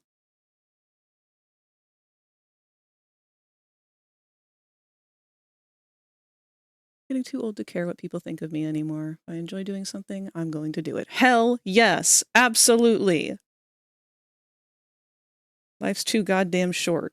It's too short and miserable.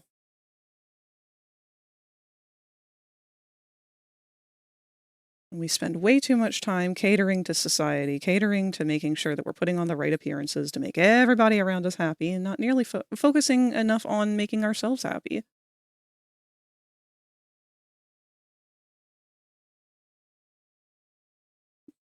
Creativity and art are all mandatory. They are not optional.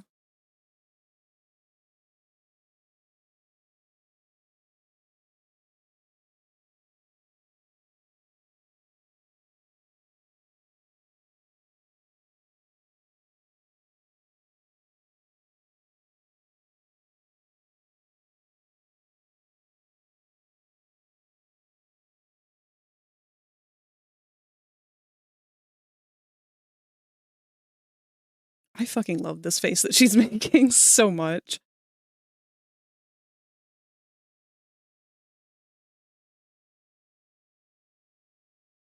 It's a face that I have had to make quite a bit. Especially around the holidays. Anything that keeps my ADHD brain attracted to the screen. All the movement. You know, that does make sense. Oh, and I apologize up front. Did I explain to you how Stream Avatars works? I don't think I did.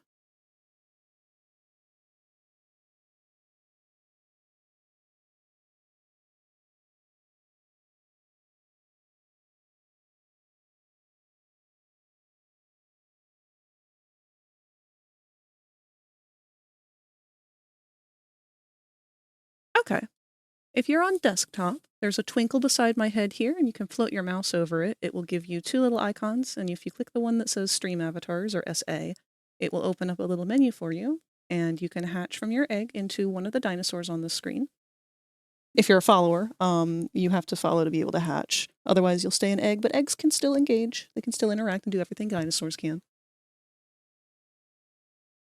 But there is the hatch list should be the first one that opens up on my PS phone or on my phone and my PS5. Okay, on mobile, it should be right between the video and the chat box, and I have no clue where it might be on the PS5. I actually didn't know that was a thing that people could use.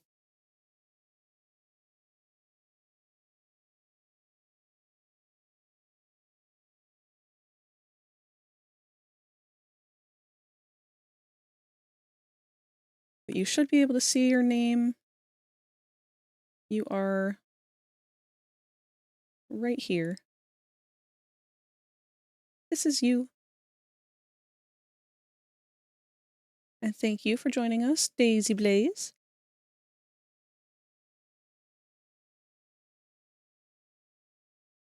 You're on my 70-inch TV. Oh god, I'm gonna get stage fright up here.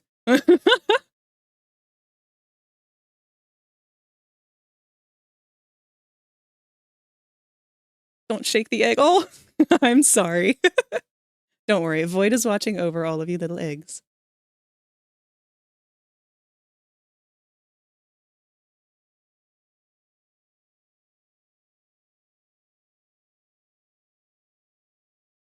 Oh, that angle does not like me today.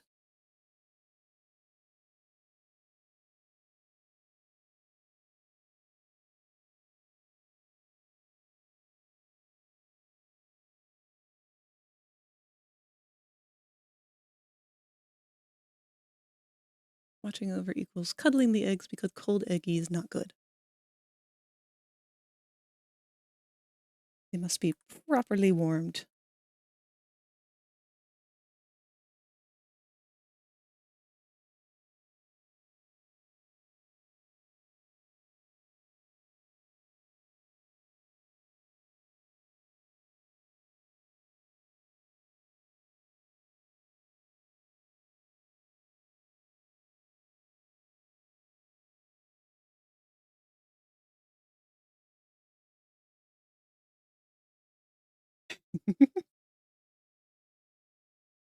That's right. You can also use commands in chat to move yourself around and whatnot.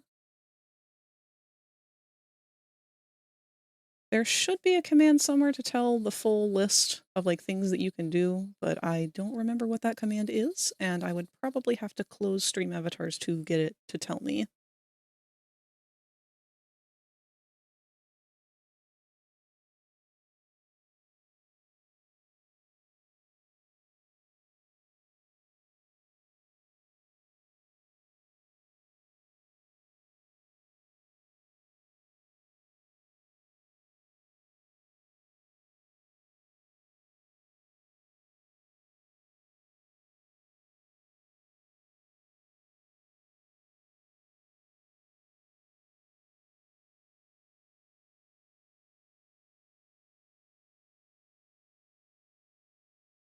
Completely off topic random thought, but I just remembered that the new Squid Game season is out. Have any of you guys watched that?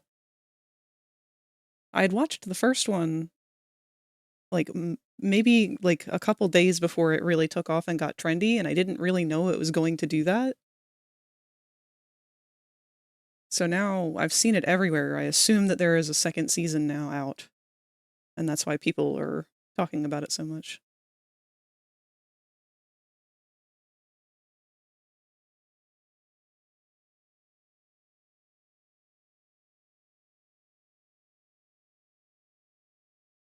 Skibbity piss fart, as the cool kids say, I think.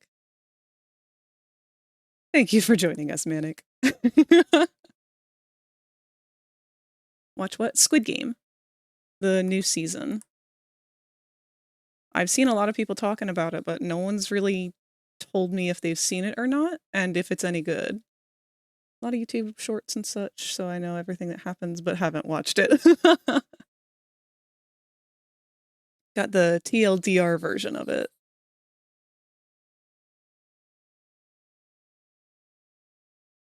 Mostly just curious to know if it's worth watching. I really enjoyed the first season.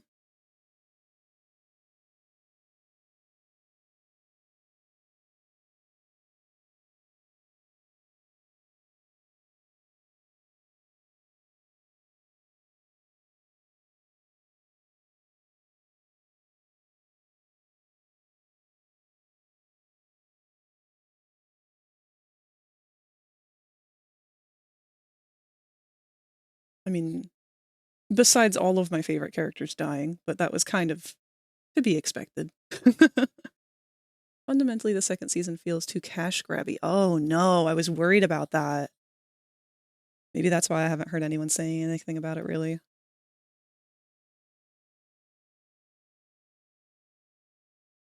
You'd have to watch the first one to get the second one. I mean, that makes sense.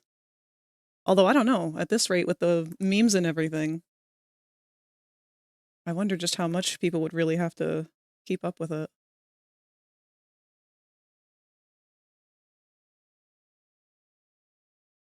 It's just weird to me how popular it is with kids. That one throws me off still a little bit. I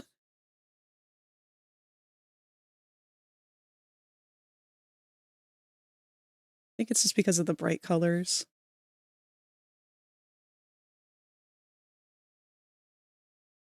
People probably just assumed it was like a mascot horror or something when it first came out. Oh, speaking of mascot horrors, has anyone been keeping up with Finding Frankie?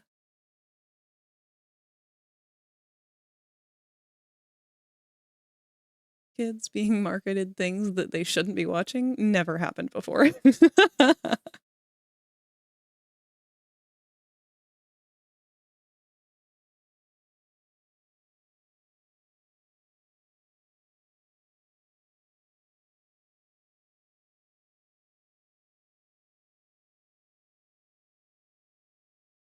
No idea what Finding Frankie is? Have you seen what kids watch these days? It scares me. True. So Finding Frankie is a newer mascot horror that came out fairly recently. Kind of described it as Fall Guys meets Poppy Playtime. But its premise is that it's a parkour game. Kind of like the old game shows that they used to have when we were kids on Nickelodeon, where they'd have to like run through slime and jump over obstacles, like Wipeout.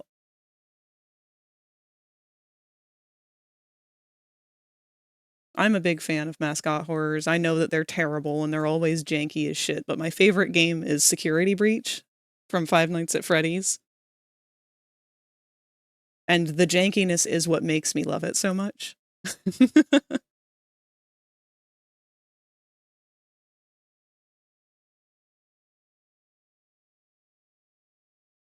But I think they just announced that they are working on part 2 now.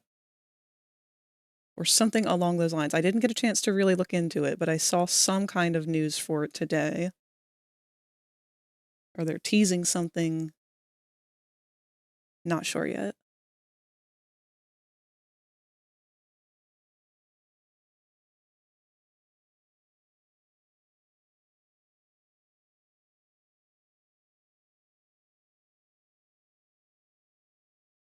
Poppy Playtime was pretty good. Yeah, it was. I am living for the news that they had been dropping about the new chapter coming out, chapter 4.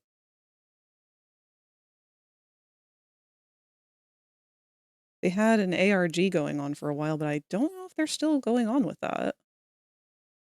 I haven't heard any updates for it anyway, if they are. I think once they revealed that Dr. Sawyer's coming back it kind of ran its course. The ARG, I mean. Like, I don't think that we're uncovering anything at that point.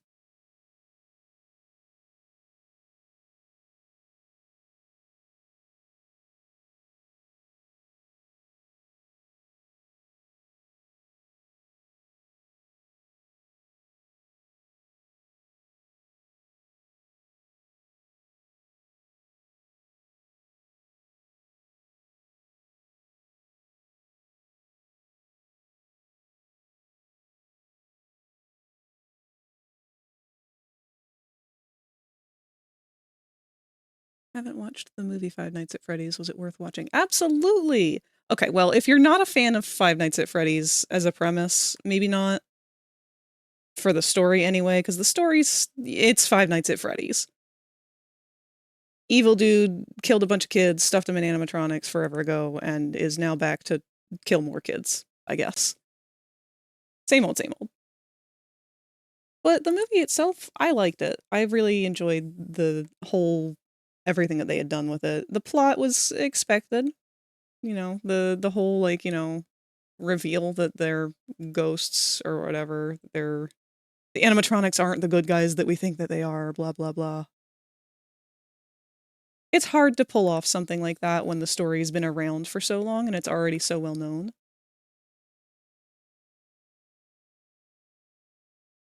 But I think that they did good with what they had, and I think the costumes and sets that they've done with it are overwhelmingly good. I know everything about the lore, Matt, Pat, and so on. Good.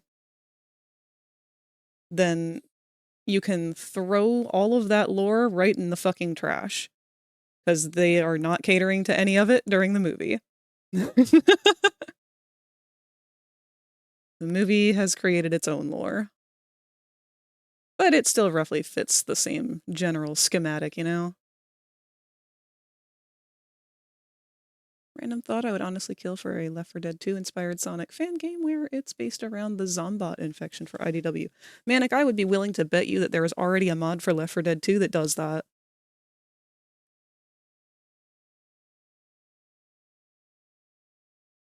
I'm not a FNAF fan, but I watched the movie with my friend who's a massive fan. She paused it like every 5 seconds to show me the Easter eggs.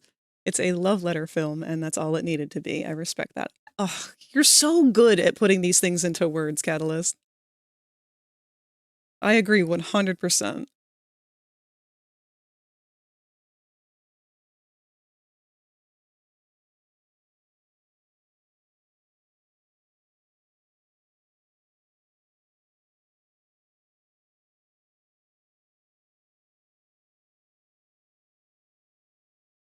Her frown goes up a little higher in the sketch. I think I should pull that back into this.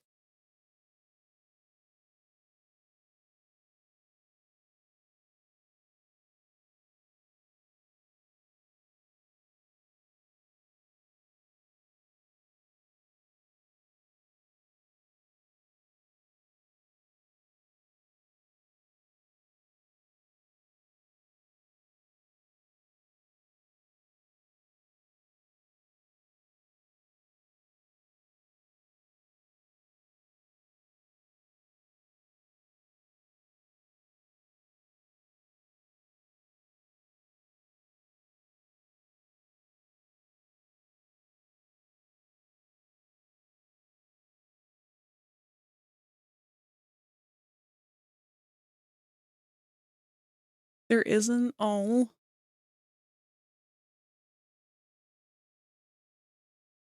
I wonder how hard it would be to set up, because you would need a couple different models of the Zombots. But other than that, just replacing them, there's plenty of mods out there for that. We were just playing Left 4 Dead last night, or not last night, a couple nights ago. And I had removed some of the Has-Been Hotel characters and very hastily threw in other characters to replace them. And I replaced Francis with Shadow. And something went severely wrong with his model.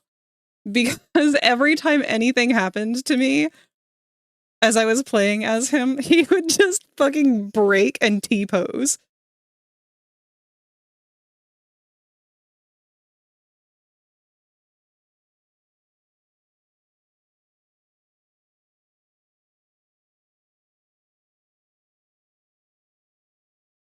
Someone who dubbed the Metal Virus arc, I would love to see that happen. Oh, that's very cool. Catalyst, has that been posted anywhere? Because if so, we would love to see. We're big Sonic fans here.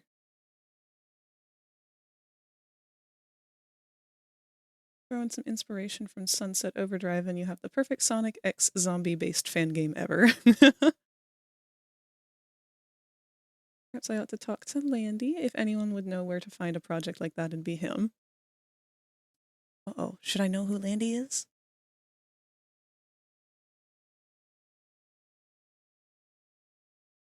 Who isn't a Sonic fan? Good question.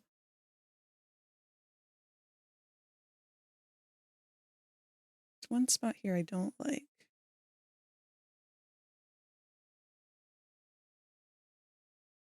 All right. Oh, and then her lashes and her cheeks.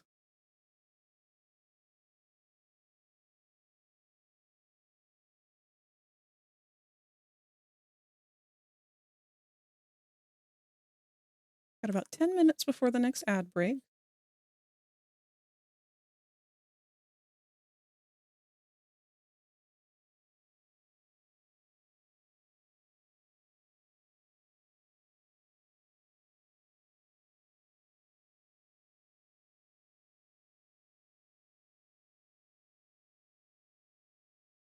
Why does that still look so different from the sketch, though?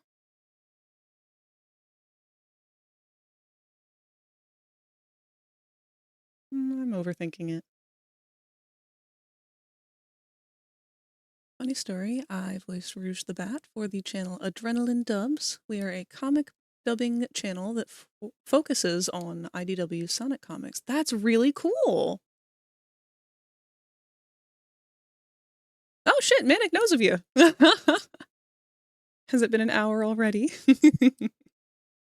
Landy RS is our director, but he's also very into the fan game community. That's really cool. Oh, I'm glad you guys can bond over this. Played one game that Landy has voiced in. It was Sonic World.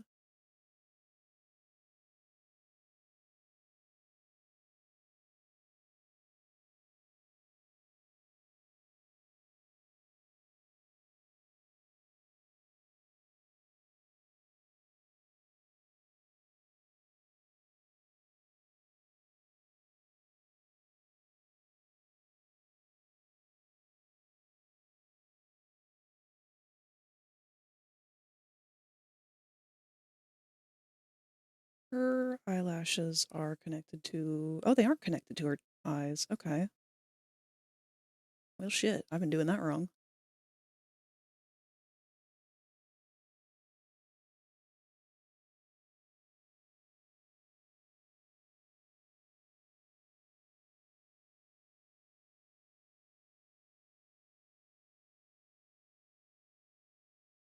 Landy's by far one of my favorite fan voice actors. Most of the Sonic World DX cast is from our group. I'm Rouge for that one too.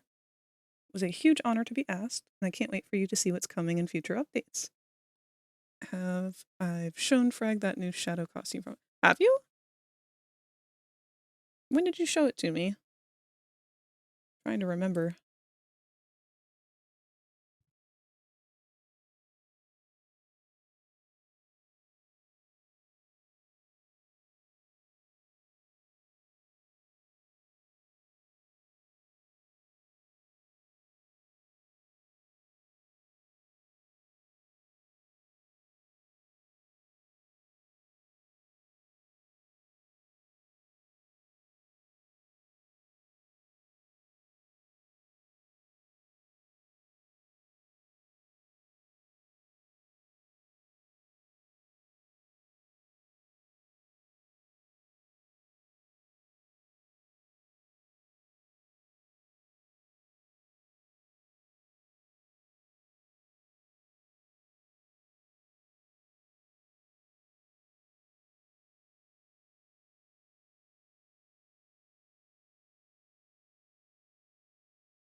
Definitely my favorite icon out of all of them for Pomni.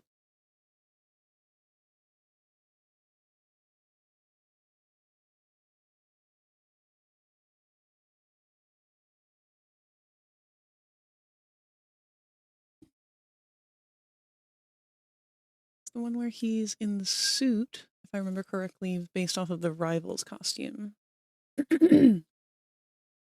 Honestly, been meaning to get my cast into Sonic World DX, but I'm so broke for that. Aw. I'm still waiting for the day that you make your own fan game, Manic. It's only a matter of time. Manic's story must be told.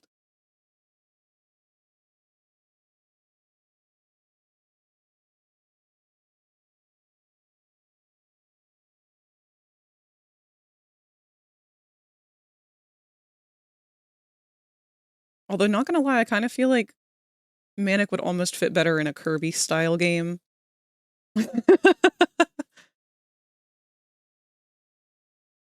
Did I hear correctly? A Manic fan game. Yes, I'm sorry. Our friend Sabaki Sabaku here frequently has gone by the name Manic because he has an AU where he has rewritten the story for Manic and created his own version.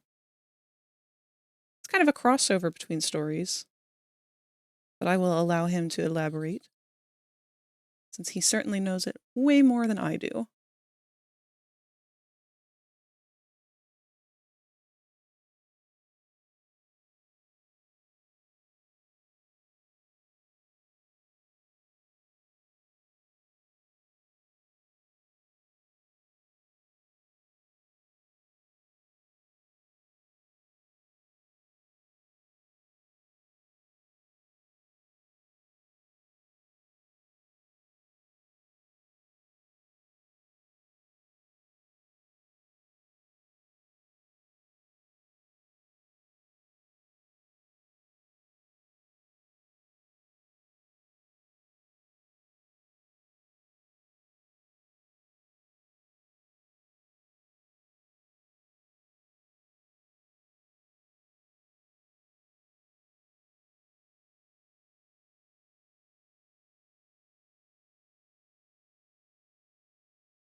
That is fire. A huge fan of Sonic Underground. This delights me.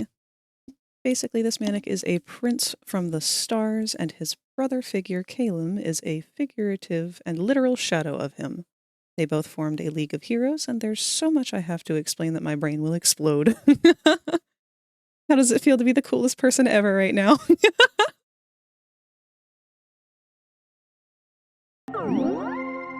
Ah! Hello, Tot! Thank you for Lilitoto subbing! just subscribed for 6 months. Fragra 13 hot milk. Oh, you only brought 1 milk this time instead of, what was it, 8 last time? Thank you for sparing us the wrath of the milk.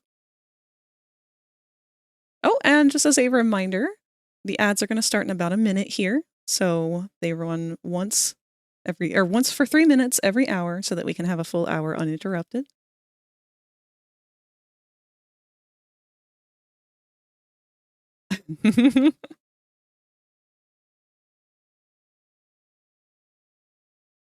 Tot bringer of ads. You bring the ads to everyone else because you don't get them. I feel like we should have some like nervous little sweat drop effects going on up here somewhere. Normally I would do this in the blank space around them, but we don't have much of that with Pomni here.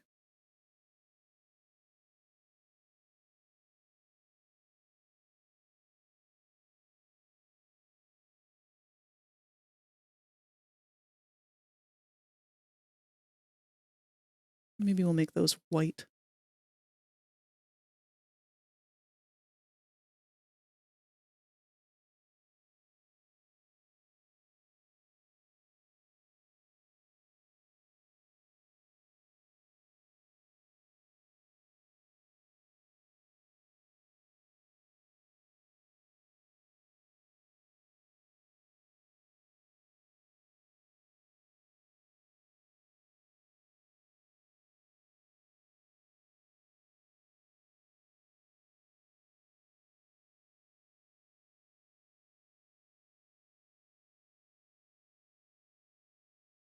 I like her, but I feel like the mouth has gotten a little bit lost in the inks now. I want to play with that.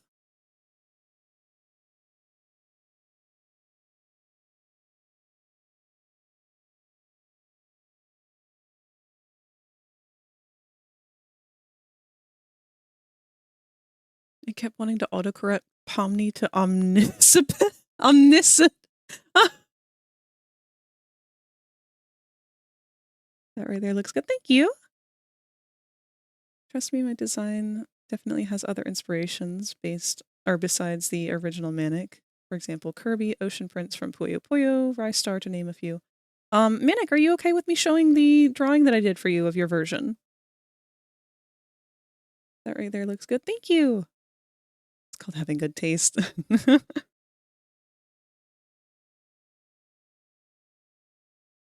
Let's play with that mouth just a bit more and make sure that it looks good because something's off about it right now.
Welcome back, D-Cruz. Four ads punched me in the face. Other characters. Oh, I'm sorry, you didn't hear my question.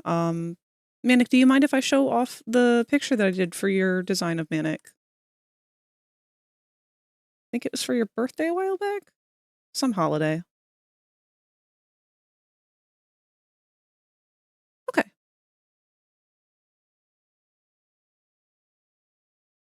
So I will give you guys a small little sample of what Manic's version of Manic looks like in this story that he's telling us about.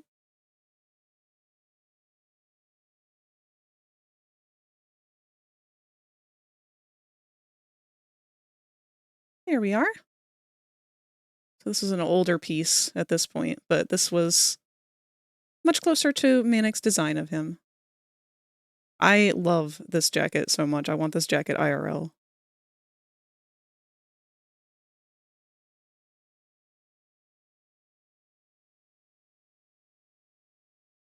A darling fella.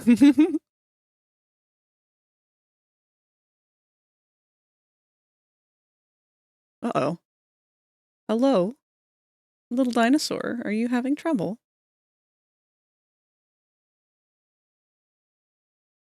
Ah, I see, you've hatched. Let's, set you down here where you can right yourself. I'm not sure what was going on there.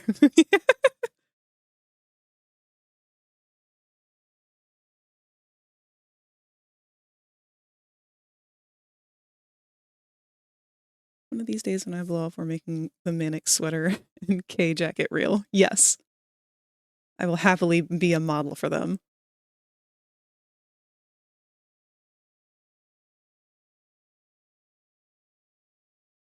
This mouth still seems a little bit off. I'm going to try and lower it some. I don't know if that would help at all.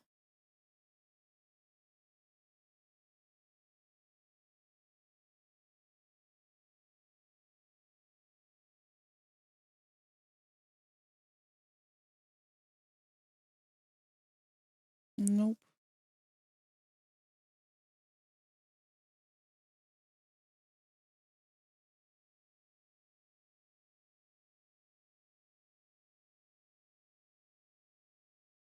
Weird that I've lost the energy of the image like that.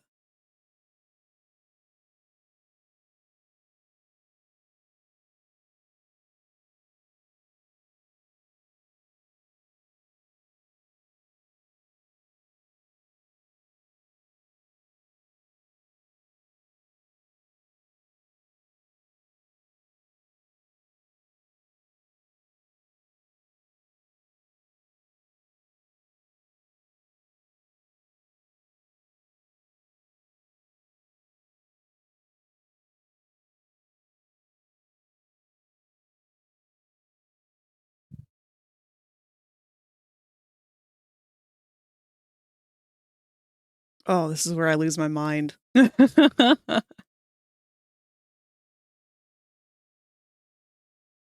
do apologize. I'm not going to focus on chat for just a minute here because I want to make sure this smile is giving exactly the feel that it had in the sketch. Something is a little off about it right now. And I am definitely being overly fussy about it. I openly admit that.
Okay.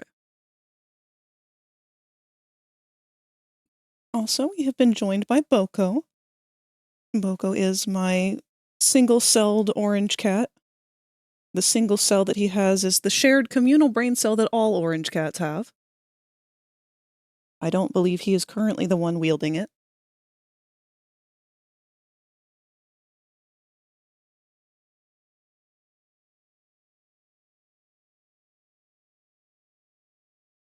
And just because I feel like it's necessary, let's try and give her like a little bit of motion in this elbow here.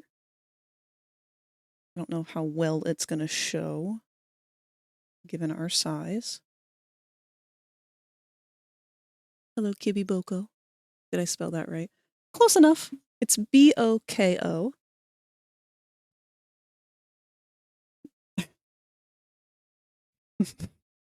He was named after Boko and Deco from Sonic X.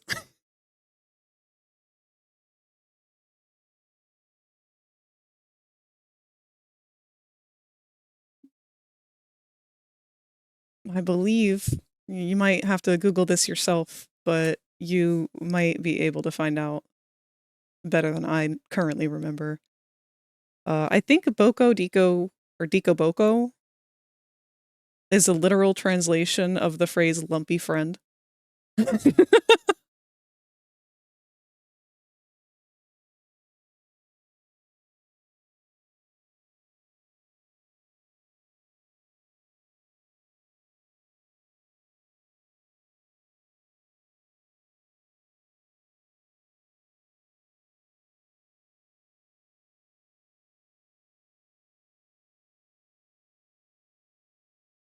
Incredible taste, Moss.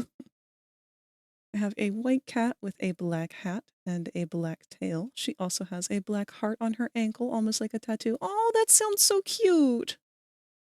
I love hearing about y'all's pets. Love to see that idea. The Amazing Digital Circus as DC villains and one DC hero. Omni as Harley Quinn. That's a given.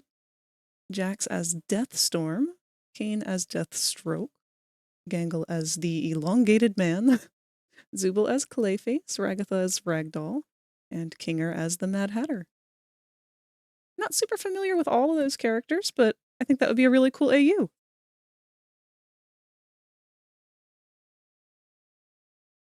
I'm going to go ahead and say that this one's probably done. The only thing I'm thinking that we could add here that it might be missing is a little bit of like, I don't know what you would call it, but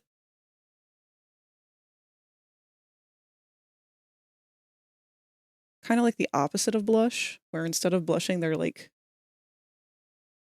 not sickly, but we'll see. Let's see how I feel about this.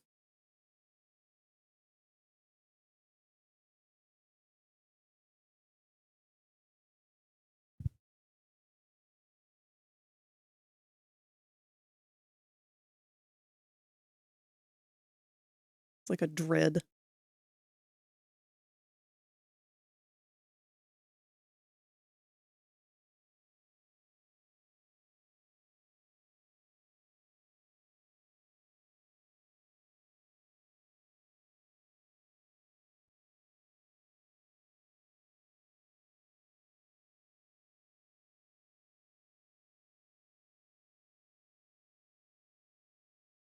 A little bit less.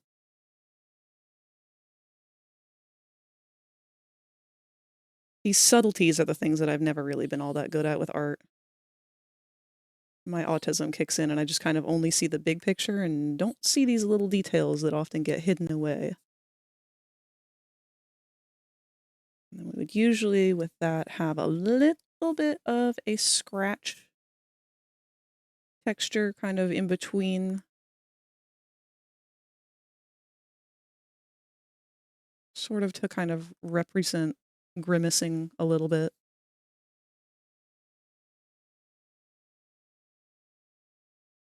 Lighten it up some.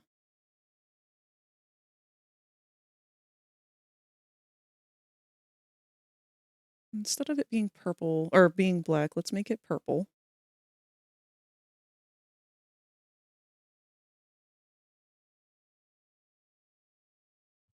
Again, that just softens it a little bit.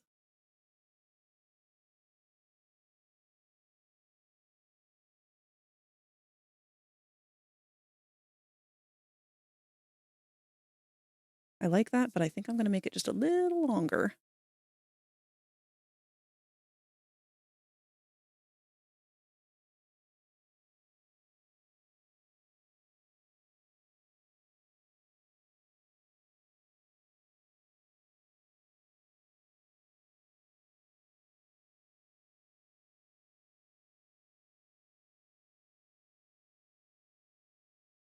It's honestly these little scratchy kind of lines and like accenting lines that really draw out a lot of these emotions. And it took me a long time to learn that. Ironically, because I didn't watch a lot of anime growing up, I was a Western kid. So I would watch a lot of Western cartoons. But the one that taught me the best about how to use symbols and stuff, like the sweat drops and the purple flush to the face to kind of represent icky feeling and things like that, was Teen Titans. The original Teen Titans cartoon, not Teen Titans Go. But the reason for that was because that was by my favorite art director of all time, the late Derek Wyatt. Rest in peace. He is my art hero.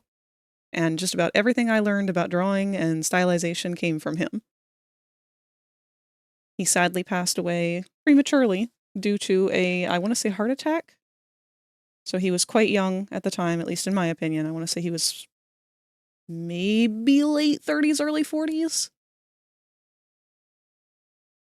But I'm probably wrong on that. It's been a hot minute.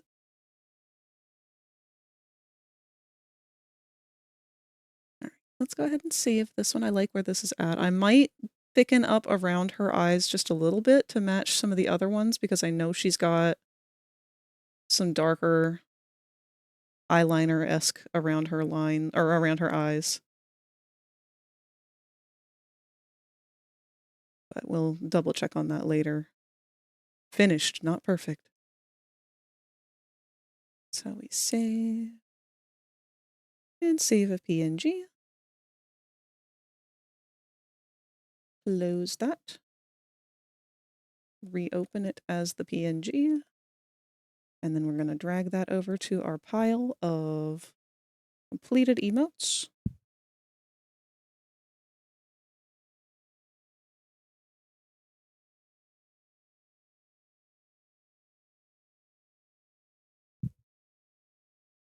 And we just have one left. And we have just enough time with the end of the stream here to do that. So our last one is her hype face.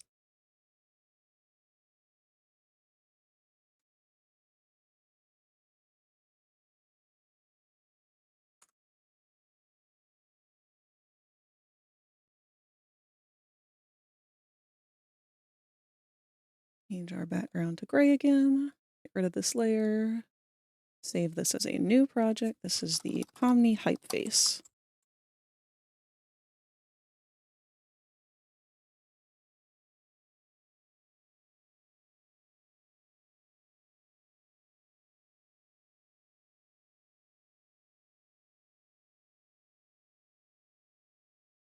Looks like she's panicking.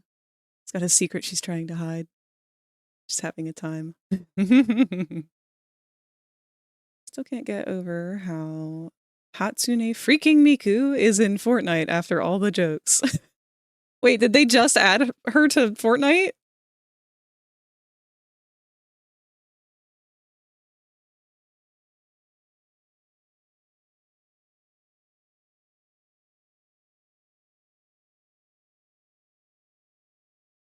There is one part here on this arm that I want to fix, though. I don't like the alignment of it.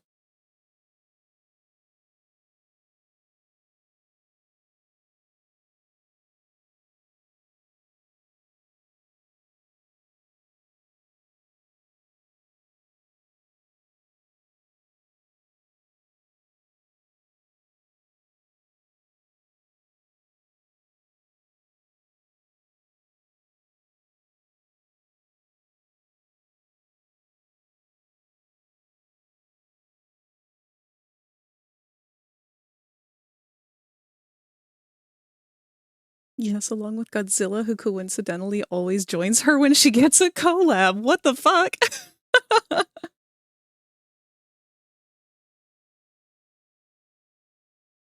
Grew up on Teen Titans and Ben 10, just about everything on Cartoon Network, but I watched Naruto and Inuyasha without realizing it was anime until later on in life. I think that happened for a lot of people, actually.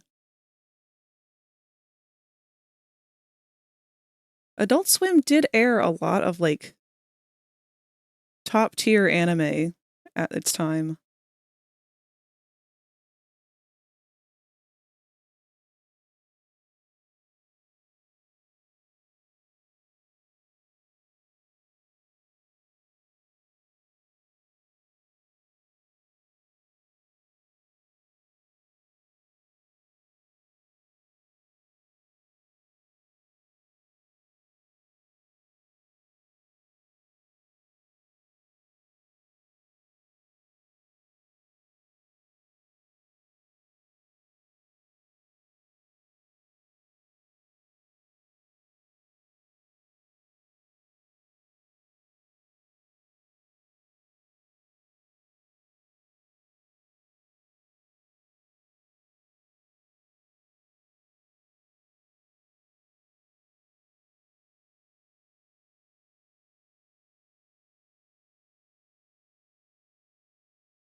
I see now why I didn't do that.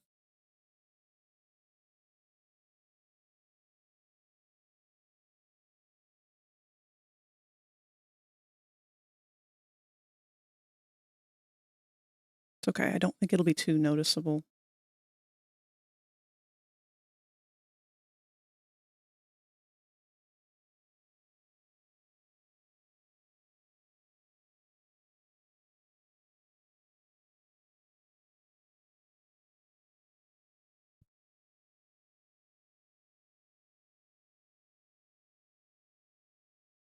First anime I'd ever watched was Spice and Wolf. Oh, I've never heard of that. Fall Guys and Super Monkey Ball, both in it. Conspiracy theory, Miku and Godzilla have the same agent.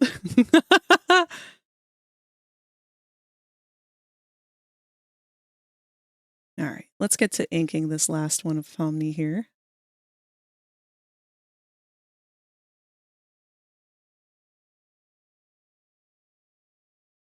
And we should have... Honestly, whether we have enough time or not, I'm going to go over our usual time if it takes longer. So we've got about a little over half an hour left of stream. And I feel like it's probably going to take more than that to get this one totally done. But that's all right.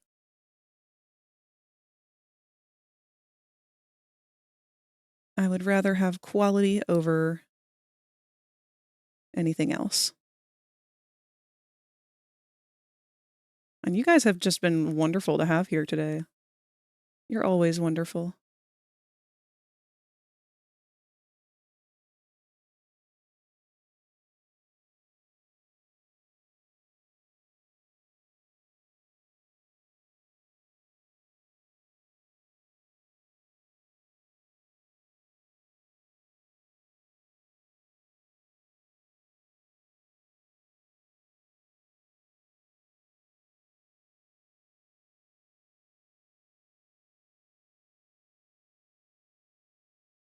Spice and Wolf was a really chill anime. I watched the old one, but they just had a remake actually. Oh, that's cool. I do like that a lot of things like that are getting remakes. I know like we're all sick to death of remakes, especially live action bullshit. But when a remake is done right, man, it's really something nice.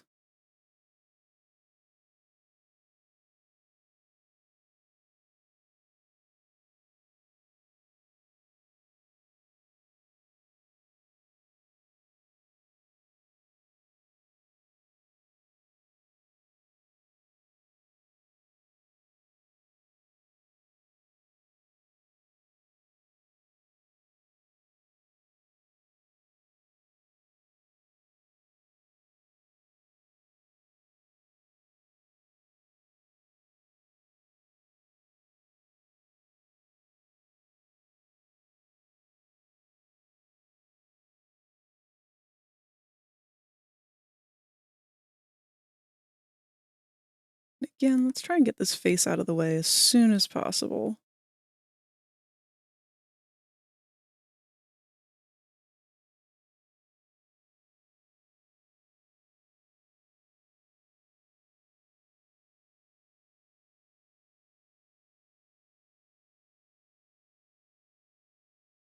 It's a shame Locke isn't here because I feel like this is the face that I've been making at him every time he starts talking about this stuff in Unity that he's been working on. If you become lightheaded from Oh, thirst, feel thank you, free to Manic. pass out.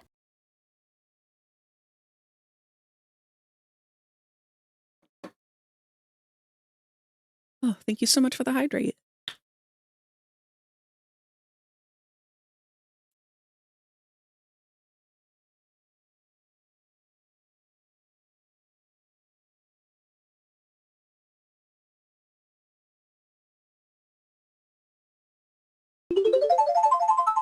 Oh, posture check.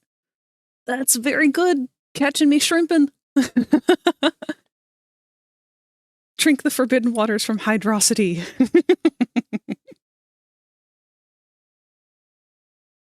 We are not having the Hydro City hydrosity debate.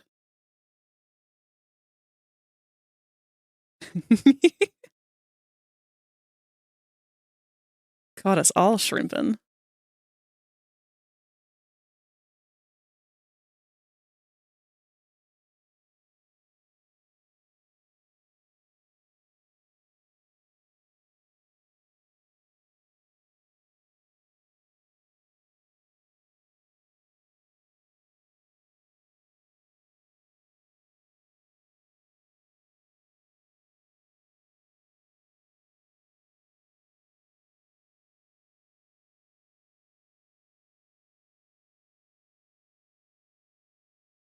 I am worried that that one eye is going to look funky.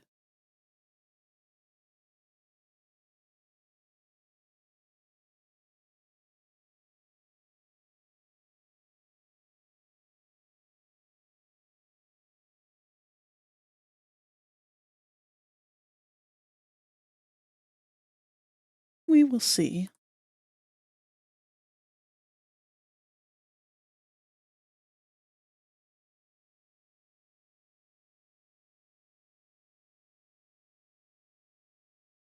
It's been so nice to nerd out with all of you tonight. I've enjoyed this immensely. Yay!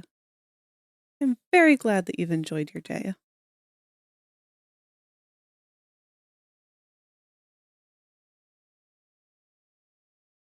Nerding out at full power. Looks great you're overthinking it. I am overthinking it. That tends to be my greatest roadblock, is my own overthinking of things. And that's why it's important to recognize it.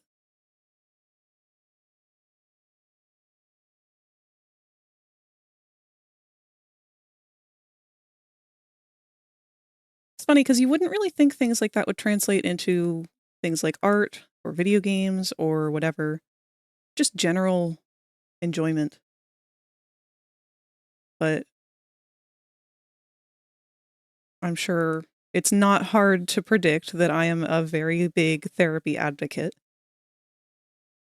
I believe that everyone should go to therapy, not because there's anything wrong with you or anything, but because therapy is just a helpful tool to help us sort out our thoughts.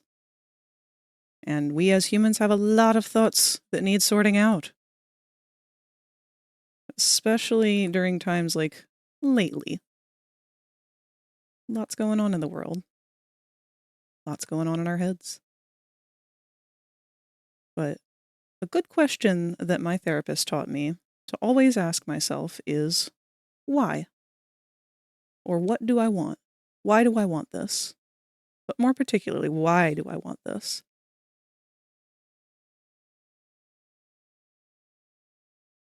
And I had to ask myself the same thing with art. What am I doing? Why do I want this? Why do I want to draw right now? Well, I can tell you the answer 9 times out of 10 is not because I want to make something perfect. And I have to ask that question to remind myself of that answer. Why am I creating right now? Well, it's not to make something perfect.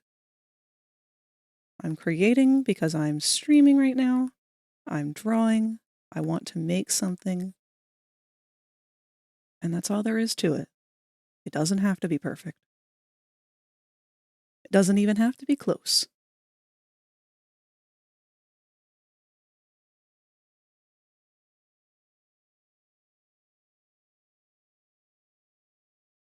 I like that she's got a little bit of movement in her hair, like she's just leaned forward.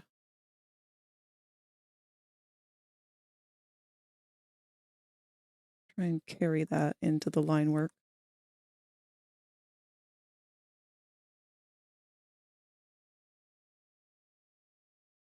Sometimes it's just nice to talk to someone about what's happening in your brain. Exactly.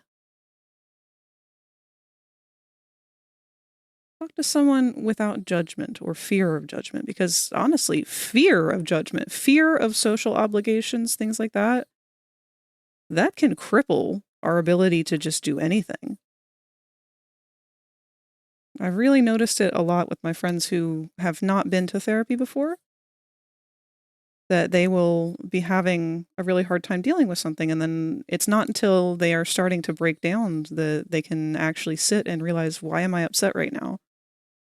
Because it's not until that moment that they finally have that thought cross their mind.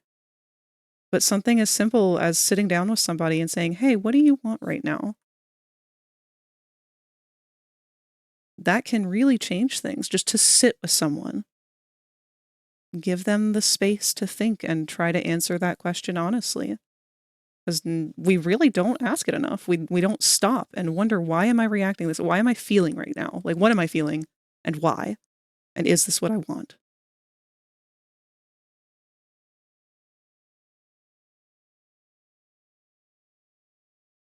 And it's hard to find the time to do that in a world where you're conditioned to feel so rushed all the time.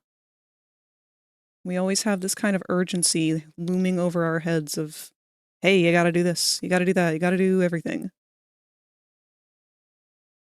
We don't even have the time to ask the question, let alone answer it.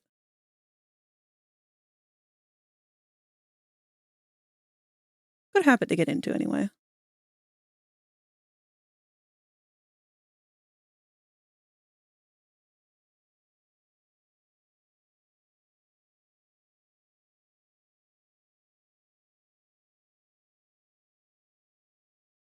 Do what makes you happy.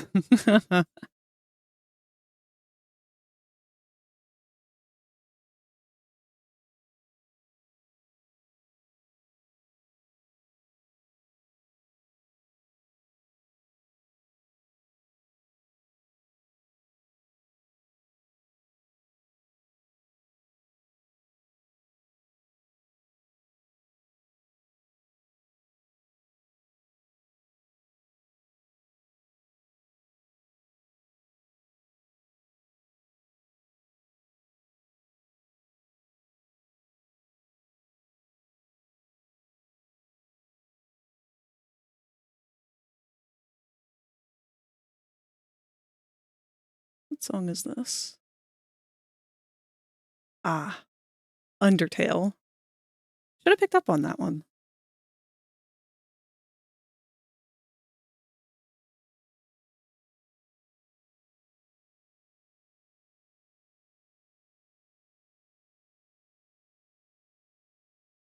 Man, isn't Undertale about to turn 10 years old?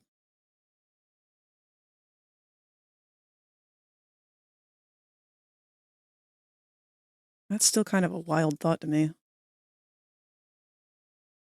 First time I played that, well, was when it came out, when we first moved here.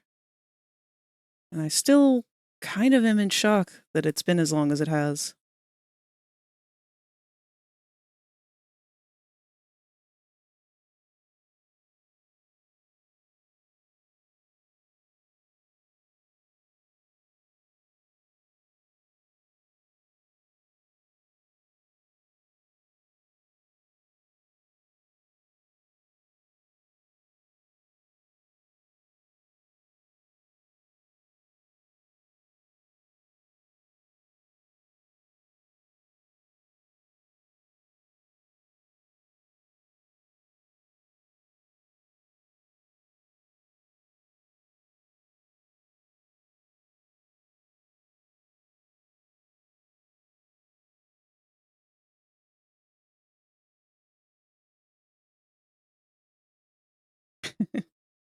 You know, I just now realized why drawing Pomni has felt so familiar to me. And it took until this exact moment for me to really kind of get hit by it. I have a character that I've had since probably middle school.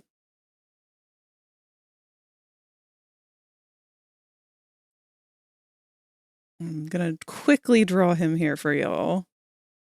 Won't take but a minute because I've drawn this same figure so many times. It was for an old comic I had been writing. I never got around to actually finishing.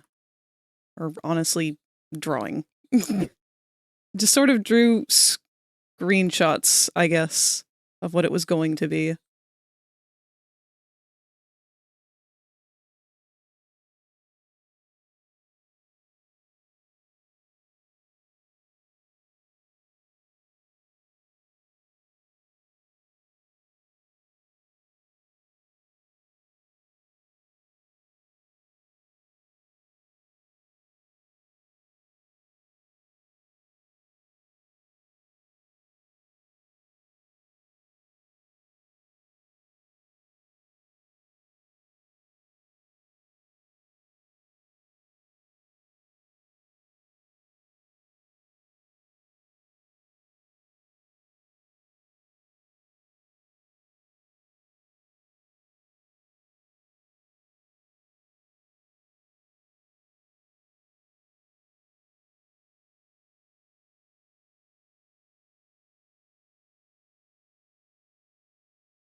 He was also a ragdoll type character.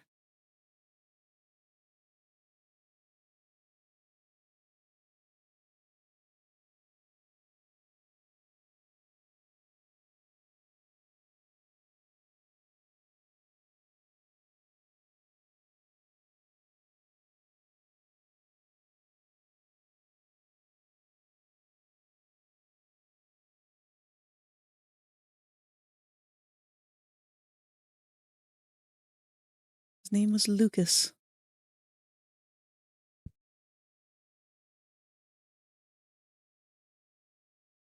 This sort of confused state was pretty much his standard.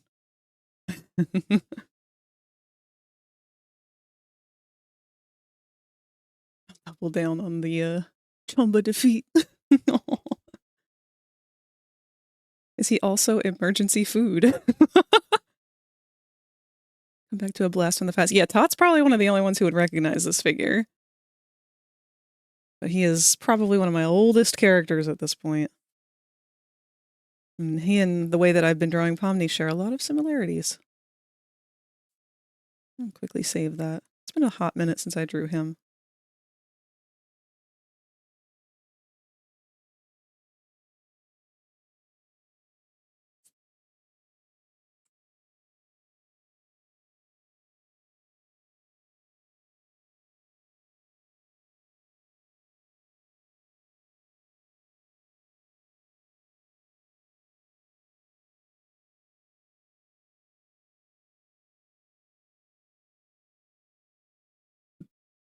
I'd invite him for tea and cookies in a heartbeat. He's a cutie.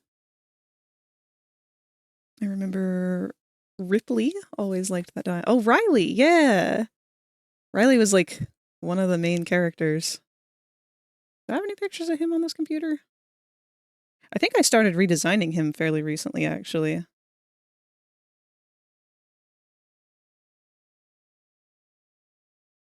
Where is that boy?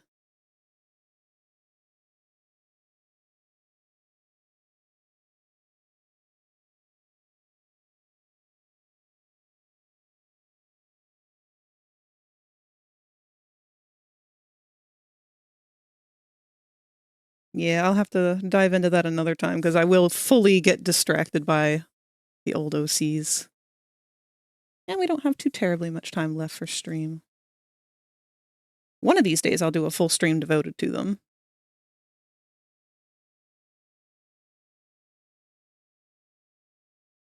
On the topic of old OCs, I finally got my hands on Sonic X Shadow Generations, and there's a whole backstory on how I never got to play the original Generations, but without getting into that, it makes me want to pull out my old Sonic fan characters. I want to bring back my audio kinetic DJ Vibrance and just go ham. That alone, audio kinetic DJ, I'm assuming the name is Vibrance?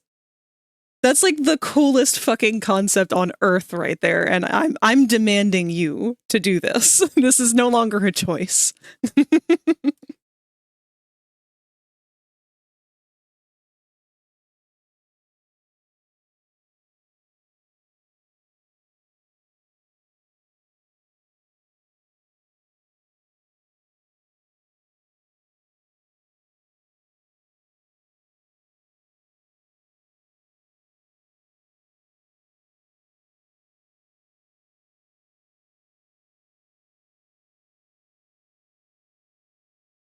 I wish there were more that we could do with original characters as independent creators. Just like as a means of interacting with other creators. I feel like there used to be a lot more access to stuff like that back in the days of DeviantArt.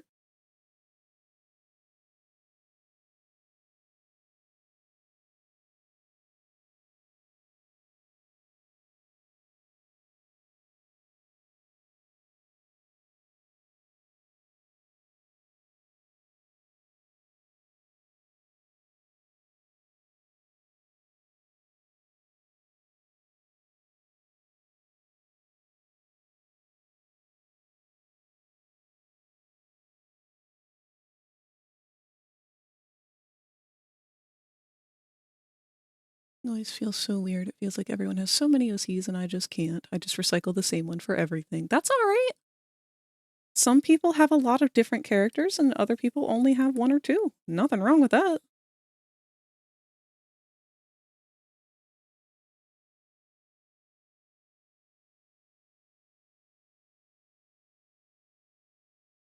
I converted her into an original character ages ago, but I really want to play with the Sonic stuff again. I miss her. Yes!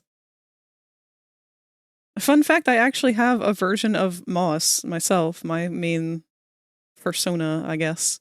Whatever we want to call them. But I have a version of them that is a Mobium fan character. Some of y'all have seen him.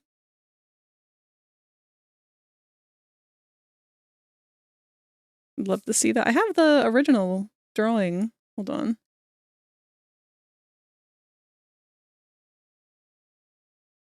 This was before I changed my colors completely. There we are.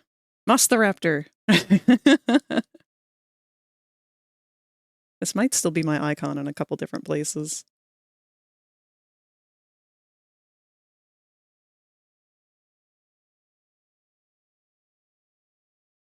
Colors and markings and stuff haven't changed a whole lot. I'm still honestly redesigning that. These old triangles that used to be on the jawline, I've kind of played with having them back, and I don't know, it's an on again, off again fling with those.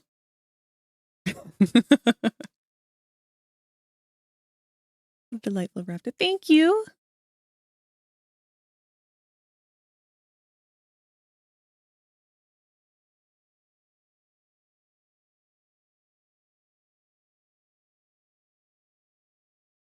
there we go with the Pokemon music again. Oh, Tot, you weren't here earlier, but we were talking about doing a potential future Pokemon Nuzlocke on stream.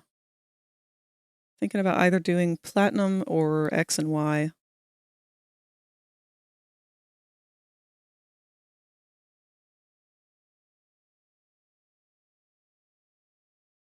I went through so many designs and names. It's the funniest thing Leo and I had done while making him.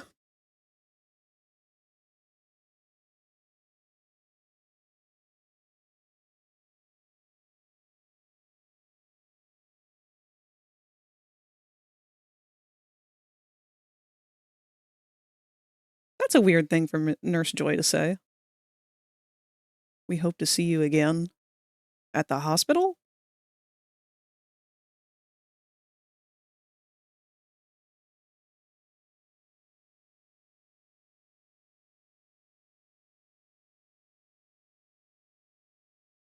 How difficult are you going to make it? Probably not very. To be perfectly honest, I am not a very Pokemon savvy person. I don't even have all the type mixing, matching memorized.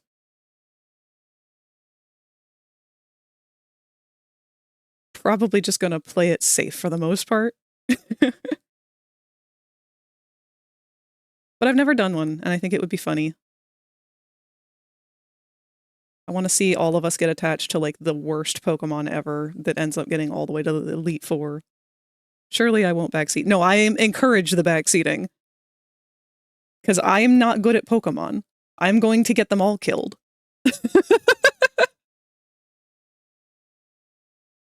to see you again. Please come back alive. You're taking animals out to fight other animals, and you're only 10, and people get lost out there easy as breathing. It's fine. You're 10. You have everything you need.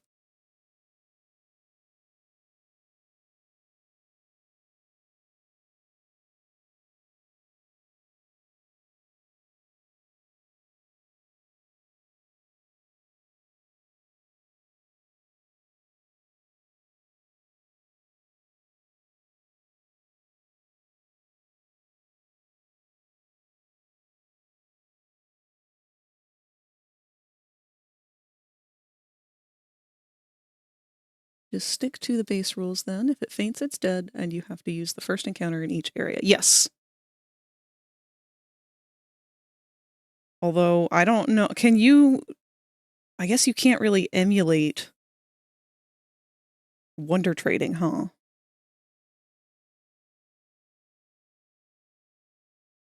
Now, I do still have both of those games on my 3DS. I'd have to find out where it is and unbury it.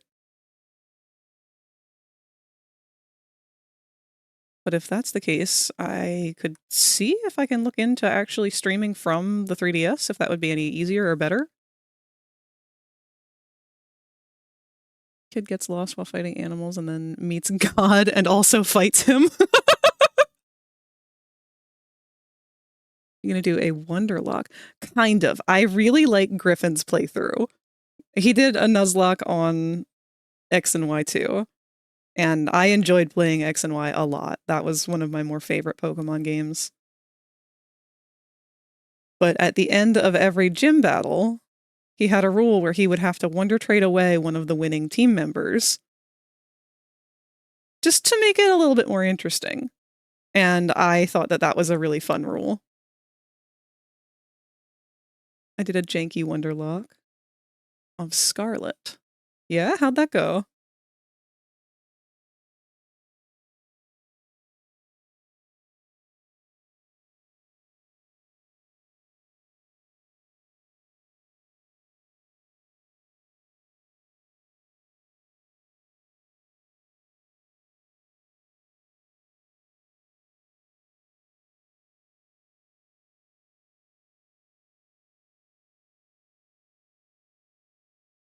It's quite fun. I cheesed a lot of gyms with an Umbreon.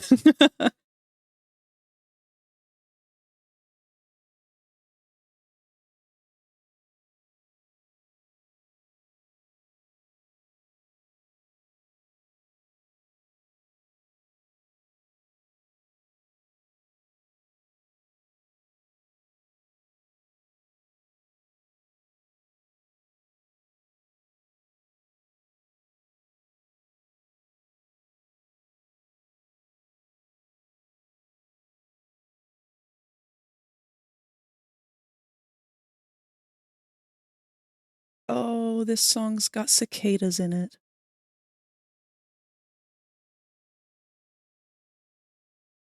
Oh, because it's Animal Crossing, I believe. Usually also play with a no duplicates rule. Yes, I also would like to incorporate that. I guess I'd have to sit down and write out all of the rules that I'd be following. That would make it easier for people to understand.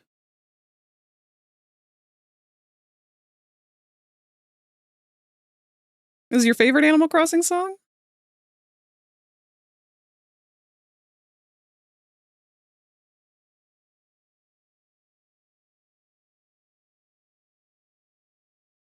I do admit all of the Animal Crossing music goes hard.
All right, about 10 minutes here before the ad break.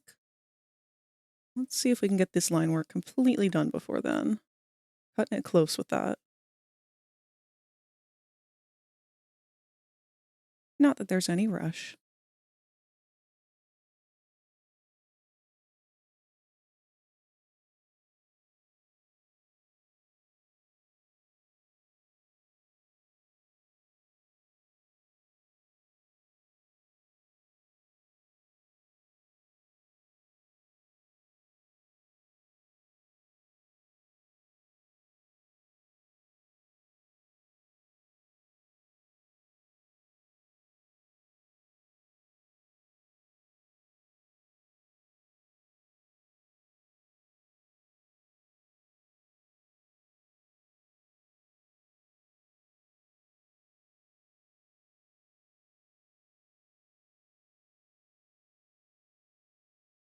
Oh, hello?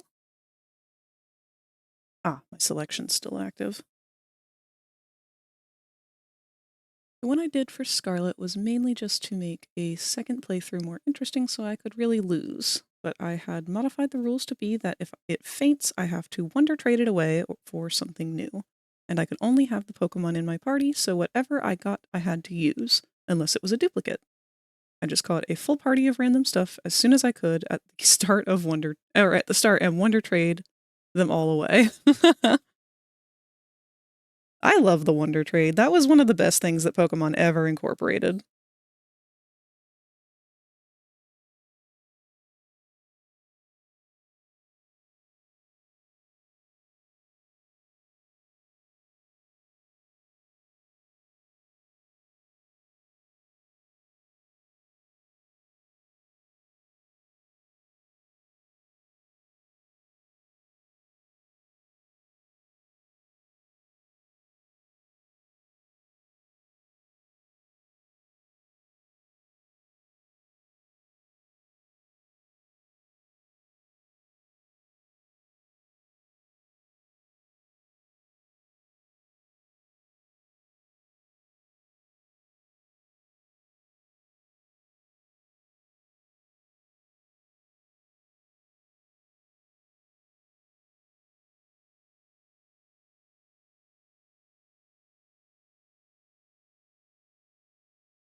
Ooh.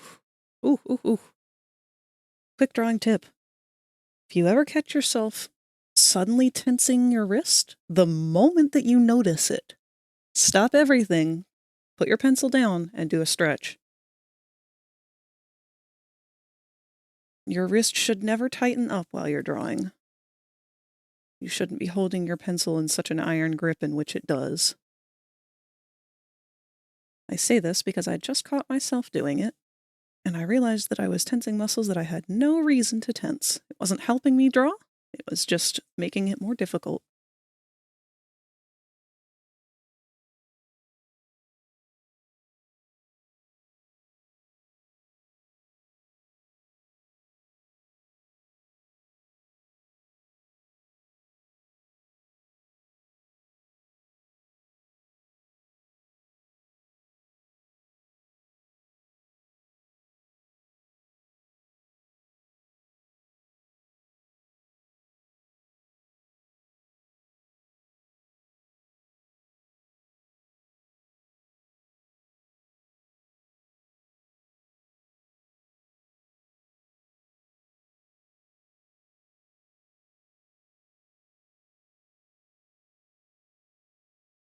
As someone that likes breeding for shinies, it was nice being able to yeet them to someone that might use them. Yeah, I warned you guys in the past about Tot's Pokemon addiction. I was not exaggerating.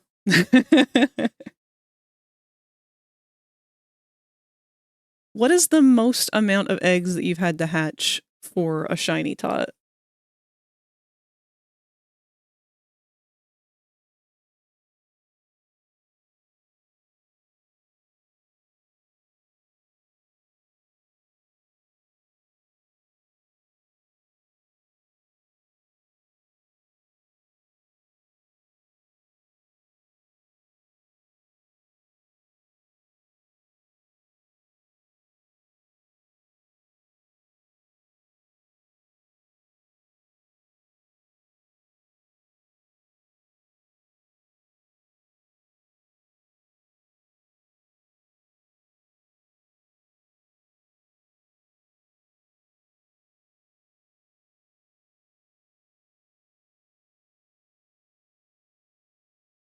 Well, I've got so many Pokemon from different languages over Winter Trade. It was so much fun. Wish Poke Wilds had multiplayer. It's honestly fun. That I was tracking, not too bad, like 1009 or something. All right. I want you to say that and then keep in mind that I've probably maybe bred or hatched a third of that throughout all of my time ever playing Pokemon. And you did all that for one shiny. And I'm sorry, correct me if I'm wrong. It was for a Dedenne? Or was that a different one?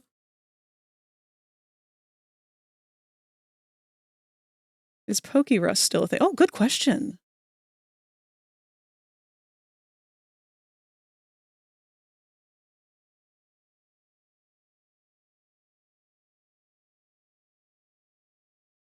Also, I know I'm not really explaining it that much. I am thickening the line art around the fists here a little bit, just so that I can have that line weight kind of naturally pull it more to the front of the image.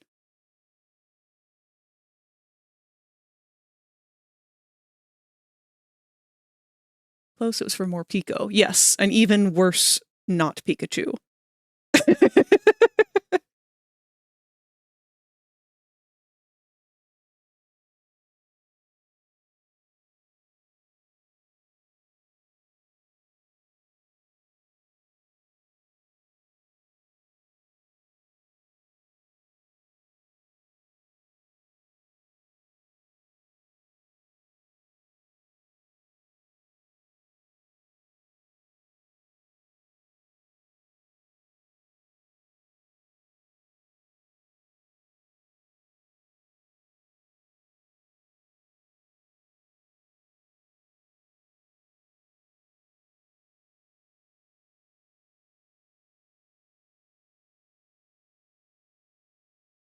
The normal rate I was hatched.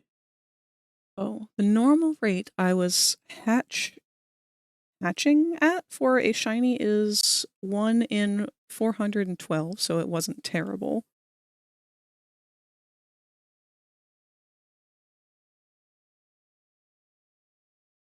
Uh-oh. Our ads are coming up in about 1 minute.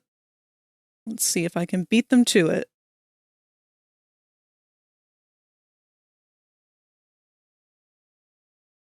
Of course, this mouth is going to be so particular, just like the last one.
Right.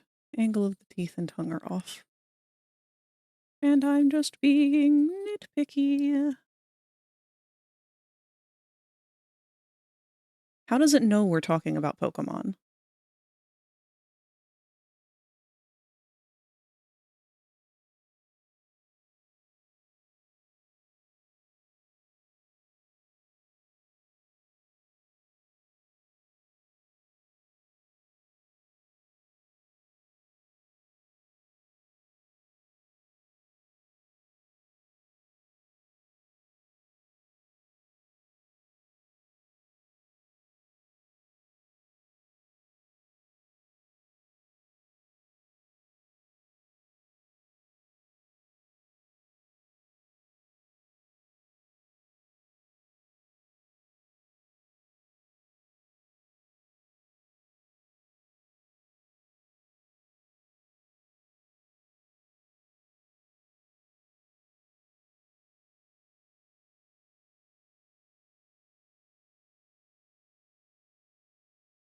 That was at full odds since you can't breed it.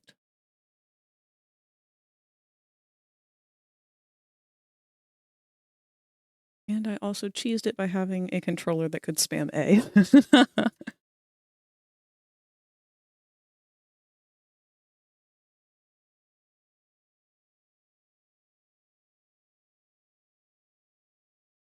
All right, we'll see how well that one looks. It does go back a little further now.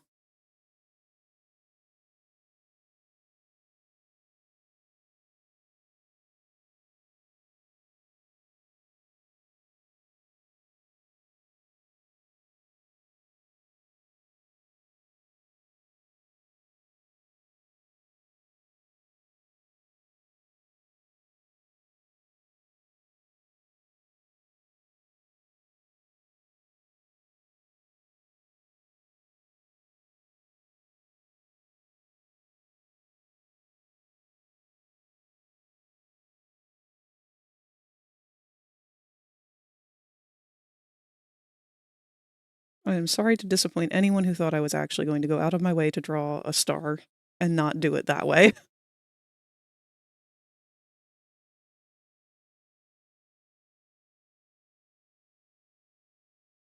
Stars are hard.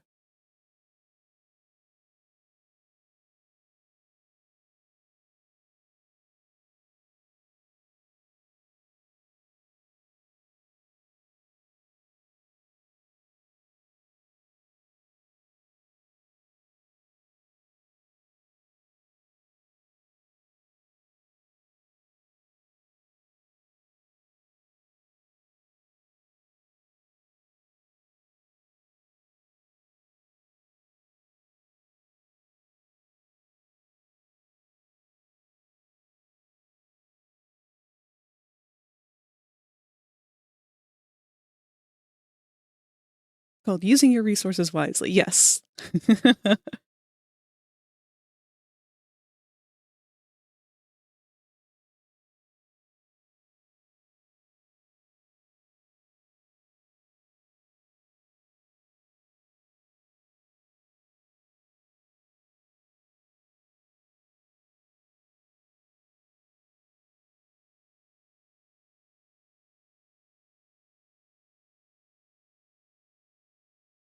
All right. So with those ads out of the way, we have reached our usual time frame where we would usually end up closing things down for the evening.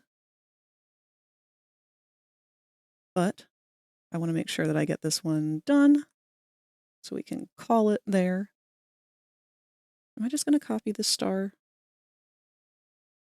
No, let's try and freehand it.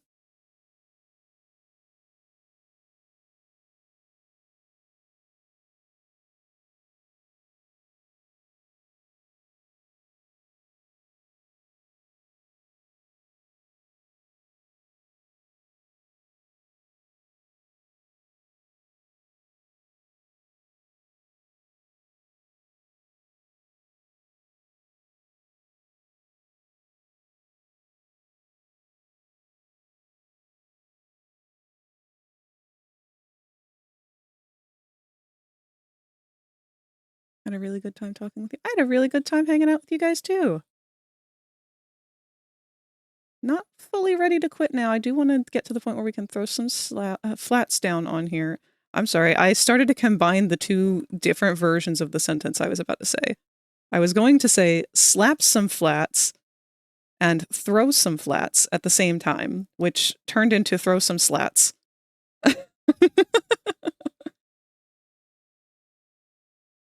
So I am going to continue until I can throw some slats onto this, apparently.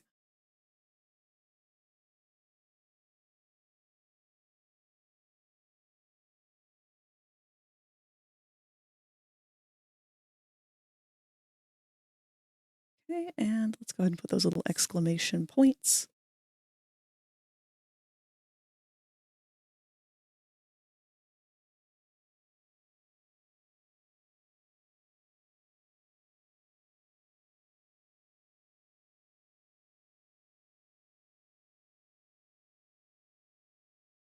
Honestly, I'm really excited to get these done, if only for my own use. Because I feel like I express these emotions myself very often. And I don't like not being able to convey my overwhelming enthusiasm for things.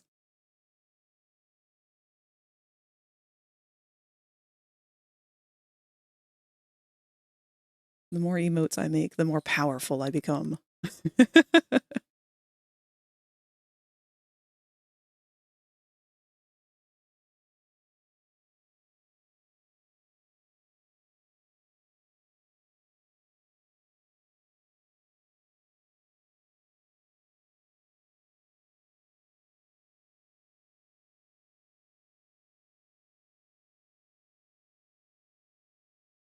Frag it late. I'm for bed. Good night to you and to chat. Good night to you, Void. Thank you for hanging out with us for the day. It was an absolute pleasure having you here. And thank you for watching after all of the little eggs.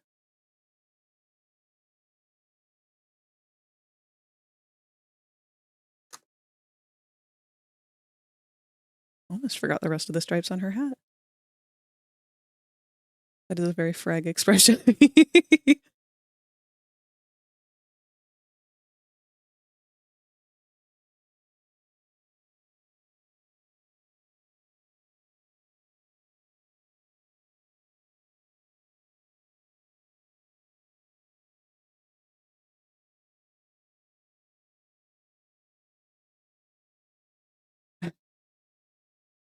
No, there's an exact moment for when this expression happens with me, and it's usually when I have just found an exploit that someone has left over in a VR chat world. If I can find a hole in the wall to slip out of, I'm going to.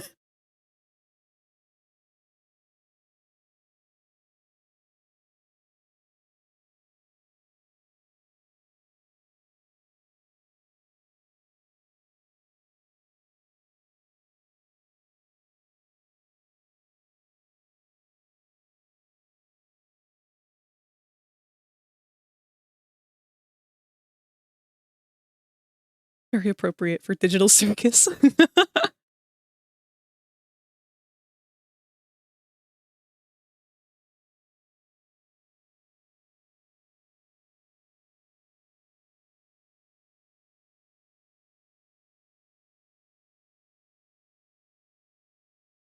Now, I do think I'm probably going to end up having to thicken her eyes a little bit on this one, and that's purely because I feel like they're kind of disappearing, but maybe our flats will change that.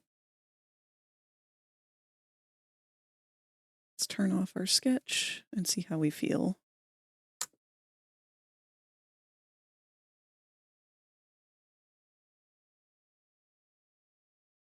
Honestly, pretty good. Let's throw those flats on there.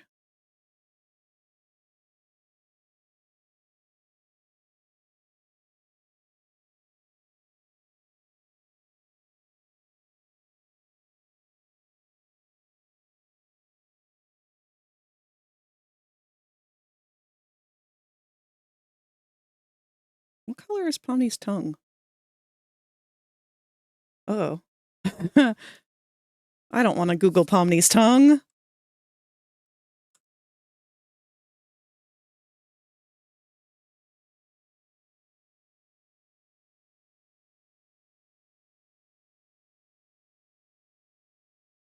Okay, her tongue is the same red as what appears to be her hat.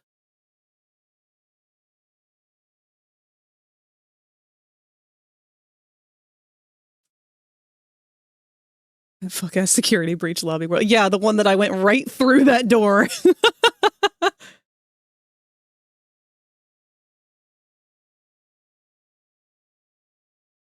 Oh, incoming. Boko has joined us once again, and he is right up in my face. You might get gifted some purrs and snuffs. Or he might just body slam into my face. Hi, bud.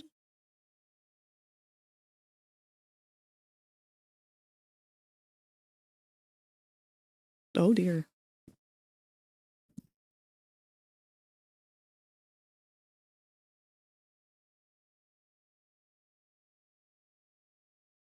Boba. He's being very pushy.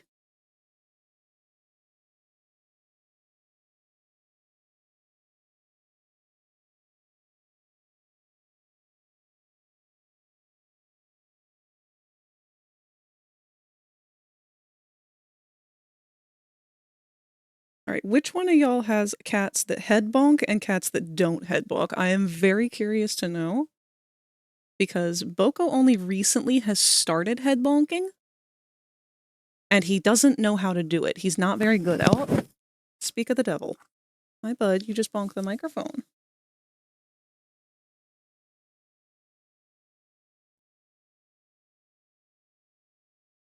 Mine does not head bonk at all. Neither of my two do. Bo does a little, but he only head bonks my chest. Or like the bed. He won't head bonk my head.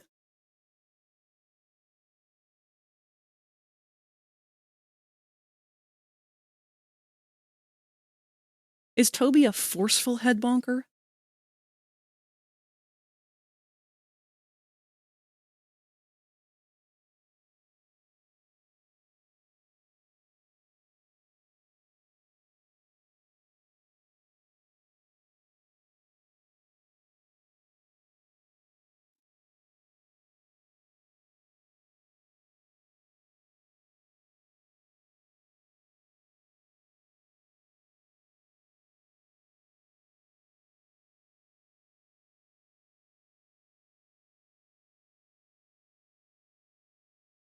Sometimes he's usually begging for attention.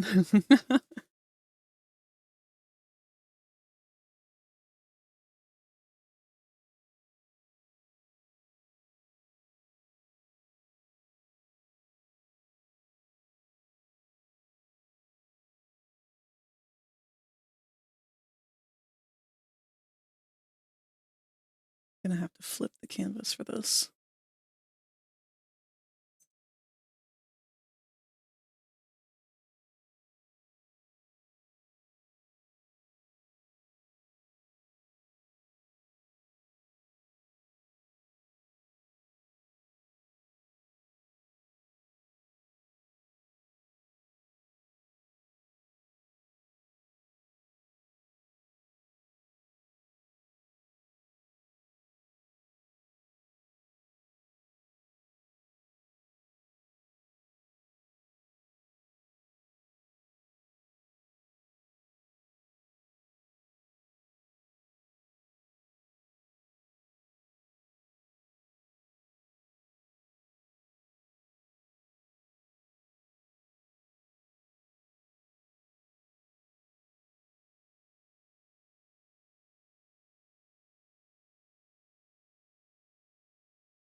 Welcome back, Inkbleeder. Just putting in the final touches here on Pomni on her last emote.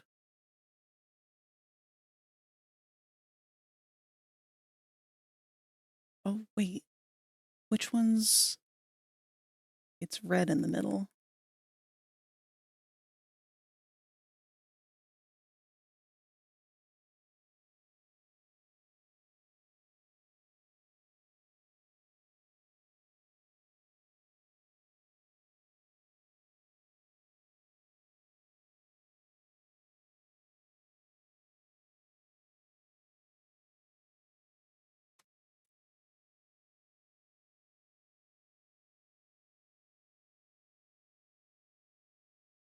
Okay.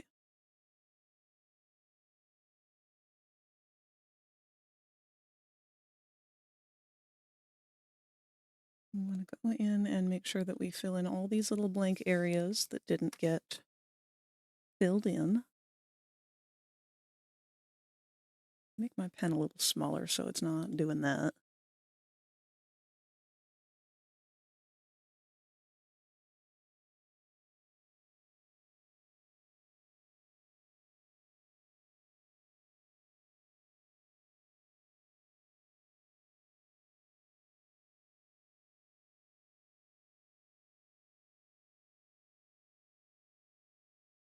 Okay. And then the last thing that we want to try and do here is go back in a new layer and see if we can add that sort of blacker eyeliner. That was the word I was aiming for.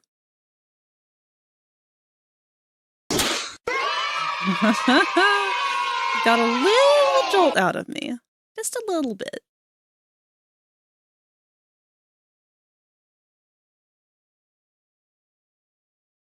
It's okay, Snake. You can't have as much of an advantage when I've had a full night's sleep. I did actually get a full night of sleep last night, so I'm robbing you of the jump scare opportunities a bit today.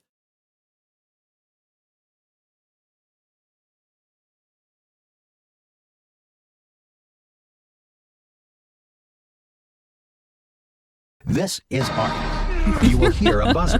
When you hear the buzzer, stare at the art. Did you remember to save? Oh gosh, all of your you. files? Thank you for the reminder to save, and for the stare at the art, and for punching the chat. Hello, Katsu. If you become lightheaded from Oh, thirst, and a hydrate, feel free thank to you. pass out.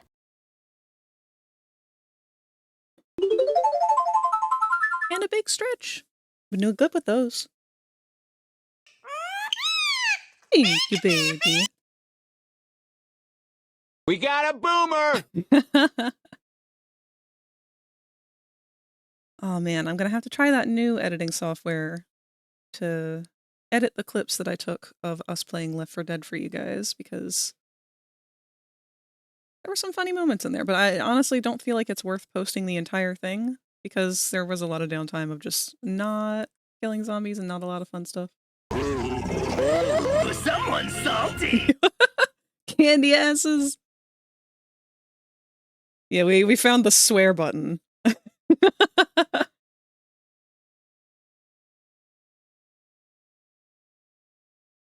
Love Left 4 Dead. It's such a good game.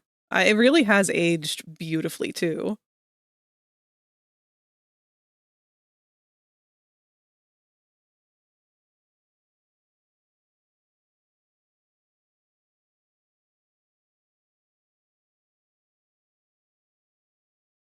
Hey, bitch! Hey, bitch.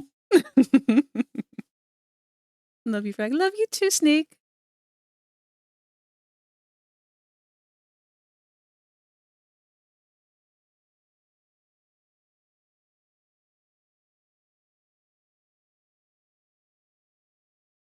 Okay, yeah, that definitely makes a huge difference with her. I'll have to go back and add it to one of the other ones, but I will do that another time off stream. No point in dragging it back out this far in.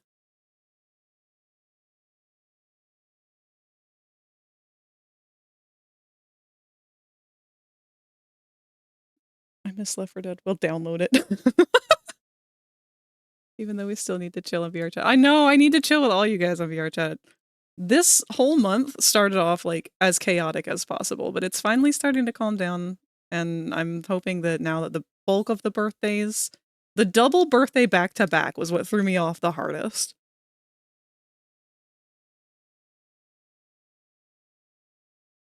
But we've got that out of the way, and it should be smooth sailing from here.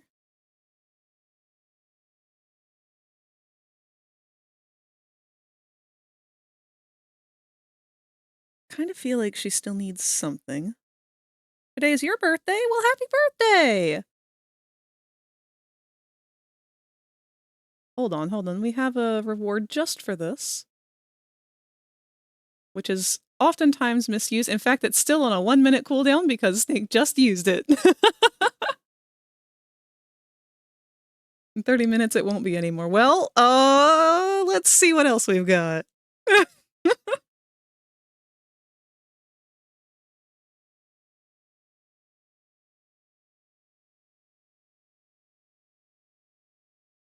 Yes, we did go a little bit over because this last one was so close to done, I didn't want to leave it. Her eyes still seem a little bit hidden. I might go in and do a gradient somewhere to try and break up that shape a little better, but honestly, I like how this one's kind of ended up. I know I'd asked Chels if she wanted to play Left 4 Dead, and she wanted to, but we just haven't gotten around to it. If you download Left 4 Dead 2 and you want to play anytime, literally anytime, I'm down. That's like one of my go-to games.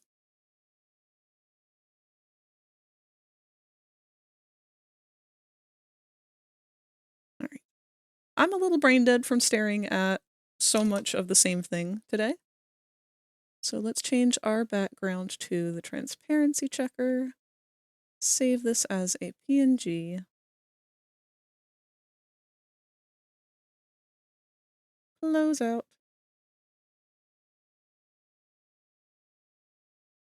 Close out of this. And reopen that one PNG.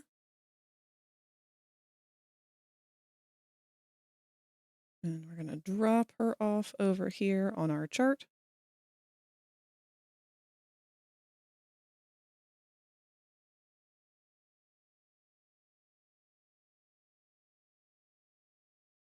And that does it for Pomni.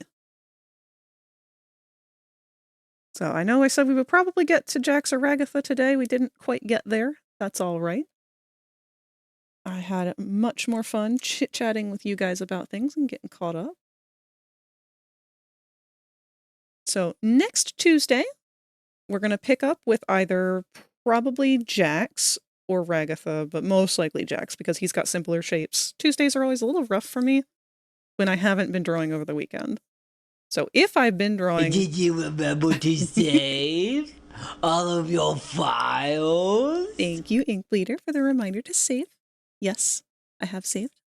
But yes, I will try and do some sketching over the weekend so I'm not quite as rusty as I was this time around. And if anything else, Ragatha and Jax are easy enough to pick up. Kain and Zubul are my two real hard ones here I've been fighting. One of these faces for Zubul, this one here, I like it a lot, but I don't like the angle of it, so I'm going to try and redo some of it. And then Kain, all of his teeth. I'm going to have to draw all those teeth so many times. I don't want to. But we'll fly right through Jax. Ragatha, I actually love the way that she looks. She's just a little bit more complex than her design needed to be, especially in this one. But that's what makes it look so good. I'm very happy with this progress. I can't wait to get these completely done so that you guys can see them all together. The middle face for Kain is going to get old. Or going to be odd. Yes. That one very much so is. Because these, like, Nosferatu chompers here to make this angry eyebrow. Oh, they scare me. Oh, shit! I'm sorry, we forgot the eyelashes on Pomni's face. Let me go ahead and just make a note for myself to do that next time. Because I don't want to go on for much longer here. I want to start wrapping things up.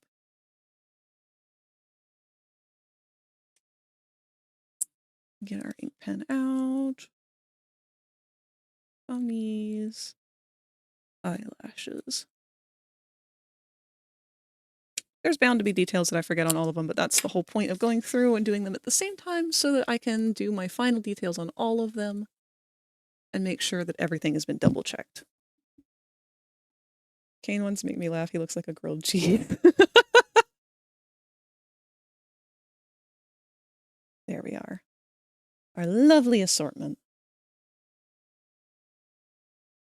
And let me check on over here. We've got Twitch. Who is active right now? Who can we throw you guys at?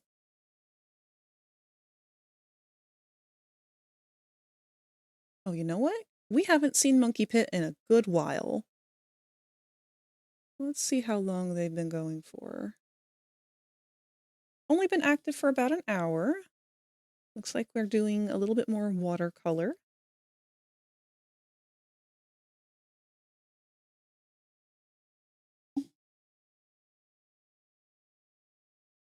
Okay. Well, that being said, let's move back over to our just chatting so we can wrap things up.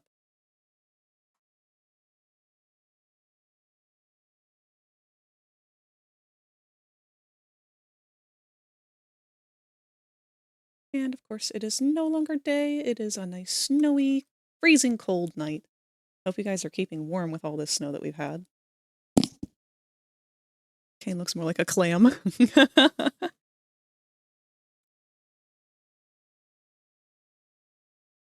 right.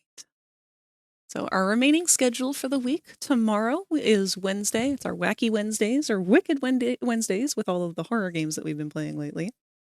We will be starting up with Bendy and the Dark Revival, since we just beat Did the you last remember of... to save all of your files? Thank you, Rosie, for the reminder to save. We have finished up. I'm just going over the schedule for the rest of the week here before we raid out. But yes, we finished Bendy last week. Tomorrow we are starting Dark Revival. I know Catalyst is excited for that. Catalyst is the one that held our hand through the remainder of the last one, because they're sort of our Bendy expert for the time being. I know nothing about Bendy going into it. Not gonna lie, having a weighted blanket and a normal blanket, so I'm very warm at night, and my weighted blanket weighs 22 pounds. Good. I love weighted blankets. They're so nice. All right, and Thursday, again, we are going to be working on NEP, the commission that I've been working on in Blender. It is a 3D Thursday, so it's all 3D Blender digital modeling and whatnot. It'll actually be some more 2D work, actually, though, because it'll be time to work on the texture for his outfit. So that'll be fun. And by fun, I mean excruciating. The next week, I'm undecided on this, but I might take the entirety of the week to work exclusively on NEP's commission. So Tuesday and Wednesday would not be their usual schedule. I'm not decided on this yet. It just depends on how much gets done on Thursday this week and how much I can pull together over the weekend. Reason for that is because NEP's birthday is at the end of the month, and I want to try and get it done just in time for his birthday, or at least as close to it as I can. Sending you all the good vibes for the rest of the night. Thank you very much, and I'm sending the same back to you guys. Oh, and it looks like Monkey has changed their channel to follower or subscriber only chat. Huh.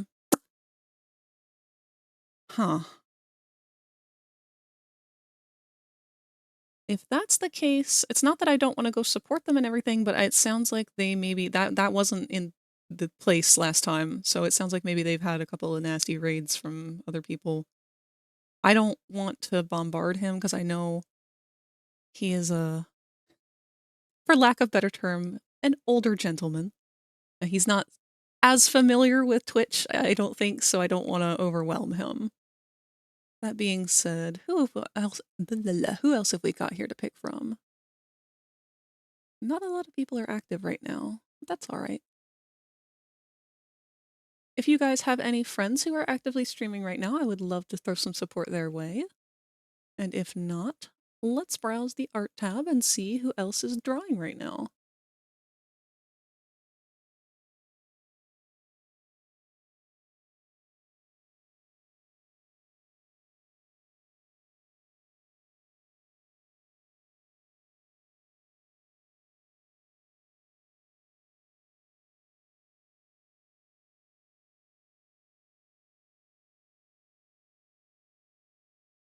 Can I make a suggestion? Absolutely. Yep, feel free, because otherwise I am just looking through the art browsing tab trying to find anyone who has kind of a similar looking vibe and art subjects is what we've been tackling today.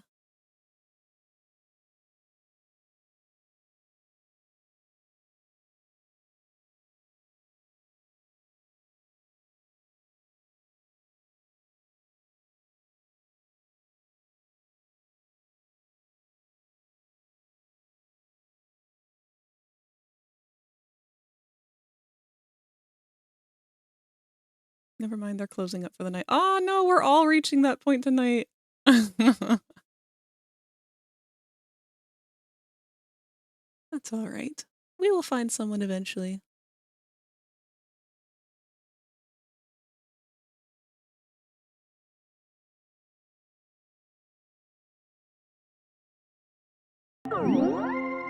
What? Hello? Melnick Mela! just subscribed for 3 months. Welcome and thank you so much. Mela, you don't happen to have any other people that you follow who are streaming right now? Because I am seeking out someone to raid to. Hope you have an amazing night and you get some good sleep. Thank you. You too up front. See ya, Ink Bleeder. Have a good evening. Ooh. You know what? If you guys don't have anyone right away, I've just stumbled upon someone who is doing some really amazing anatomy work.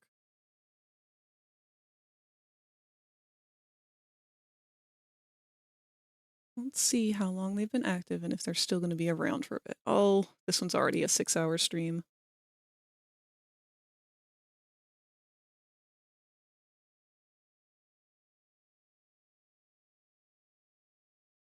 This one's been active for 3 hours.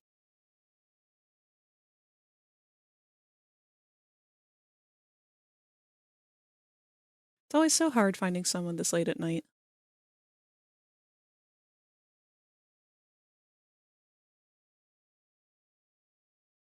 Someone by the name of Ren Silvis or Crow and Chroma? Let me take a look at them and see.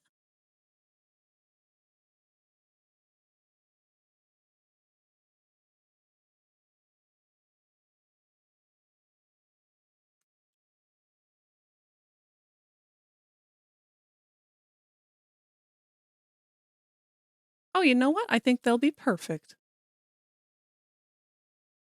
No bias or anything, but I think we're going to go with Ren just because they were the first name that you had suggested there, and I really like what they're working on right now. But I'm going to go check out Crow too, just to make sure I give them my due respect. Check out their art. I love to see what people are working on. I open up the stream and the first thing I hear is yay for women. I completely agree. All right. We're going to go with Ren just because I really like this bone horse that they're working on. There's a lot of detail in here that is really, really cool. So let's set this raid up. Looks like they are also intended for mature audiences, just like me. And we'll go ahead and grab a raid message.